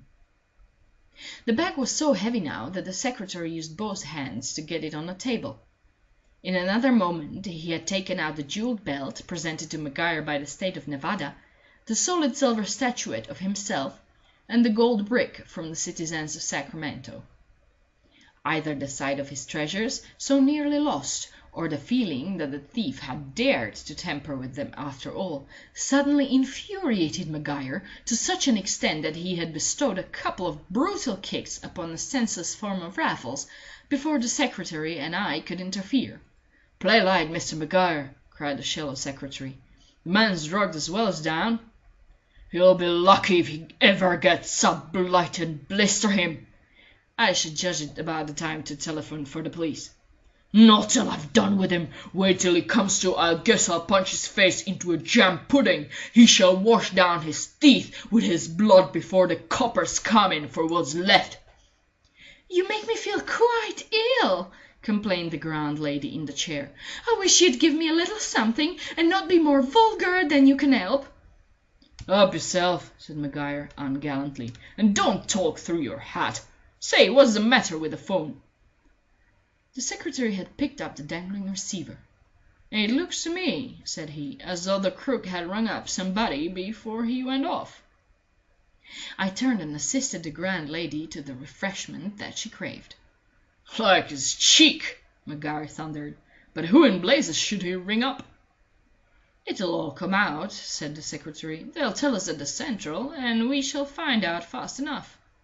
"It don't matter now," said Maguire. "Let's have a drink and then rouse the devil up." But now I was shaking in my shoes. I saw quite clearly what this meant. Even if I rescued Raffles for the time being, the police would promptly ascertain that it was I who had been rung up by the burglar, and the fact of my not having said a word about it would be directly damning to me, if in the end it did not incriminate us both.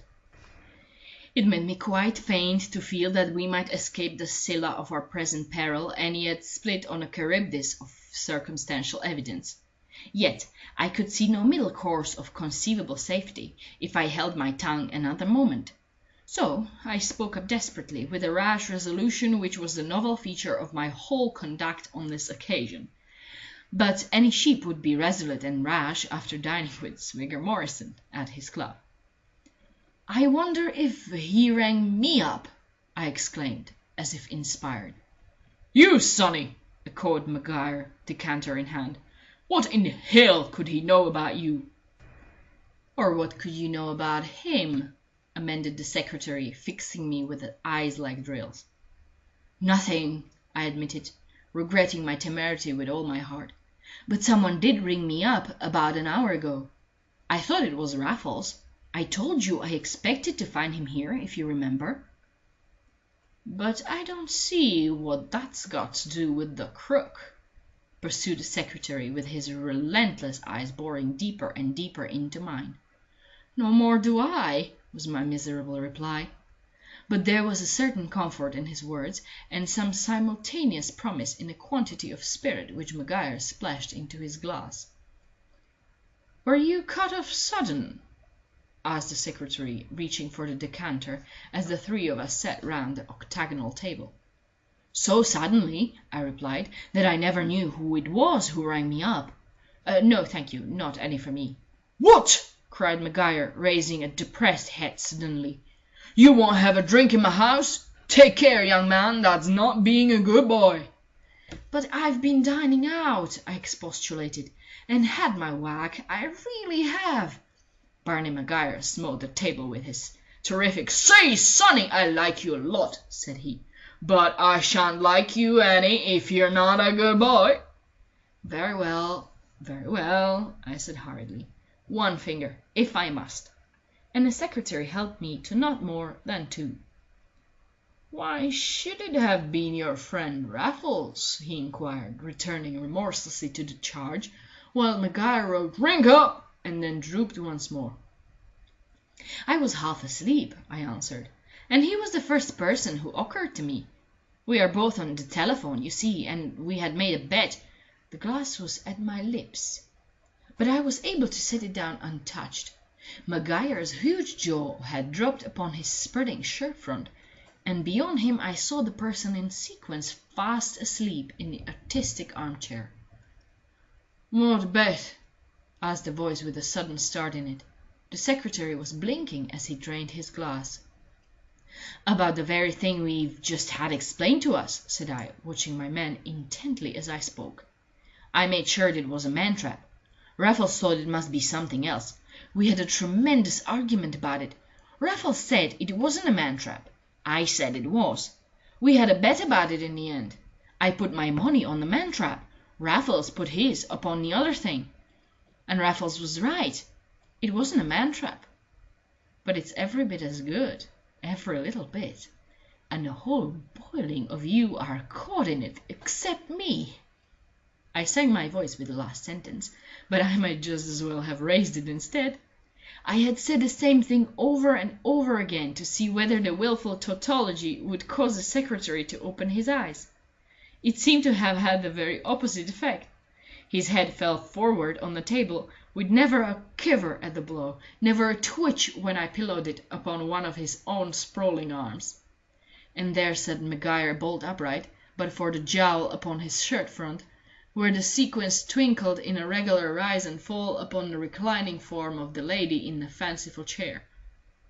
All three were sound asleep. By what accident or by whose design I did not pause to inquire. It was enough to ascertain the fact beyond all chance of error. I turned my attention to Raffles last of all. There was the other side of the medal. Raffles was still sleeping as sound as the enemy, or so I feared at first. I shook him gently. He made no sign. I introduced vigour into the process. He muttered incoherently. I caught and twisted an unresisting wrist, and at that he yelped profanely. But it was many and many anxious moments before his blinking eyes knew mine. "Bunny," he yawned, and nothing more until his position came back to him. "So you came to me," he went on in a tone that thrilled me with its affectionate appreciation, "as I knew you would. Have they turned up yet? They will any minute, you know. There's not one to lose." "No, they won't, old man," I whispered, and he sat up and saw the comatose trio for himself. Raffles seemed less amazed at the result than I had been as a puzzled witness of the process.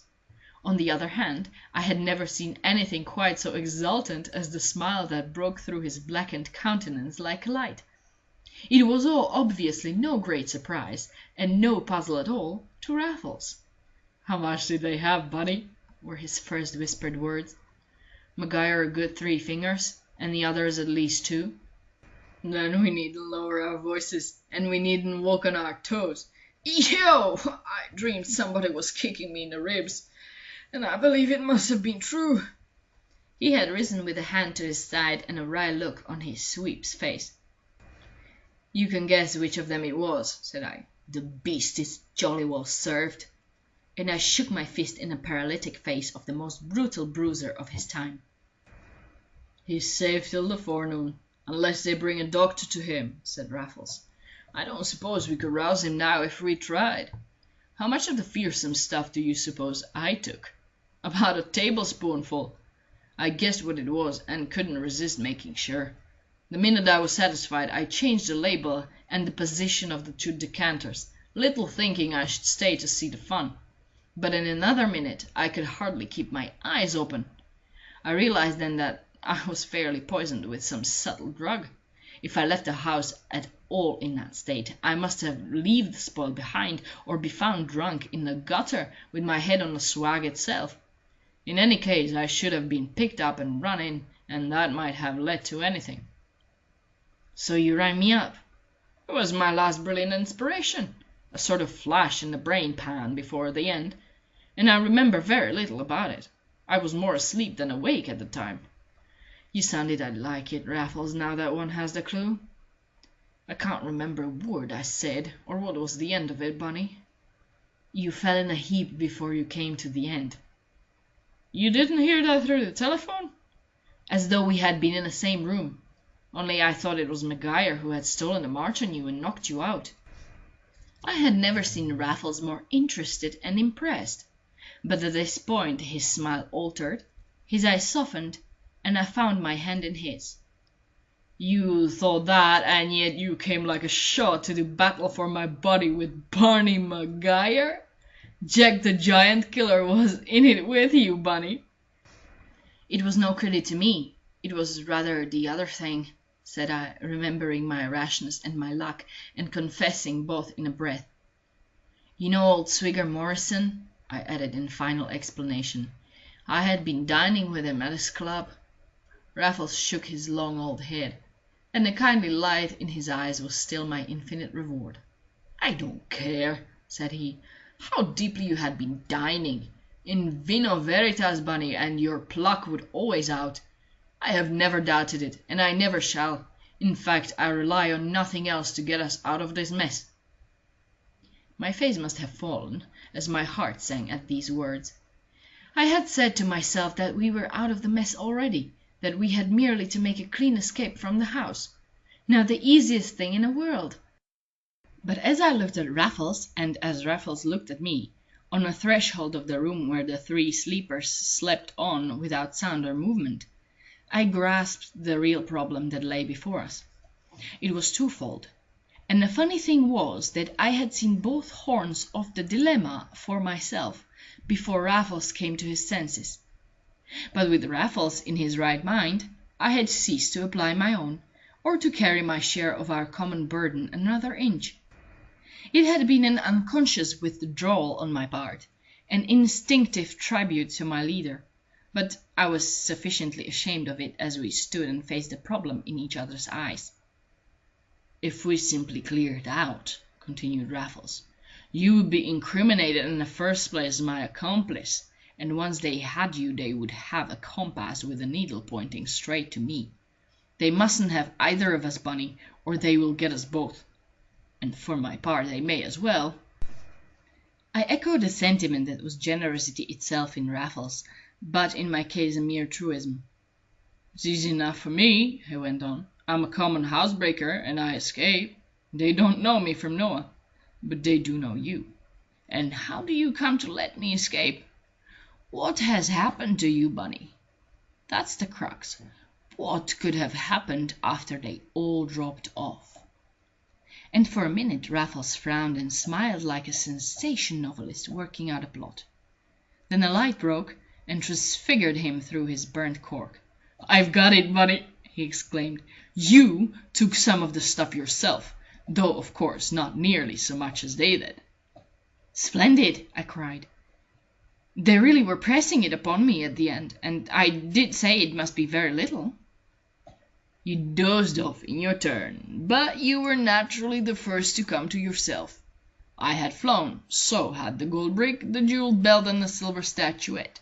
You tried to rouse the others. You couldn't succeed, nor would you if you did try.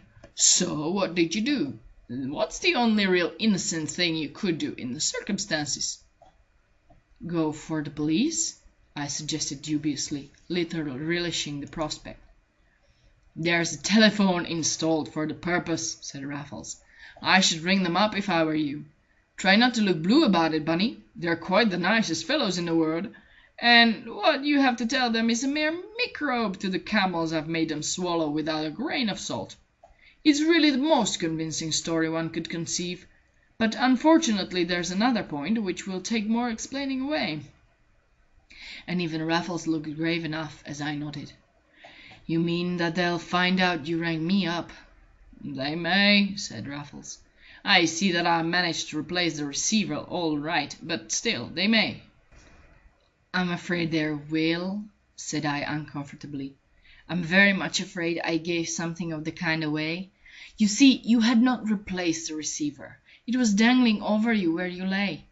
This very question came up, and the brutes themselves seemed so quick to see its possibilities that I thought best to take the bull by the horns and own that I had been rung up by somebody. To be absolutely honest, I even went so far as to say I thought it was Raffles." "You didn't, Bunny!"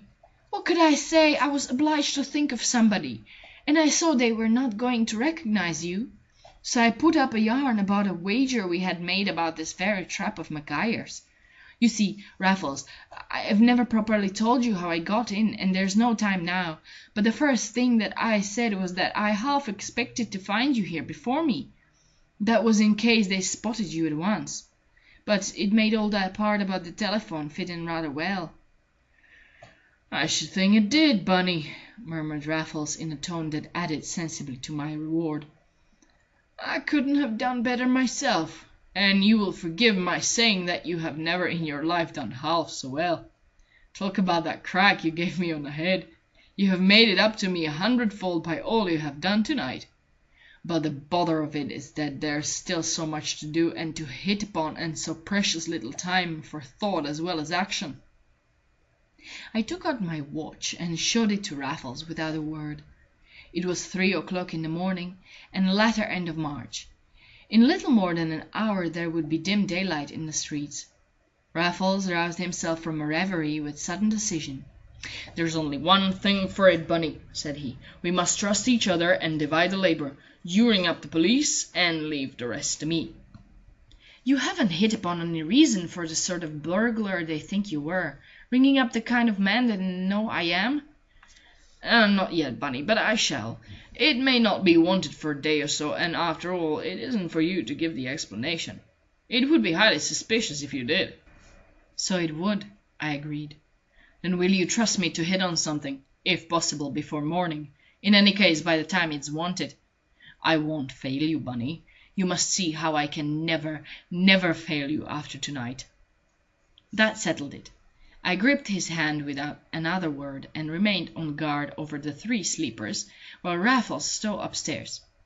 I have since learned that there were servants at the top of the house, and in the basement a man who actually heard some of our proceedings.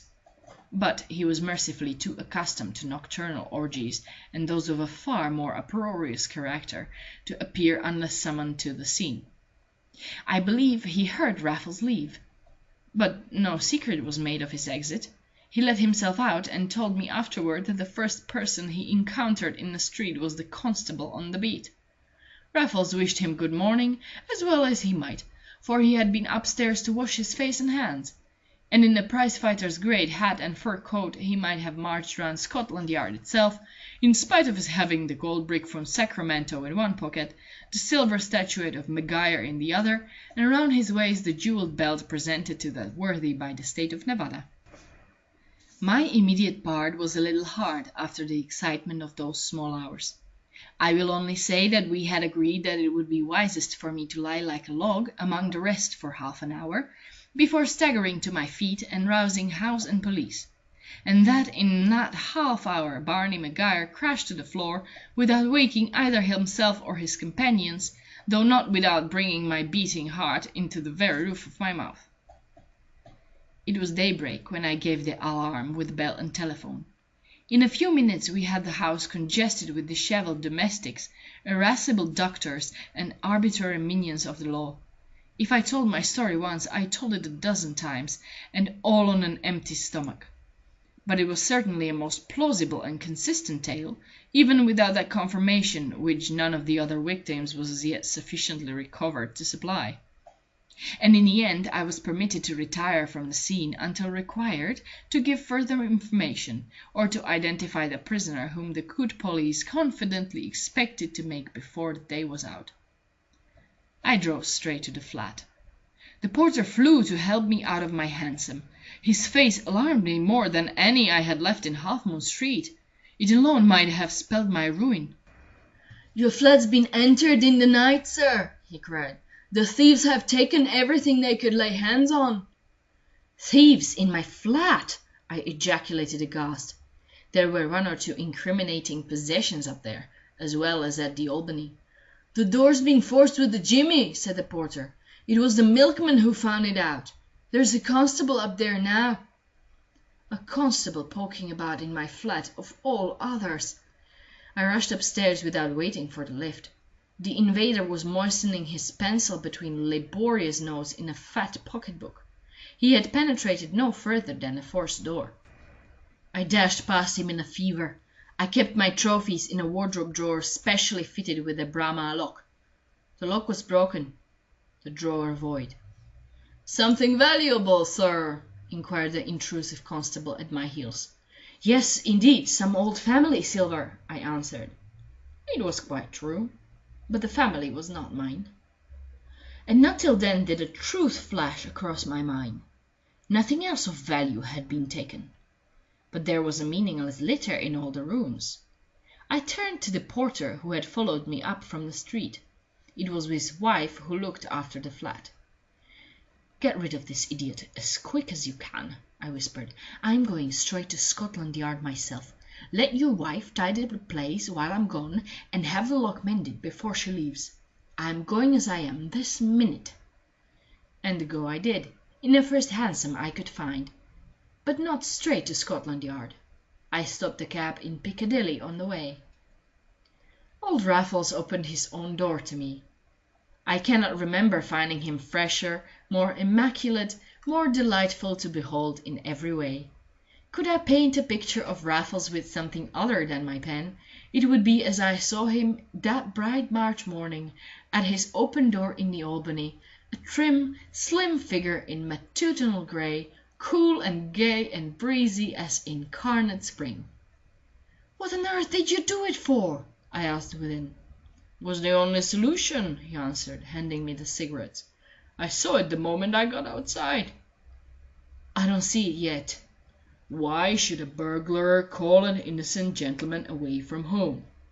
"That's what we couldn't make out." "I tell you I got it directly I had left you.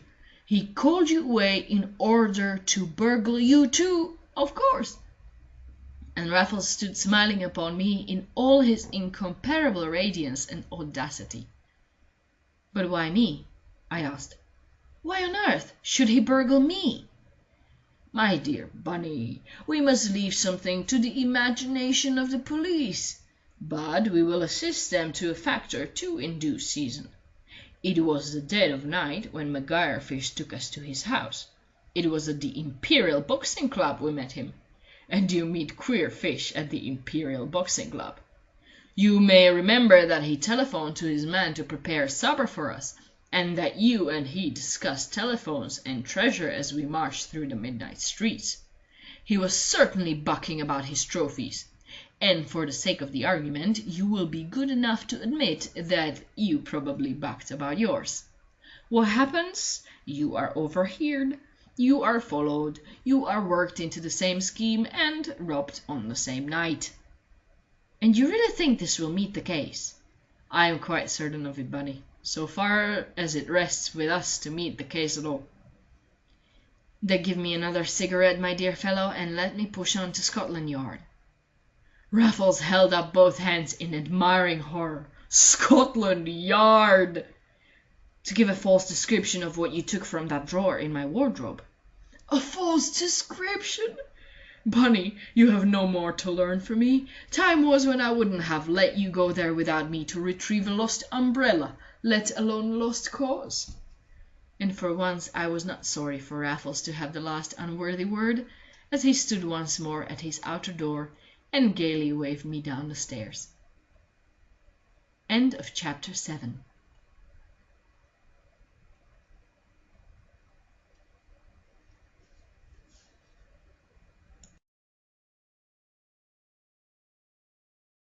Recording by Michelle Fry, Baton Rouge, Louisiana. A Thief in the Night by E. W. Hornung. Chapter 8. The Spoils of Sacrilege. There was one deed of those days which deserved a place in our original annals. It is the deed of which I am personally most ashamed. I have traced the course of a score of felonies, from their source in the brain of Raffles to their issue in his hands. I have omitted all mention of the one which emanated from my own miserable mind. But in these supplementary memoirs, wherein I pledged myself to extenuate nothing more that I might have to tell of Raffles, it is only fair that I should make a clean breast of my own baseness.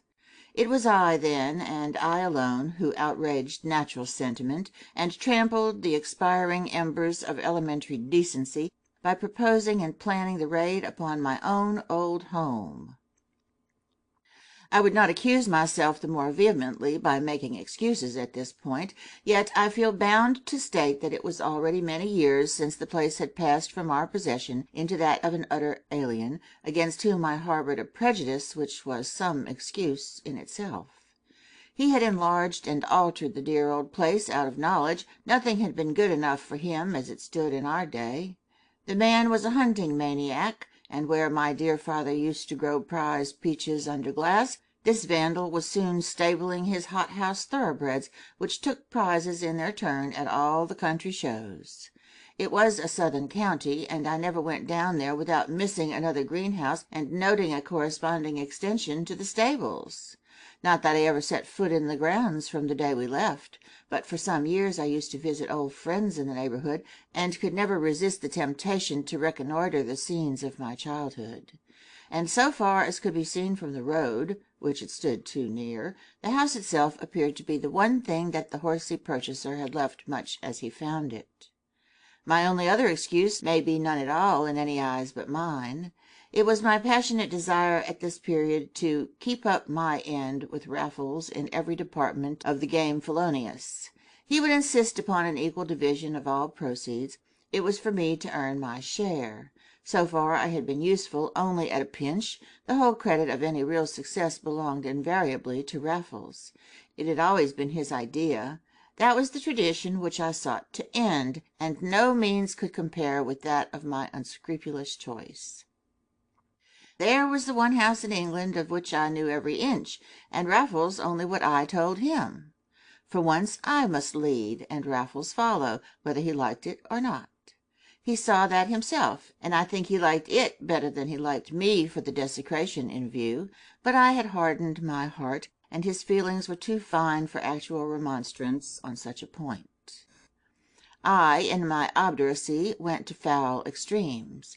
I drew plans of all the floors from memory. I actually descended upon my friends in the neighborhood with the sole object of obtaining snapshots over our own garden wall. Even Raffles could not keep his eyebrows down when I showed him the prints one morning in the Albany. but he confined his open criticisms to the house. "Built in the late 60s, I see," said Raffles, "or else very early in the 70s. "Exactly when it was built," I replied. "But that's worthy of a sixpenny detective, Raffles. How on earth did you know?" "That slate tower bang over the porch, with the dormer windows and the iron railing and flagstaff atop, makes us a present of the period. You see them on almost every house of a certain size built about 30 years ago. They are quite the most useless excrescences I know." "Ours wasn't," I answered with some warmth. "It was my sanctum sanctorum in the holidays. I smoked my first pipe up there, and wrote my first verses." Raffles laid a kindly hand upon my shoulder. "Bunny, Bunny, you can rob the old place, and yet you can't hear a word against it." "That's different," said I relentlessly. "The tower was there in my time, but the man I mean to rob was not." "You really do mean it, Bunny?" "By myself, if necessary," I averred. "Not again, Bunny, not again," rejoined Raffles, laughing as he shook his head. "But do you think the man has enough to make it worth our while to go so far afield?" "Far afield? It's not 40 miles on the London and Brighton." "Well, that's as bad as 100 on most lines. But when did you say it was to be?" "Friday week." "I don't much like a Friday, Bunny. Why make it one?" "It's the night of their hunt, point to point. They wind up the season with it every year, and the bloated Guillemard usually sweeps the board with his fancy flyers." "You mean the man in your old house?" "Yes, and he tops up with no end of dinner there," I went on, "to his hunting pals and the bloods who ride for him. If the festive board doesn't groan under the new regiment of challenge cups, it will be no fault of theirs, and old Guillemard will have to do them top hole all the same." "So it's a case of common pot hunting," remarked Raffles, eyeing me shrewdly through the cigarette smoke. "Not for us, my dear fellow," I made answer in his own tone. "I wouldn't ask you to break into the next set of chambers here in the Albany for a few pieces of modern silver, Raffles. Not that we need scorn the cups if we get a chance of lifting them, and if Guillemard does so in the first instance. It's by no means certain that he will. But it is pretty certain to be a lively night for him and his pals, and a vulnerable one for the best bedroom." "Capital," said Raffles, throwing coils of smoke between his smiles. "Still, if it's a dinner party, the hostess won't leave her jewels upstairs. She'll wear them, my boy." "Not all of them, Raffles. She has far too many for that. Besides, it isn't an ordinary dinner party. They say that Mrs. Guillemard is generally the only lady there, and that she's quite charming in herself. Now, no charming woman would clap on all sail and jewels for a room full of fox hunters." "It depends what jewels she has." "Well, she might wear her rope of pearls." "I should have said so." "And, of course, her rings."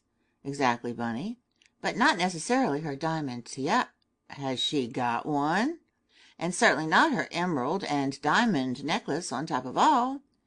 Raffles snatched the Sullivan from his lips, and his eyes burned like its end. "Bunny, do you mean to tell me there are all these things?" "Of course I do," said I. "They are rich people, and he's not such a brute as to spend everything on his stable. Her jewels are as much the talk as his hunters. My friends told me all about both the other day when I was down making inquiries. They thought my curiosity as natural as my wish for a few snapshots of the old place. In their opinion, the emerald necklace alone must be worth thousands of pounds." Raffles rubbed his hands in playful pantomime. "I only hope you didn't ask too many questions, Bunny. But if your friends are such old friends, you will never enter their heads when they hear what has happened, unless you are seen down there on the night, which might be fatal. Your approach will require some thought. If you like, I can work out the shot for you. I shall go down independently, and the best thing may be to meet outside the house itself on the night of nights. But from that moment I am in your hands." And on these refreshing lines our plan of campaign was gradually developed and elaborated into the finished study on which Raffles would rely like any artist of the footlights. None were more capable than he of coping with the occasion as it rose, of rising himself with the emergency of the moment, of snatching a victory from the very dust of defeat. Yet, for choice, every detail was premeditated, and an alternate expedient at each finger's end for as many bare and awful possibilities. In this case, however, the finished study stopped short at the garden gate or wall. There I was to assume command, and though Raffles carried the actual tools of trade of which he alone was master, it was on the understanding that for once I should control and direct their use. I had gone down in evening clothes by an evening train, but had carefully overshot old landmarks and alighted at a small station some miles south of the one where I was still remembered. This committed me to a solitary and somewhat lengthy tramp, but the night was mild and starry, and I marched into it with a high stomach, for this was to be no costume crime, and yet I should have Raffles at my elbow all the night. Long before I reached my destination, indeed, he stood in wait for me on the white highway, and we finished with linked arms. "I came down early," said Raffles, "and had a look at the races. I always prefer to measure my man, Bunny, and you needn't sit in the front row of the stalls to take stock of your friend Guillemard. No wonder he doesn't ride his own horses. The steeplechaser isn't foaled that would carry him round that course. But he's a fine monument of a man, and he takes his troubles in a way that makes me blush to add to them." "Did he lose a horse?" I inquired cheerfully. "No, Bunny, but he didn't win a race. His horses were by chalks the best there, and his pals rode them like the foul fiend, but with the worst of luck every time. Not that you'd think it, from the row they're making. I've been listening to them from the road. You always did say the house stood too near it." "Then you didn't go in?" "When it's your show, you should know me better. Not a fool would set on the premises behind your back. But here they are, so perhaps you'll lead the way." And I led it, without a moment's hesitation, through the unpretentious 6-barred gate into the long but shallow crescent of the drive. There were 2 such gates, one at each end of the drive, but no lodge at either, and not a light nearer than those of the house. The shape and altitude of the lighted windows, the whisper of the laurels on either hand, the very feel of the gravel underfoot, were at once familiar to my senses as the sweet, relaxing, immemorial air that one drank deeper at every breath. Our stealthy advance was to me like stealing back into one's childhood, and yet I could conduct it without compunction. I was too excited to feel immediate remorse, albeit not too lost in excitement to know that remorse for every step that I was taking would be my portion soon enough. I mean every word that I have written of my peculiar shame for this night's work, and it was all to come over me before the night was out, but in the garden I never felt it once. The dining-room windows blazed in the side of the house facing the road. That was an objection to peeping through the Venetian blinds, as we nevertheless did, at our peril of observation from the road. Raffles would never have led me into danger so gratuitous and unnecessary, but he followed me into it without a word. I can only plead that we both had our reward.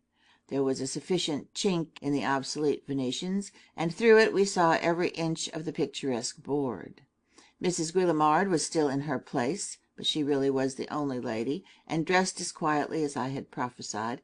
Round her neck was her rope of pearls, but not a glimmer of an emerald, nor a glint of a diamond, nor yet the flashing constellation of a tiara in her hair. I gripped Raffles in token of my triumph, and he nodded as he scanned the overwhelming majority of flushed fox hunters. With the exception of one stripling, evidently the son of the house, they were in evening pink to a man, and, as I say, their faces matched their coats. An enormous fellow with a great red face and cropped moustache occupied my poor father's place. He it was who had replaced our fruitful vineries with his stinking stables, but I am bound to own he looked a genial clod, as he sat in his fat and listened to the young bloods boasting of their prowess or elaborately explaining their mishaps.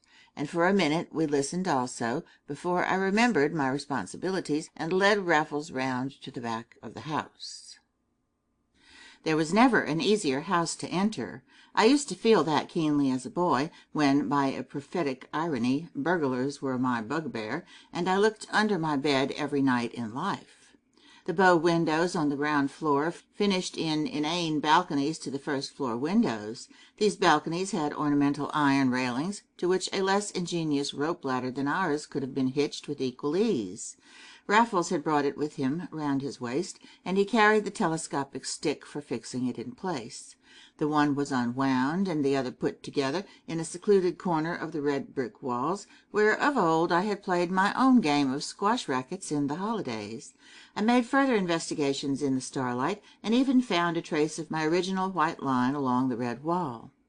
But it was not until we had effected our entry through the room which had been my very own, and made our parlous way across the lighted landing to the best bedroom of those days and these, that I really felt myself a worm.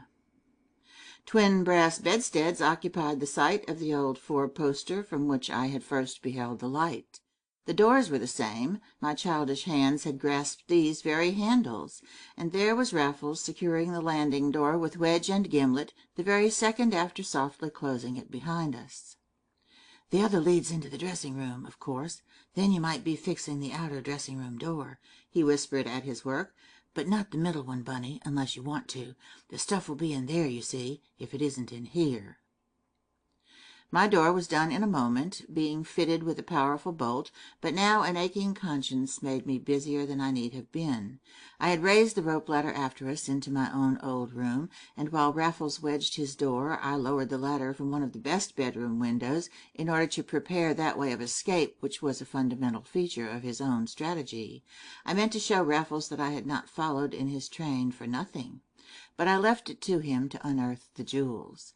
I had begun by turning up the gas. There appeared to be no possible risk in that, and Raffles went to work with a will in the excellent light. There were some good pieces in the room, including an ancient tall boy in fruity mahogany, every drawer of which was turned out on the bed without avail. A few of the drawers had locks to pick, yet not one trifle to our taste within. The situation became serious as the minutes flew. We had left the party at its sweets. The solitary lady might be free to roam her house at any minute. In the end we turned our attention to the dressing-room, and no sooner did Raffles behold the bolted door than up went his hands. "A bathroom bolt!" he cried below his breath, "and no bath in the room! Why didn't you tell me, Bunny? A bolt like that speaks volumes. There's none on the bedroom door, remember, and this one's worthy of a strong room. What if it is the strong room, Bunny? Oh, Bunny, what if this is their safe?" Raffles had dropped upon his knees before a carved oak chest of indisputable antiquity. Its panels were delightfully irregular, its angles faultlessly faulty, its one modern defilement a strong lock to the lid. Raffles was smiling as he produced his jimmy. Rip went lock or lid in another 10 seconds. I was not there to see which. I had wandered back into the bedroom in a paroxysm of excitement and suspense. I must keep busy as well as Raffles, and it was not too soon to see whether the rope ladder was all right. In another minute I stood frozen to the floor. I had hooked the ladder beautifully to the inner sill of wood, and had also let down the extended rod for the more expeditious removal of both on our return to terra firma. Conceive my cold horror in arriving at the open window just in time to see the last of hooks and bending rod, as they floated out of sight and reach into the outer darkness of the night, removed by some silent and invisible hand below. "Raffles! Raffles! They've spotted us, and moved the ladder this very instant!" So I panted as I rushed on tiptoe to the dressing-room. Raffles had the working end of his jimmy under the lid of a leathern jewel case. It flew open at the vicious twist of his wrist that preceded his reply. "Did you let them see that you've spotted that?" "No." "Good. Pocket some of these cases. No time to open them. Which door is nearest the back stairs?" "The other." "Come on, then." No, I'll lead the way. I know every inch of it." And as I leaned against the bedroom door, handle in hand, while Raffles stooped to unscrew the gimlet and withdraw the wedge, I hit upon the ideal port in the storm that was evidently about to burst on our devoted heads. It was the last place in which they would look for a couple of expert cracksmen with no previous knowledge of the house. If only we could gain my haven unobserved, there we might lie in unsuspected hiding, and by the hour, if not for days and nights. Alas for that sanguine dream! The wedge was out, and Raffles on his feet behind me. I opened the door, and for a second the pair of us stood upon the threshold. Creeping up the stairs before us, each on the tip of his silken shoes, was a serried file of pink barbarians, redder in the face than anywhere else, and armed with crops carried by the wrong end. The monumental person with the short moustache led the advance. The fool stood still upon the top step to let out the loudest and cheeriest view halloa that ever smote my ears. It cost him more than he may know until I tell him. There was the wide part of the landing between us. We had just that much start along the narrow part, with the walls and doors upon our left, the banisters on our right, and the baize door at the end. But if the great Guillemard had not stopped to live up to his sporting reputation, he would assuredly have laid one or other of us by the heels, and either would have been tantamount to both. As I gave Raffles a headlong lead to the baize door, I glanced down to the great well of stairs, and up came the daft yells of these sporting oafs. "Gone away! Gone away! Yoik! Yoik! Yoik! Yonder they go!"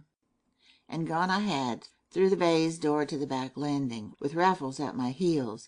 I held the swing door for him, and heard him bang it in the face of the spluttering and blustering master of the house. Other feet were already in the lower flight of the back stairs, but the upper flight was the one for me, and in an instant we were racing along the upper corridor with the chuckle-headed pack at our heels. Here it was all but dark. They were the servants' bedrooms that we were passing now, but I knew what I was doing. Round the last corner to the right, through the first door to the left, and we were in the room underneath the tower. In our time a long step-ladder had led to the tower itself. I rushed in the dark to the old corner. Thank God the ladder was still there. It leaped under us as we rushed aloft like one quadruped. The breakneck trapdoor was still protected by a curved brass stanchion, and this I grasped with one hand, and then Raffles with the other, as I felt my feet firm upon the tower floor. In he sprawled after me, and down went the trapdoor with a bang upon the leading hound. I hoped to feel his dead weight shake the house as he crashed upon the floor below, but the fellow must have ducked, and no crash came.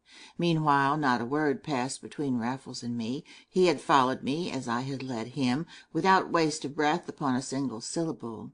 But the merry lot below were still yelling and bellowing in full cry. "Gone to ground!" screamed one. "Where's the terrier?" screeched another. But their host of the mighty girth, the man like a soda-water bottle, from my one glimpse of him on his feet, seemed sobered rather than stunned by the crack on that head of his.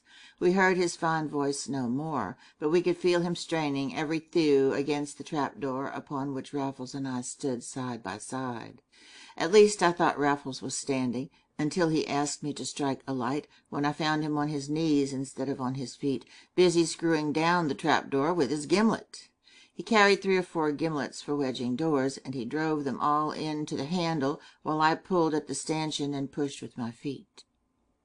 But the upward pressure ceased before our efforts. We heard the ladder creak again under a ponderous and slow descent, and we stood upright in the dim flicker of a candle end that I had lit and left burning on the floor. Raffles glanced at the 4 small windows in turn, and then at me.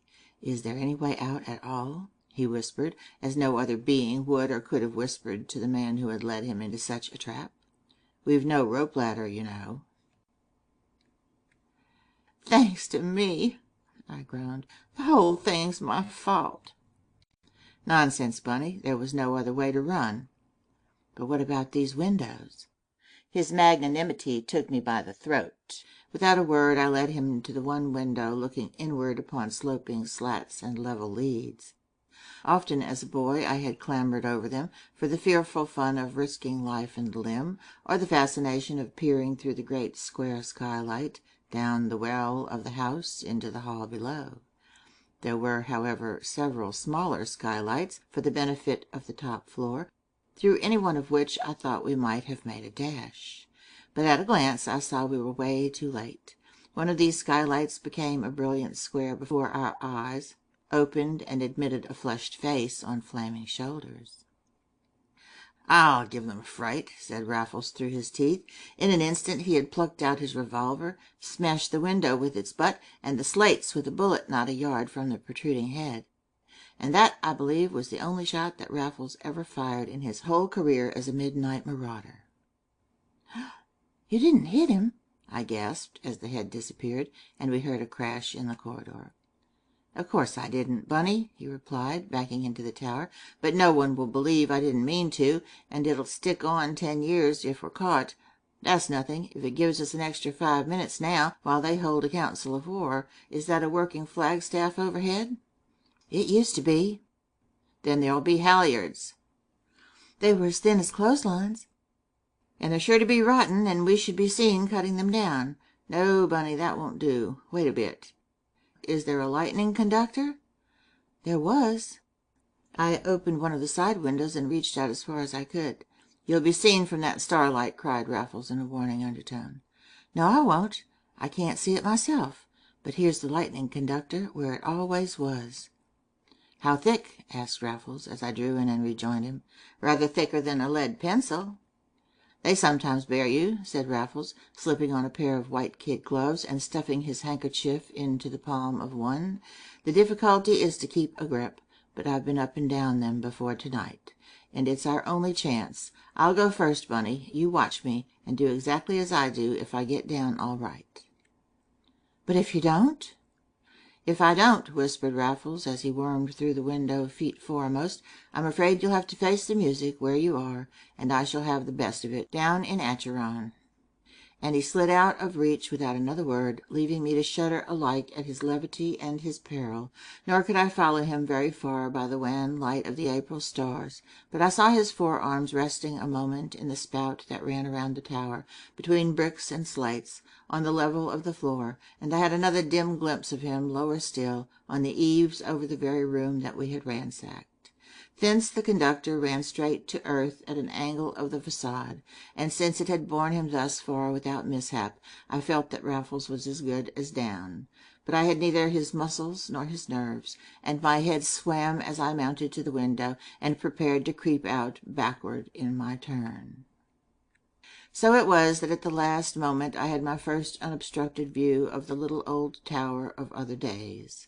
Raffles was out of the way, a bit of candle was still burning on the floor, and in its dim light the familiar haunt was cruelly like itself of innocent memory.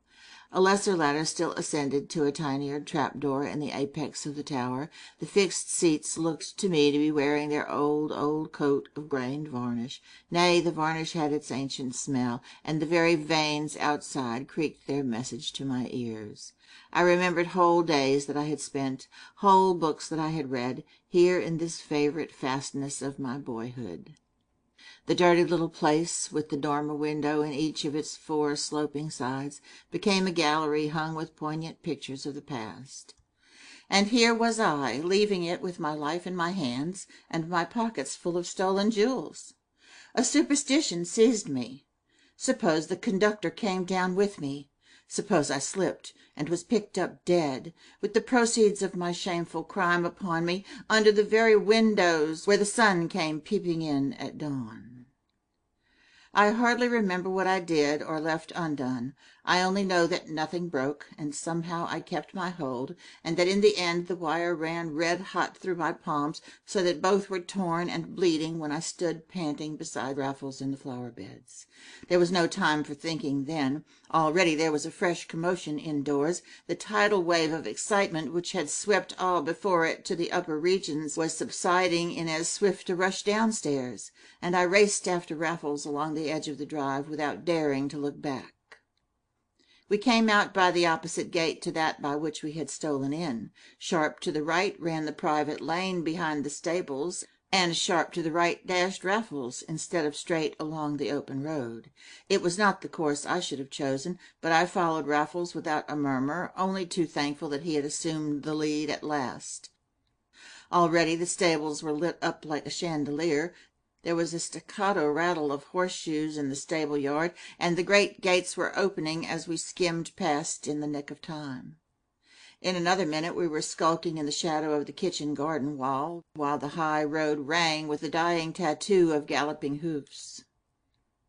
"That's for the police," said Raffles, waiting for me, "but the fun's only beginning in the stables. Hear the uproar, and see the lights? In another minute they'll be turning out the hunters for the last run of the season." "We mustn't give them one, Raffles." "Of course we mustn't, but that means stopping where we are." "We can't do that. If they're wise, they'll send a man to every railway station within 10 miles and draw every cover inside the radius. I can only think of one that's not likely to occur to them." "What's that?" "The other side of this wall. How big is the garden, Bunny?" 6 or 7 acres. "Well, you must take me to another of your old haunts where we can lie low till morning." "And then?" "Sufficient for the night, Bunny. The first thing is to find a burrow. What are those trees at the end of this lane?" "St. Leonard's Forest." "Magnificent. They'll scour every inch of that before they come back to their own garden. Come, Bunny, give me a leg up, and I'll pull you after me in 2 ticks." There was indeed nothing better to be done, and much as I loathed and dreaded entering the place again, I had already thought of a second sanctuary of old days, which might as well be put to the base uses of this disgraceful night. In a far corner of the garden, over 100 yards from the house, a little ornamental lake had been dug within my own memory. Its shores were shelving lawn and steep banks of rhododendrons, and among the rhododendrons nestled a tiny boathouse which had been my childish joy. It was half a dock for the dinghy in which one ploughed these miniature waters, and half a bathing box for those who preferred their morning tub among the goldfish. I could not think of a safer asylum than this, if we must spend the night upon the premises, and Raffles agreed with me when I had led him by sheltering shrubbery and perilous lawn to the diminutive chalet between the rhododendrons and the water. But what a night it was! The little bathing box had 2 doors, one to the water, the other to the path. To hear all that could be heard, it was necessary to keep both doors open, and quite imperative not to talk. The damp night air of April filled the place, and crept through our evening clothes and light overcoats into the very marrow. The mental torture of the situation was renewed and multiplied in my brain, and all the time one's ears were pricked for footsteps on the path between the rhododendrons. The only sounds we could at first identify came one and all from the stables. Yet there the excitement subsided sooner than we had expected, and it was Raffles himself who breathed a doubt as to whether they were turning out the hunters after all. On the other hand, we heard wheels in the drive not long after midnight, and Raffles, who was beginning to scout among the shrubberies, stole back to tell me that the guests were departing, and being sped with an unimpaired conviviality which he failed to understand. I said I could not understand it either, but suggested the general influence of liquor, and expressed my envy of their state. I had drawn my knees up to my chin, on the bench where one used to dry oneself after bathing, and there I sat in a seeming stolidity, at utter variance with my inward temper. I heard Raffles creep forth again, and I let him go without a word. I never doubted that he would be back again in a minute, and so let many minutes elapse before I realized his continued absence, and finally crept out myself to look for him. Even then I only supposed that he had posted himself outside in some more commanding position. I took a cat-like stride and breathed his name. There was no answer. I ventured further, till I could overlook the lawns. They lay like clean slates in the starlight. There was no sign of living thing nearer than the house, which was still lit up, but quiet enough now. Was it a cunning and deliberate quiet assumed as a snare? Had they caught Raffles, and were they waiting for me? I returned to the boathouse in an agony of fear and indignation. It was fear for the long hours that I sat there waiting for him. It was indignation when at last I heard his stealthy step upon the gravel. I would not go out to meet him. I sat where I was while the stealthy step came nearer, nearer, and there I was sitting when the door opened, and a huge man in riding clothes stood before me in the steely dawn. I leaped to my feet, and the huge man clapped me playfully on the shoulder. "Sorry I've been so long, Bunny, but we should never have got away as we were. This riding suit makes a new man of me, on top of my own, and here's a youth's kit that should do you down to the ground." "So you broke into the house again?" "I was obliged to, Bunny, but I had to watch the lights out one by one, and give them a good hour. After that I went through that dressing room at my leisure this time. The only difficulty was to spot the son's quarters at the back of the house. but I overcame it, as you see, in the end. I only hope they'll fit, Bunny. Give me your patent leathers, and I'll fill them with stones and sink them in the pond. I'm doing the same with mine. Here's a brown pair apiece, and we mustn't let the grass grow under them if we're to get to the station in time for the early train while the coast's still clear. The early train leaves the station in question at 6:20 a.m., and that fine spring morning there was a police officer in a peaked cap to see it off, but he was too busy peering into the compartments for a pair of very swell mobsmen that he took no notice of the huge man in the riding clothes, who was obviously intoxicated, or the more insignificant but less horsey character who had him in hand. The early train is due at Victoria at 8:28, but these worthies left it at Clapham Junction, and changed cabs more than once between Battersea and Piccadilly, and a few of their garments in each four-wheeler. It was barely 9 o'clock when they sat together in the Albany, and might have been recognized once more as Raffles and myself. "And now," said Raffles, "before we do anything else, let us turn out those little cases that we hadn't time to open when we took them. I mean the ones I handed to you, Bunny. I had a look into mine in the garden, and I'm sorry to say there was nothing in them. The lady must have been wearing their proper contents." Raffles held out his hand for the substantial leather cases which I had produced at his request, but that was the extent of my compliance. Instead of handing them over, I looked boldly into the eyes that seemed to have discerned my wretched secret at one glance.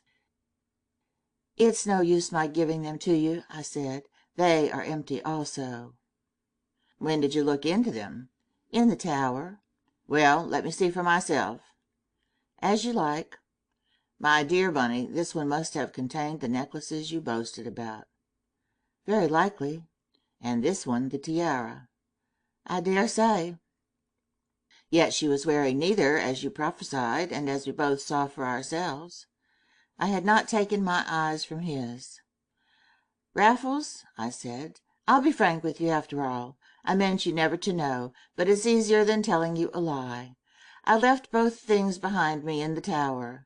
I won't attempt to explain or defend myself. It was probably the influence of the tower, and nothing else.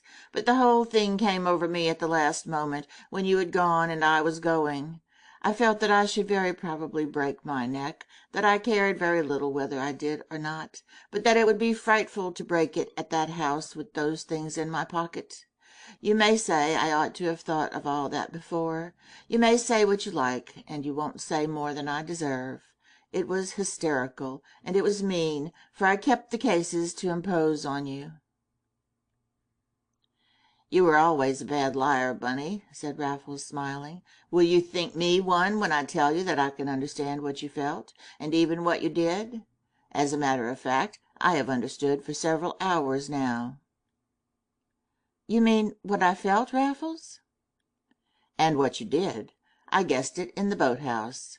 I knew that something must have happened or been discovered to disperse that truculent party of sportsmen so soon and on such good terms with themselves. They had not got us. They might have got something better worth having, and your phlegmatic attitude suggested what? As luck would have it, the cases that I personally had collared were the empty ones. The two prizes had fallen to you.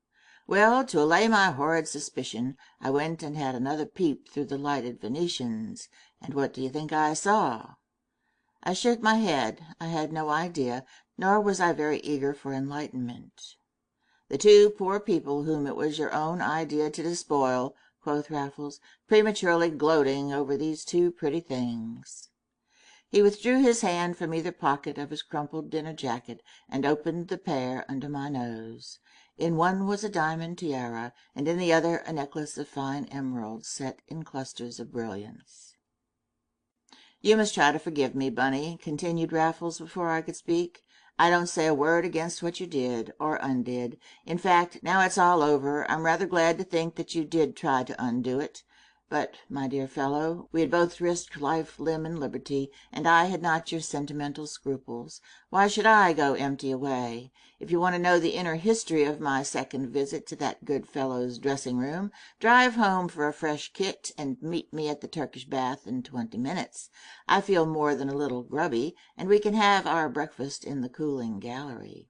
Besides, after a whole night in your old haunts, Bunny, it's only in order to wind up in Northumberland Avenue. End of Chapter 8. The Spoils of Sacrilege.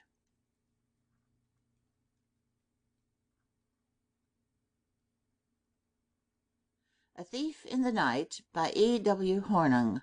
Chapter 9. The Raffles Relics. It was in one of the magazines for December, 1899, that an article appeared which afforded our minds a brief respite from the then consuming excitement of the war in South Africa. These were the days when Raffles really had white hair, and when he and I were nearing the end of our surreptitious second innings as professional cracksmen of the deadliest dye. Piccadilly and the Albany knew us no more. But we still operated, as the spirit tempted us, from our latest and most idyllic base on the borders of Ham Common. Recreation was our greatest want, and though we had both descended to the humble bicycle, a lot of reading was forced upon us in the winter evenings. Thus the war came as a boon to us both. It not only provided us with an honest interest in life, but gave point and zest to innumerable spins across Richmond Park to the nearest paper shop, and it was from such an expedition that I returned with inflammatory matter unconnected with the war. The magazine was one of those that are read and sold by the million. The article was rudely illustrated on every other page. Its subject was the so-called Black Museum at Scotland Yard, and from the catchpenny text we first learned that the gruesome show was now enriched by a special and elaborate exhibit known as the Raffles Relics. "Bunny," said Raffles, "this is fame at last. It is no longer notoriety. It lifts one out of the ruck of robbers into the society of the big brass gods, whose little delinquencies are written in water by the finger of time. The Napoleon relics we know, the Nelson relics we've heard about, and here are mine." "Which I wish to goodness we could see," I added longingly. Next moment I was sorry I had spoken, for Raffles was looking at me across the magazine. There was a smile on his lips that I knew too well, a light in his eyes that I had kindled. "What an excellent idea!" he exclaimed quite softly, as though working it out already in his brain. "I didn't mean it for one," I answered, "and no more do you." "Certainly I do," said Raffles. "I was never more serious in my life." "You would march into Scotland Yard in broad daylight?" "In broad limelight," he answered, studying the magazine again, "to set eyes on my own once more. Why, here they all are, Bunny. You never told me there was an illustration. That's the chest you took to your bank with me inside, and those must be my own rope ladder and things on top. They produce so badly in the baser magazines that it's impossible to swear to them. There's nothing for it but a visit of inspection." "Then you can pay it alone," said I grimly. "You may have altered, but they'd know me at a glance." "By all means, Bunny, if you'll get me the pass." "A pass!" I cried triumphantly. "Of course we should have to get one, and of course that puts an end to the whole idea. Who on earth would give a pass for this show, of all others, to an old prisoner like me?" Raffles addressed himself to the reading of the magazine with a shrug that showed some temper. "The fellow who wrote this article got one," said he shortly. "He got it from his editor, and you can get one from yours if you tried. But pray don't try, Bunny. It would be too terrible for you to risk a moment's embarrassment to gratify a mere whim of mine. And if I went instead of you and got spotted, which is so likely with this head of hair, and the general belief in my demise, the consequences to you would be too awful to contemplate. Don't contemplate them, my dear fellow, and do let me read my magazine." Need I add that I set about the rash endeavor without further expostulation? I was used to such ebullitions from the altered Raffles of these latter days, and I could well understand them. All the inconveniences of the new conditions fell on him. I had purged my known offences by imprisonment, whereas Raffles was merely supposed to have escaped punishment in death. The result was that I could rush in where Raffles feared to tread, and was his plenipotentiary in all honest dealings with the outer world. It could not but gall him to be so dependent upon me, and it was for me to minimize the humiliation by scrupulously avoiding the least semblance of an abuse of that power which I now had over him. Accordingly, though with much misgiving, I did his ticklish behest in Fleet Street, where, despite my past, I was already making a certain lowly footing for myself. Success followed, as it will when one longs to fail, and one fine evening I returned to Ham Common with a card from the Convict Supervision Office, New Scotland Yard, which I treasure to this day. I am surprised to see that it was undated, and might still almost admit bearer to see the museum, to say nothing of the bearer's friends, since my editor's name and party is scrawled beneath the legend. But he doesn't want to come, as I explained to Raffles, and it means that we can both go if we both like. Raffles looked at me with a wry smile. He was in good enough humor now. It would be rather dangerous, Bunny. If they spotted you, they might think of me. But you say they'll never know you now. I don't believe they will. I don't believe there's the slightest risk, but we shall soon see. I've set my heart on seeing, Bunny, but there's no earthly reason why I should drag you into it. You do that when you present the card, I pointed out. I shall hear of it fast enough if anything happens. Then you may as well be there to see the fun. It will make no difference if the worst comes to the worst. And the ticket is for a party, isn't it? It is. It might even look peculiar if only one person made use of it. It might.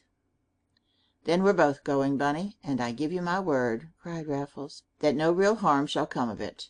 But you mustn't ask to see the relics, and you mustn't take too much interest in them when you do see them.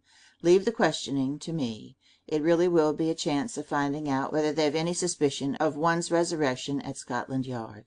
Still, I think I can promise you a certain amount of fun, old fellow, as some little compensation for your pangs and fears. The early afternoon was mild and hazy, and unlike winter but for the prematurely low sun struggling through the haze, as Raffles and I emerged from the nether regions at Westminster Bridge, and stood for one moment to admire the infirm silhouettes of abbey and houses in flat grey against a golden mist. Raffles murmured of Whistler and of Arthur Severn, and threw away a good Sullivan because the smoke would curl between him and the picture. It is perhaps the picture that I can now see clearest of all the set scenes of our lawless life. But at the time I was filled with gloomy speculation as to whether Raffles would keep his promise of providing an entirely harmless entertainment for my benefit at the Black Museum. We entered the forbidding precincts. We looked relentless officers in the face, and they almost yawned in ours as they directed us through swing doors and up stone stairs. There was something even sinister in the casual character of our reception. We had an Arctic landing to ourselves for several minutes, which Raffles spent in an instinctive survey of the premises, while I cooled my heels before the portrait of a late commissioner. "Dear old gentleman!" exclaimed Raffles, joining me. "I have met him at dinner, and discussed my own case with him in the old days. But we can't know too little about ourselves in the Black Museum, Bunny. I remember going to the old place in Whitehall years ago, and being shown round by one of the tip-top techs, and this may be another." But even I could see at a glance that there was nothing of the detective and everything of the clerk about the very young man who had joined us at last upon the landing. His collar was the tallest I have ever seen, and his face was as pallid as his collar. He carried a loose key, with which he unlocked a door a little way along the passage, and so ushered us into that dreadful repository, which perhaps has fewer visitors than any other of equal interest in the world. The place was cold as the inviolate vault. Blinds had to be drawn up and glass cases uncovered before we could see a thing except the row of murderers' death masks, the placid faces with the swollen necks, that stood out on their shelves to give us ghostly greeting. "This fellow isn't formidable," whispered Raffles as the blinds went up. "Still, we can't be too careful. My little lot are round the corner, in the sort of recess. Don't look till we come to them in their turn." So we began at the beginning, with the glass case nearest the door, and in a moment I discovered that I knew far more about its contents than our pallid guide. He had some enthusiasm, but the most inaccurate smattering of his subject. He mixed up the first murderer with quite the wrong murder, and capped his mistake in the next breath with an intolerable libel on the very pearl of our particular tribe. "This revolver," he began, "belonged to the celebrated burglar, Charles Peace. These are his spectacles, that's his jimmy, and this here knife's the one that Charlie killed a policeman with." Now, I like accuracy for its own sake, strive after it myself, and am sometimes guilty of forcing it upon others, so this was more than I could pass. "That's not quite right," I put in mildly. "He never made use of the knife." The young clerk twisted his head round in its vase of starch. "Charlie Peace killed 2 policemen," said he. "No, he didn't. Only one of them was a policeman, and he never killed anybody with a knife." The clerk took the correction like a lamb. I could not have refrained from making it, to save my skin, but Raffles rewarded me with as vicious a little kick as he could administer unobserved. "Who was Charles Peace?" he inquired, with the bland effrontery of any judge upon the bench. The clerk's reply came pat and unexpected. "The greatest burglar we ever had," said he, "till good old Raffles knocked him out." "The greatest of the pre-Raphaelites," the master murmured, as we passed on to the safer memorials of mere murder. There were misshapen bullets and stained knives that had taken human life. There were lithe, lean ropes which had retaliated after the live letter of the Mosaic law. There was one bristling broadside of revolvers under the longest shelf of closed eyes and swollen throats. There were festoons of rope ladders, none so ingenious as ours, and then at last there was something that the clerk knew all about. It was a small tin cigarette box, and the name upon the gaudy wrapper was not the name of Sullivan. Yet Raffles and I knew even more about this exhibit than the clerk. "There now," said our guide, "you'll never guess the history of that. I'll give you 20 guesses, and the 20th will be no nearer than the first." "I'm sure of it, my good fellow," rejoined Raffles, a discreet twinkle in his eye. "Tell us about it, to save time." And he opened, as he spoke, his own old 25 tin of purely popular cigarettes. There were a few in it still, but between the cigarettes were jammed lumps of sugar wadded with cotton wool. I saw Raffles weighing the lot in his hand with subtle satisfaction, but the clerk saw merely the mystification which he desired to create. "I thought that'd beat you, sir," said he. "It was an American dodge. 2 smart Yankees got a jeweler to take a lot of stuff to a private room at Killiner's, where they were dining, for them to choose from. When it came to paying, there was some bother about a remittance, but they soon made that all right, for they were far too clever to suggest taking away what they'd chosen but couldn't pay for. No, all they wanted was that what they'd chosen might be locked up in the safe and considered theirs until their money came for them to pay for it. All they asked was to seal the stuff up in something. The jeweler was to take it away and not meddle with it, nor yet break the seals for a week or 2. It seemed a fair enough thing, now didn't it, sir?" "Eminently fair," said Raffles sententiously. "So the jeweler thought," crowed the clerk. "You see, it wasn't as if the Yanks had chosen out the half of what he'd brought on apro. They'd gone slow on purpose, and they'd paid for all they could on the nail, just for a blind. Well, I suppose you can guess what happened in the end. The jeweler never heard of those Americans again, and these few cigarettes and lumps of sugar were all he found." "Duplicate boxes?" I cried, perhaps a thought too promptly. "Duplicate boxes," murmured Raffles, as profoundly impressed as a second Mr. Pickwick. "Duplicate boxes," echoed the triumphant clerk. "Artful beggars, these Americans, sir. You've got to cross the herring pond to learn a trick worth one of that." "I suppose so," assented the grave gentleman with the silver hair. "Unless," he added as if suddenly inspired, "unless it was that man Raffles." "It couldn't have been," jerked the clerk from his conning tower of a collar. "He'd gone to Davy Jones long before." "Are you sure?" asked Raffles. "Was his body ever found?" "Found and buried," replied our imaginative friend. "Malther, I think it was, or it may have been Gibraltar. I forget which." "Besides," I put in, rather annoyed at all this willful work, yet not indisposed to make a late contribution, Besides, Raffles would never have smoked those cigarettes. There was only one brand for him. It was, let me see. "Sullivan's!" cried the clerk, right for once.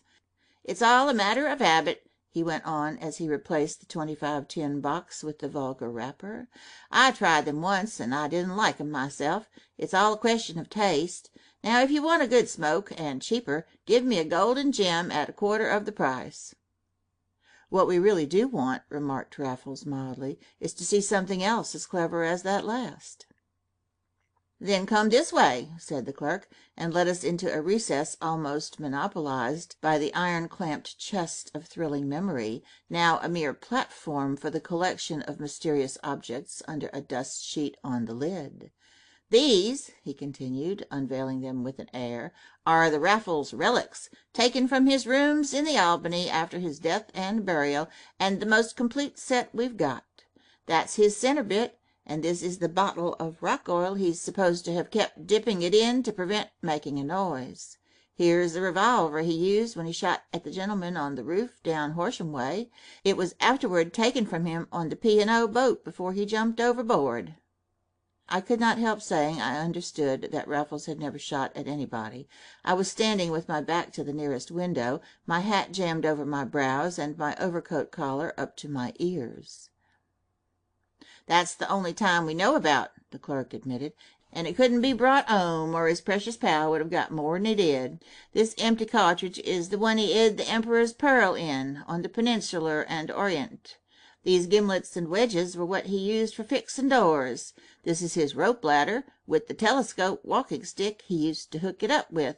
He's said to have had it with him the night he dined with the Earl of Thornaby, and robbed the house before dinner. That's his life-preserver, but no one can make out what this little thick velvet bag's for, with the 2 holes and the elastic round it. Perhaps you can give a guess, sir?" Raffles had taken up the bag that he had invented for the noiseless filing of keys.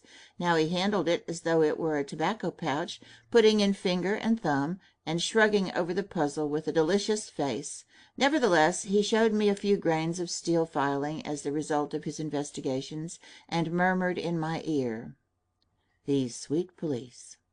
I, for my part, could not but examine the life-preserver with which I had once smitten Raffles himself to the ground. Actually, there was his blood upon it still, and seeing my horror, the clerk plunged into a characteristically garbled version of that incident also.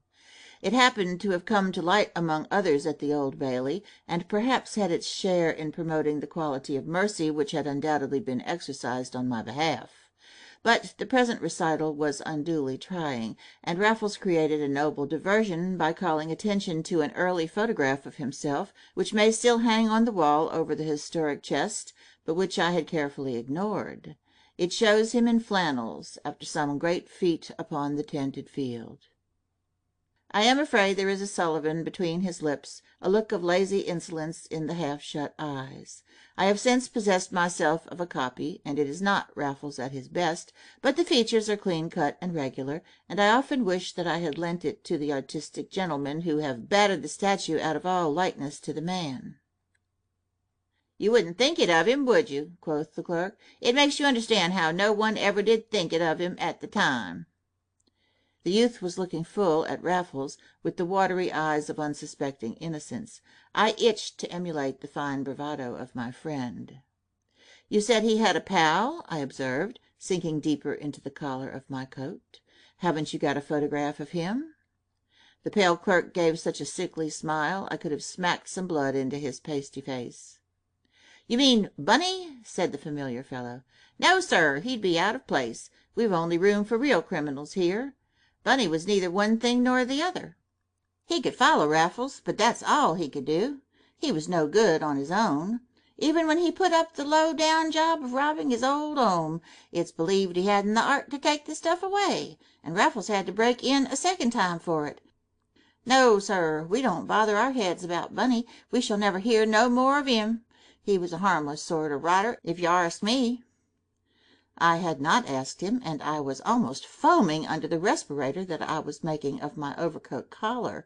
I only hoped that Raffles would say something, and he did. "The only case I remember anything about," he remarked, tapping the clamped chest with his umbrella, "was this. And that time, at all events, the man outside must have had quite as much to do as the one inside. May I ask what you keep in it?" "Nothing, sir." "I imagined more relics inside. Hadn't he some dodge of getting in and out without opening the lid?" "Of putting his head out, you mean," returned the clerk, whose knowledge of Raffles and his relics was really most comprehensive on the whole. He moved some of the minor memorials, and with his penknife raised the trapdoor in the lid. "Only a skylight," remarked Raffles, deliciously unimpressed. "Why, what else did you expect?" asked the clerk, letting the trapdoor down again, and looking sorry that he had taken so much trouble.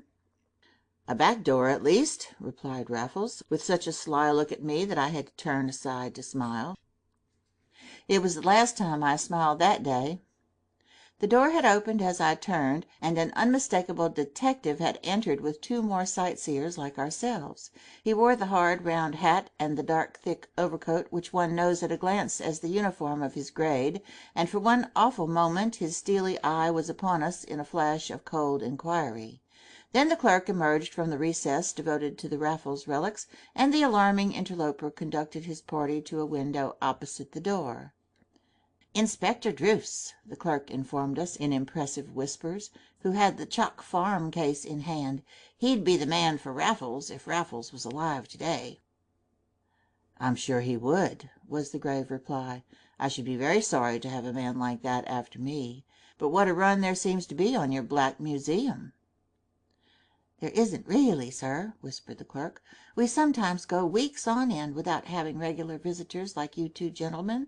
I think those are friends of the inspector's, come to see the Chalk Farm photographs that helped to hang his man. If you'd like to have a look at them."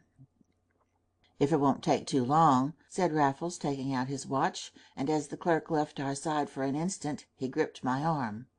"This is a bit too hot," he whispered, "but we mustn't cut and run like rabbits. That might be fatal. Hide your face in the photographs and leave everything to me. I'll have a train to catch as soon as ever I dare." I obeyed without a word, and with the less uneasiness, as I had time to consider the situation. It even struck me that Raffles was for once inclined to exaggerate the undeniable risk that we ran by remaining in the same room with an officer whom both he and I knew only too well by name and repute. Raffles, after all, had aged and altered out of knowledge, but he had not lost the nerve that was equal to a far more direct encounter than was at all likely to be forced upon us. On the other hand, it was most improbable that a distinguished detective would know by sight an obscure delinquent like myself. Besides, this one had come to the front since my day. Yet a risk it was, and I certainly did not smile as I bent over the album of horrors produced by our guide. I could still take an interest in the dreadful photographs of murderous and murdered men. They appealed to the morbid element in my nature, and it was doubtless with degenerate unction that I called Raffles' attention to a certain scene of notorious slaughter. There was no response. I looked around. There was no Raffles to respond. We had all three been examining the photographs at one of the windows. At another, three newcomers were similarly engrossed. And without one word or a single sound, Raffles had decamped behind all our backs. Fortunately, the clerk was himself very busy gloating over the horrors of the album. Before he looked round I had hidden my astonishment, but not my wrath, of which I had the instinctive sense to make no secret. "My friend's the most impatient man on earth," I exclaimed. "He said he was going to catch a train, and now he's gone without a word." "I never heard him," said the clerk, looking puzzled. "No more did I, but he did touch me on the shoulder," I lied, "and say something or other. I was too deep in this beastly book to pay much attention. He must have meant that he was off. Well, let him be off. I mean to see all that's to be seen." And in my nervous anxiety to allay any suspicions aroused by my companion's extraordinary behavior, I outstayed even the eminent detective and his friends, saw them examine the Raffles relics, heard them discuss me under my own nose, and at last was alone with the anemic clerk. I put my hand in my pocket and measured him with a sidelong eye. The tipping system is nothing less than a minor bane of my existence. Not that one is a grudging giver, but simply because in so many cases it is so hard to know whom to tip and what to tip him. I know what it is to be the parting guest who has not parted freely enough, and that not from stinginess, but the want of a fine instinct on the point. I made no mistake, however, in the case of the clerk, who accepted my pieces of silver without demur, and expressed a hope of seeing the article which I had assured him I was about to write. He has had some years to wait for it, but I flatter myself that these belated pages will occasion more interest than offence if they ever do meet those watery eyes. Twilight was falling when I reached the street. The sky behind St. Stephen's had flushed and blackened in an angry face. The lamps were lit, and under every one I was unreasonable enough to look for Raffles. Then I made foolishly sure that I should find him hanging about the station, and hung thereabouts myself until one Richmond train had gone without me. In the end I walked over the bridge to Waterloo, and took the first train to Teddington instead. That made a shorter walk of it, but I had to grope my way through a white fog from the river to Ham Common, and it was the hour of our cosy dinner when I reached our place of retirement. There was only a flicker of firelight on the blinds. I was the first to return after all. It was nearly 4 hours since Raffles had stolen away from my side in the ominous precincts of Scotland Yard. Where could he be? Our landlady wrung her hands over him. She had cooked a dinner after her favourite's heart, and I let it spoil before making one of the most melancholy meals of my life. Up to midnight there was no sign of him, but long before this time I had reassured our landlady with a voice and face that must have given my words the lie.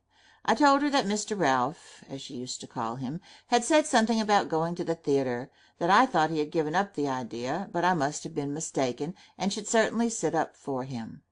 The attentive soul brought in a plate of sandwiches before she retired, and I prepared to make a night of it in a chair by the sitting-room fire. Darkness and bed I could not face in my anxiety. In a way I felt as though duty and loyalty called me out into the winter's night, and yet whither should I turn to look for Raffles? I could think of but one place, and to seek him there would be to destroy myself without aiding him.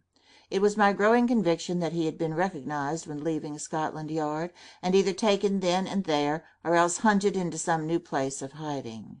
It would all be in the morning papers, and it was all his own fault. He had thrust his head into the lion's mouth, and the lion's jaws had snapped. Had he managed to withdraw his head in time? There was a bottle at my elbow, and that night I say deliberately that it was not my enemy but my friend. It procured me at last some surcease from my suspense. I fell fast asleep in my chair before the fire. The lamp was still burning, and the fire red when I awoke, but I sat very stiff in the iron clutch of a wintry morning. Suddenly I slewed round in my chair, and there was Raffles in a chair behind me, with the door open behind him, quietly taking off his boots.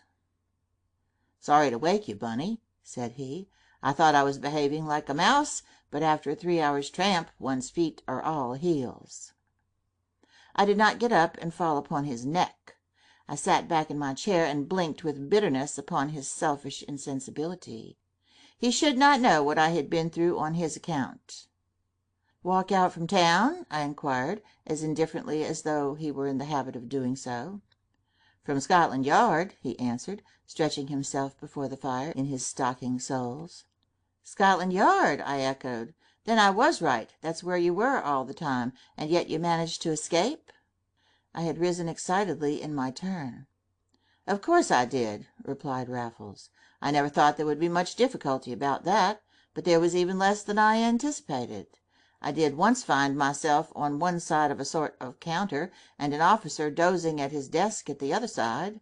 I thought it safest to wake him up and make inquiries about a mythical purse left in a phantom hansom outside the Carlton. And the way the fellow fired me out of that was another credit to the Metropolitan Police. It's only in the savage countries that they would have troubled to ask how one had got in." "And how did you?" I asked. "And in the Lord's name, Raffles, when and why?" Raffles looked down on me under raised eyebrows, as he stood with his coat tails to the dying fire. "How and when, Bunny, you know as well as I do," said he cryptically, "and at last you shall hear the honest why and wherefore. I had more reasons for going to Scotland Yard, my dear fellow, than I had the face to tell you at the time." "I don't care why you went there," I cried. "I want to know why you stayed, or went back, or whatever it was you may have done. I thought they had got you, and you had given them the slip." Raffles smiled as he shook his head. "No, no, Bunny. I prolonged the visit, as I paid it, of my own accord. As for my reasons, they are far too many for me to tell you them all. They rather weighed upon me as I walked out, but you'll see them for yourself if you turn around." I was standing with my back to the chair in which I had been asleep. Behind the chair was the round lodging-house table, and there, reposing on the cloth with the whiskey and sandwiches, was the whole collection of Raffles relics which had occupied the lid of the silver chest in the Black Museum at Scotland Yard. The chest alone was missing.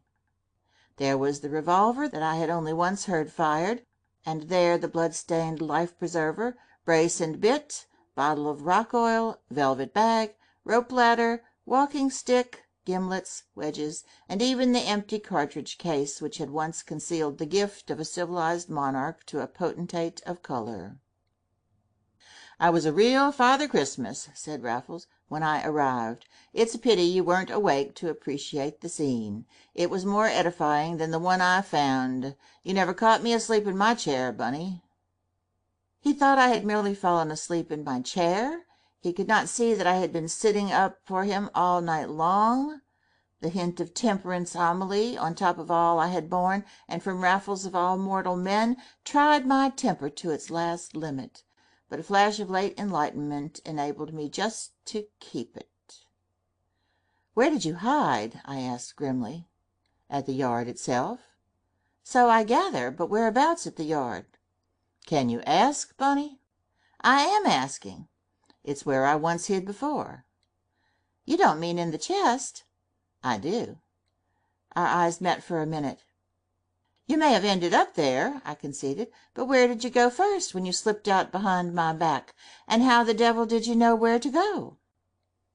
"I never did slip out," said Raffles, "behind your back. I slipped in." "Into the chest?" "Exactly." I burst out laughing in his face. "My dear fellow, I saw all these things on the lid just afterward. Not one of them was moved. I watched that detective show them to his friends." "And I heard him." "But not from inside the chest." "From the inside of the chest, Bunny. Don't look like that. It's foolish. Try to recall a few words that went before, between the idiot in the collar and me. Don't you remember my asking him if there was anything in the chest?" "Yes." "One had to be sure it was empty, you see. Then I asked if there was a back door to the chest as well as a skylight." "I remember." "I suppose you thought all that meant nothing?" "I didn't look for a meaning." "You wouldn't. It would never occur to you that I might want to find out whether anybody at the Yard had found out that there was something precisely in the nature of a side door (it isn't a back door) to that chest. Well, there is one. There was one soon after I took the chest back from your rooms to mine, in the good old days. You push one of the handles down, which no one ever does, and the whole of that end goes open like the front of a doll's house. I saw that was what I ought to have done at first. It's so much simpler than the trap at the top, and one likes to get a thing perfect for its own sake. Besides, the trick had not been spotted at the bank, and I thought I might bring it off again some day. Meanwhile, in one's bedroom, with a lot of things on top, what a port in a sudden squall! I asked why I had never heard of the improvement before, not so much at the time it was made, but in these latter days, when there were fewer secrets between us, and this one could avail him no more. But I did not put the question out of pique. I put it out of sheer obstinate incredulity, and Raffles looked at me without replying until I read the explanation in his look. "I see," I said. "You used to get into it to hide from me." "My dear Bunny, I am not always a very genial man," he answered, "but when you let me have a key of your rooms I could not very well refuse you one of mine, although I picked your pocket of it in the end. I will only say that when I had no wish to see you, Bunny, I must have been quite unfit for human society, and it was the act of a friend to deny you mine. I don't think it happened more than once or twice. You can afford to forgive a fellow after all these years?" "That, yes," I replied bitterly, "but not this, Raffles." "Why not? I really hadn't made up my mind to do what I did. I had merely thought of it. It was that smart officer in the same room that made me do it without thinking twice." "And we never even heard you," I murmured in a voice of involuntary admiration which vexed me with myself. "But we might just as well," I was quick to add in my former tone. "Why, Bunny?" "We shall be traced in no time through our ticket of admission." "Did they collect it?" "No, but you heard how very few are issued." "Exactly. They sometimes go weeks on end without a regular visitor. It was I who extracted that piece of information, Bunny, and I did nothing rash until I had. Don't you see that with any luck it will be 2 or 3 weeks before they are likely to discover their loss?" I was beginning to see. "And then, pray, how are they going to bring it home to us? Why should they even suspect us, Bunny? I left early, that's all I did. You took my departure admirably. You couldn't have said more or less if I had coached you myself. I relied on you, Bunny, and you never more completely justified my confidence. The sad thing is that you have ceased to rely on me. Do you really think that I would leave the place in such a state that the first person who came in with a duster would see that there had been a robbery?" I denied the thought with all energy, though it perished only as I spoke. "Have you forgotten the duster that was over these things, Bunny? Have you forgotten all the other revolvers and life-preservers that there were to choose from? I chose most carefully, and I replaced my relics with a mixed assortment of other people's, which really looked just as well. The rope ladder that now supplants mine is, of course, no patch upon it, but coiled up on the chest it really looks much the same. To be sure, there was no second velvet bag, but I replaced my stick with another quite like it, and I even found an empty cartridge to understudy the setting of the Polynesian pearl. You see the sort of fellow they have to show people round. Do you think he's the kind to see the difference next time, or to connect it with us if he does?" One left much the same things, lying much as he left them, under a dust sheet which is only taken off for the benefit of the curious, who often don't turn up for weeks on end. I admitted that we might be safe for 3 or 4 weeks. Raffles held out his hand. "Then let us be friends about it, Bunny, and smoke the cigarette of Sullivan and peace. A lot may happen in 3 or 4 weeks, and what should you say if this turned out to be the last as well as the least of all my crimes? I must own that it seems to me their natural and fitting end, though I might have stopped more characteristically than with the mere crime of sentiment. No, I make no promises, Bunny, now that I have got these things. I may be unable to resist using them once more. But with this war one gets all the excitement one requires, and rather more than usual may happen in 3 or 4 weeks." Was he thinking even then of volunteering for the front? Had he already set his heart on the one chance of some atonement for his life, nay, on the very death he was to die? I never knew, and shall never know. Yet his words were strangely prophetic, even to the 3 or 4 weeks in which those events happened that imperiled the fabric of our empire, and rallied her sons from the 4 winds to fight beneath her banner on the veldt. It all seems very ancient history now, but I remember nothing better or more vividly than the last words of Raffles upon his crime, unless it be the pressure of his hand as he said them, or the rather sad twinkle in his tired eyes. End of chapter 9.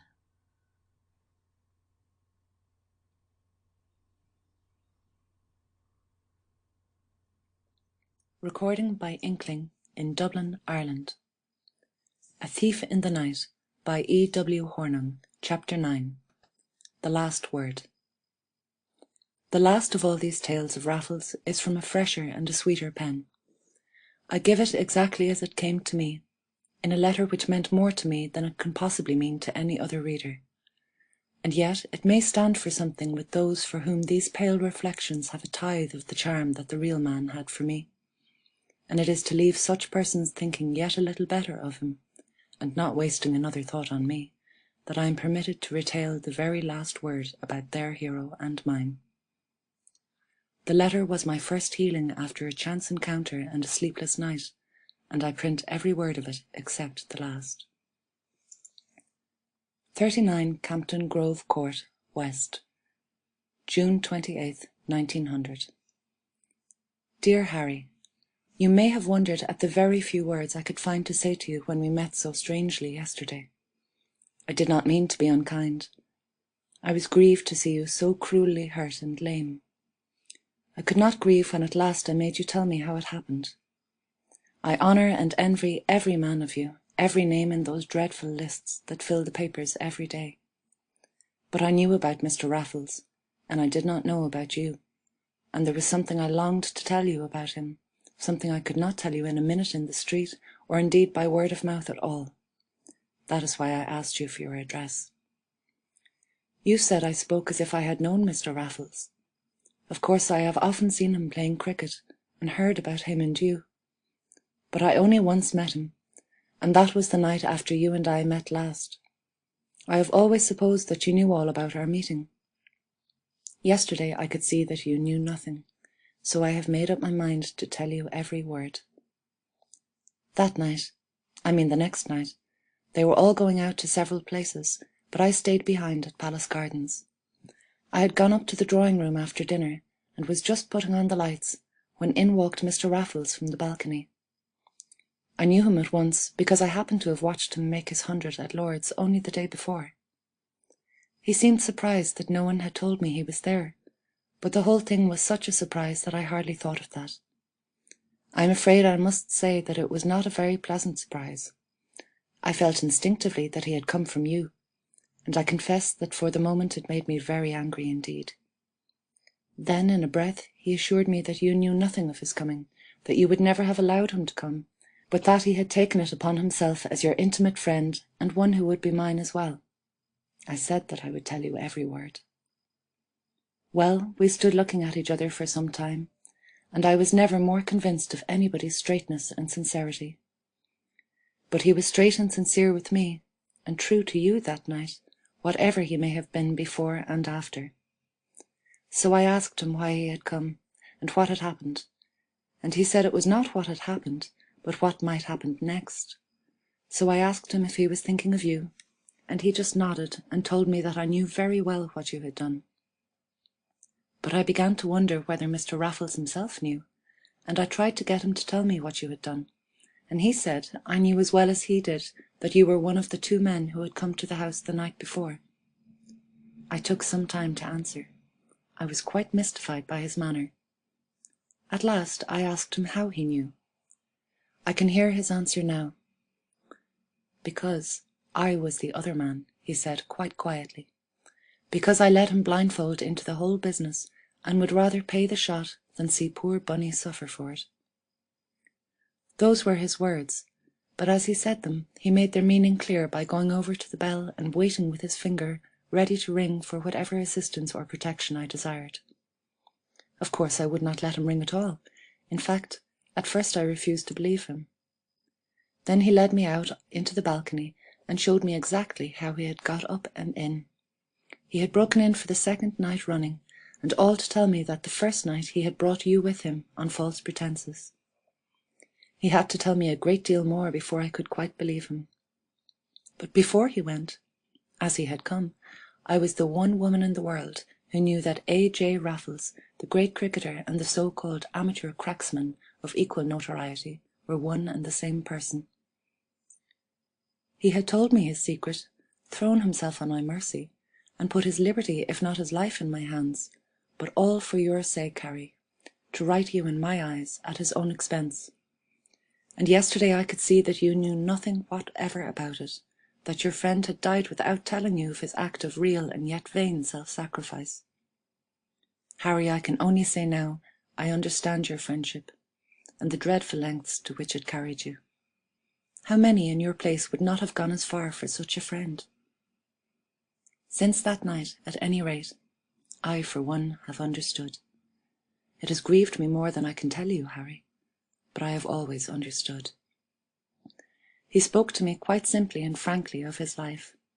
It was wonderful to me then that he should speak of it as he did, and still more wonderful that I should sit and listen to him as I did. But I have often thought about it since, and have long ceased to wonder at myself. There was an absolute magnetism about Mr. Raffles which neither you nor I could resist. He had the strength of personality, which is a different thing from strength of character. But when you meet both kinds together, they carry the ordinary mortal off his or her feet. You must not imagine you are the only one who would have served and followed him as you did. When he told me it was all a game to him, and the one game he knew that was always exciting, always full of danger and of drama, I could just then have found it in my heart to try the game myself. Not that he treated me to any ingenious sophistries or paradoxical perversities. It was just his natural charm and humour, and a touch of sadness with it all, that appealed to something deeper than one's reason and one's sense of right. Glamour, I suppose, is the word. Yet there was far more in him than that. There were depths, which called to depths. You will not misunderstand me when I say I think it touched him that a woman should listen to him as I did, and in such circumstances. I know that it touched me to think of such a life so spent, and that I came to myself and implored him to give it all up. I don't think I went on my knees over it, but I am afraid I did cry, and that was the end. He pretended not to notice anything, and then in an instant he froze everything with a flippancy which jarred horribly at the time, but has ever since touched me more than all the rest. But Mr. Raffles only shook his head, and for one instant his face was as sad as it was gallant and gay all the rest of the time.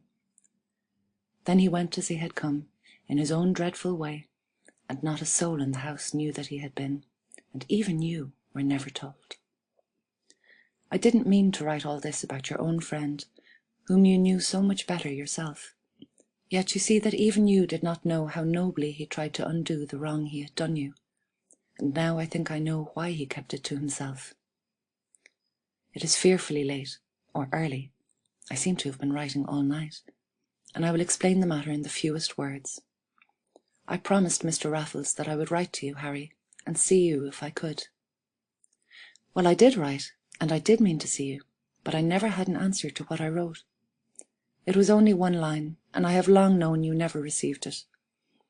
I could not bring myself to write more, and even those few words were merely slipped into one of the books which you had given me. Years afterward, these books, with my name in them, must have been found in your rooms. At any rate, they were returned to me by somebody, and you could never have opened them, for there was my line where I had left it. Of course you had never seen it, and that was all my fault. But it was too late to write again. Mr. Raffles was supposed to have been drowned, and everything was known about you both. But I still kept my own independent knowledge to myself.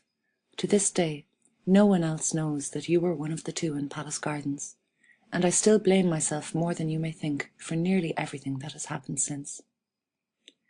You said yesterday that you were going to the war and getting wounded wiped out nothing that had gone before. I hope you are not growing morbid about the past. It is not for me to condone it, and yet I know that Mr. Raffles was what he was because he loved danger and adventure, and that you were what you were because you loved Mr. Raffles. But even admitting it was all as bad can be, he is dead and you are punished. The world forgives, if it does not forget.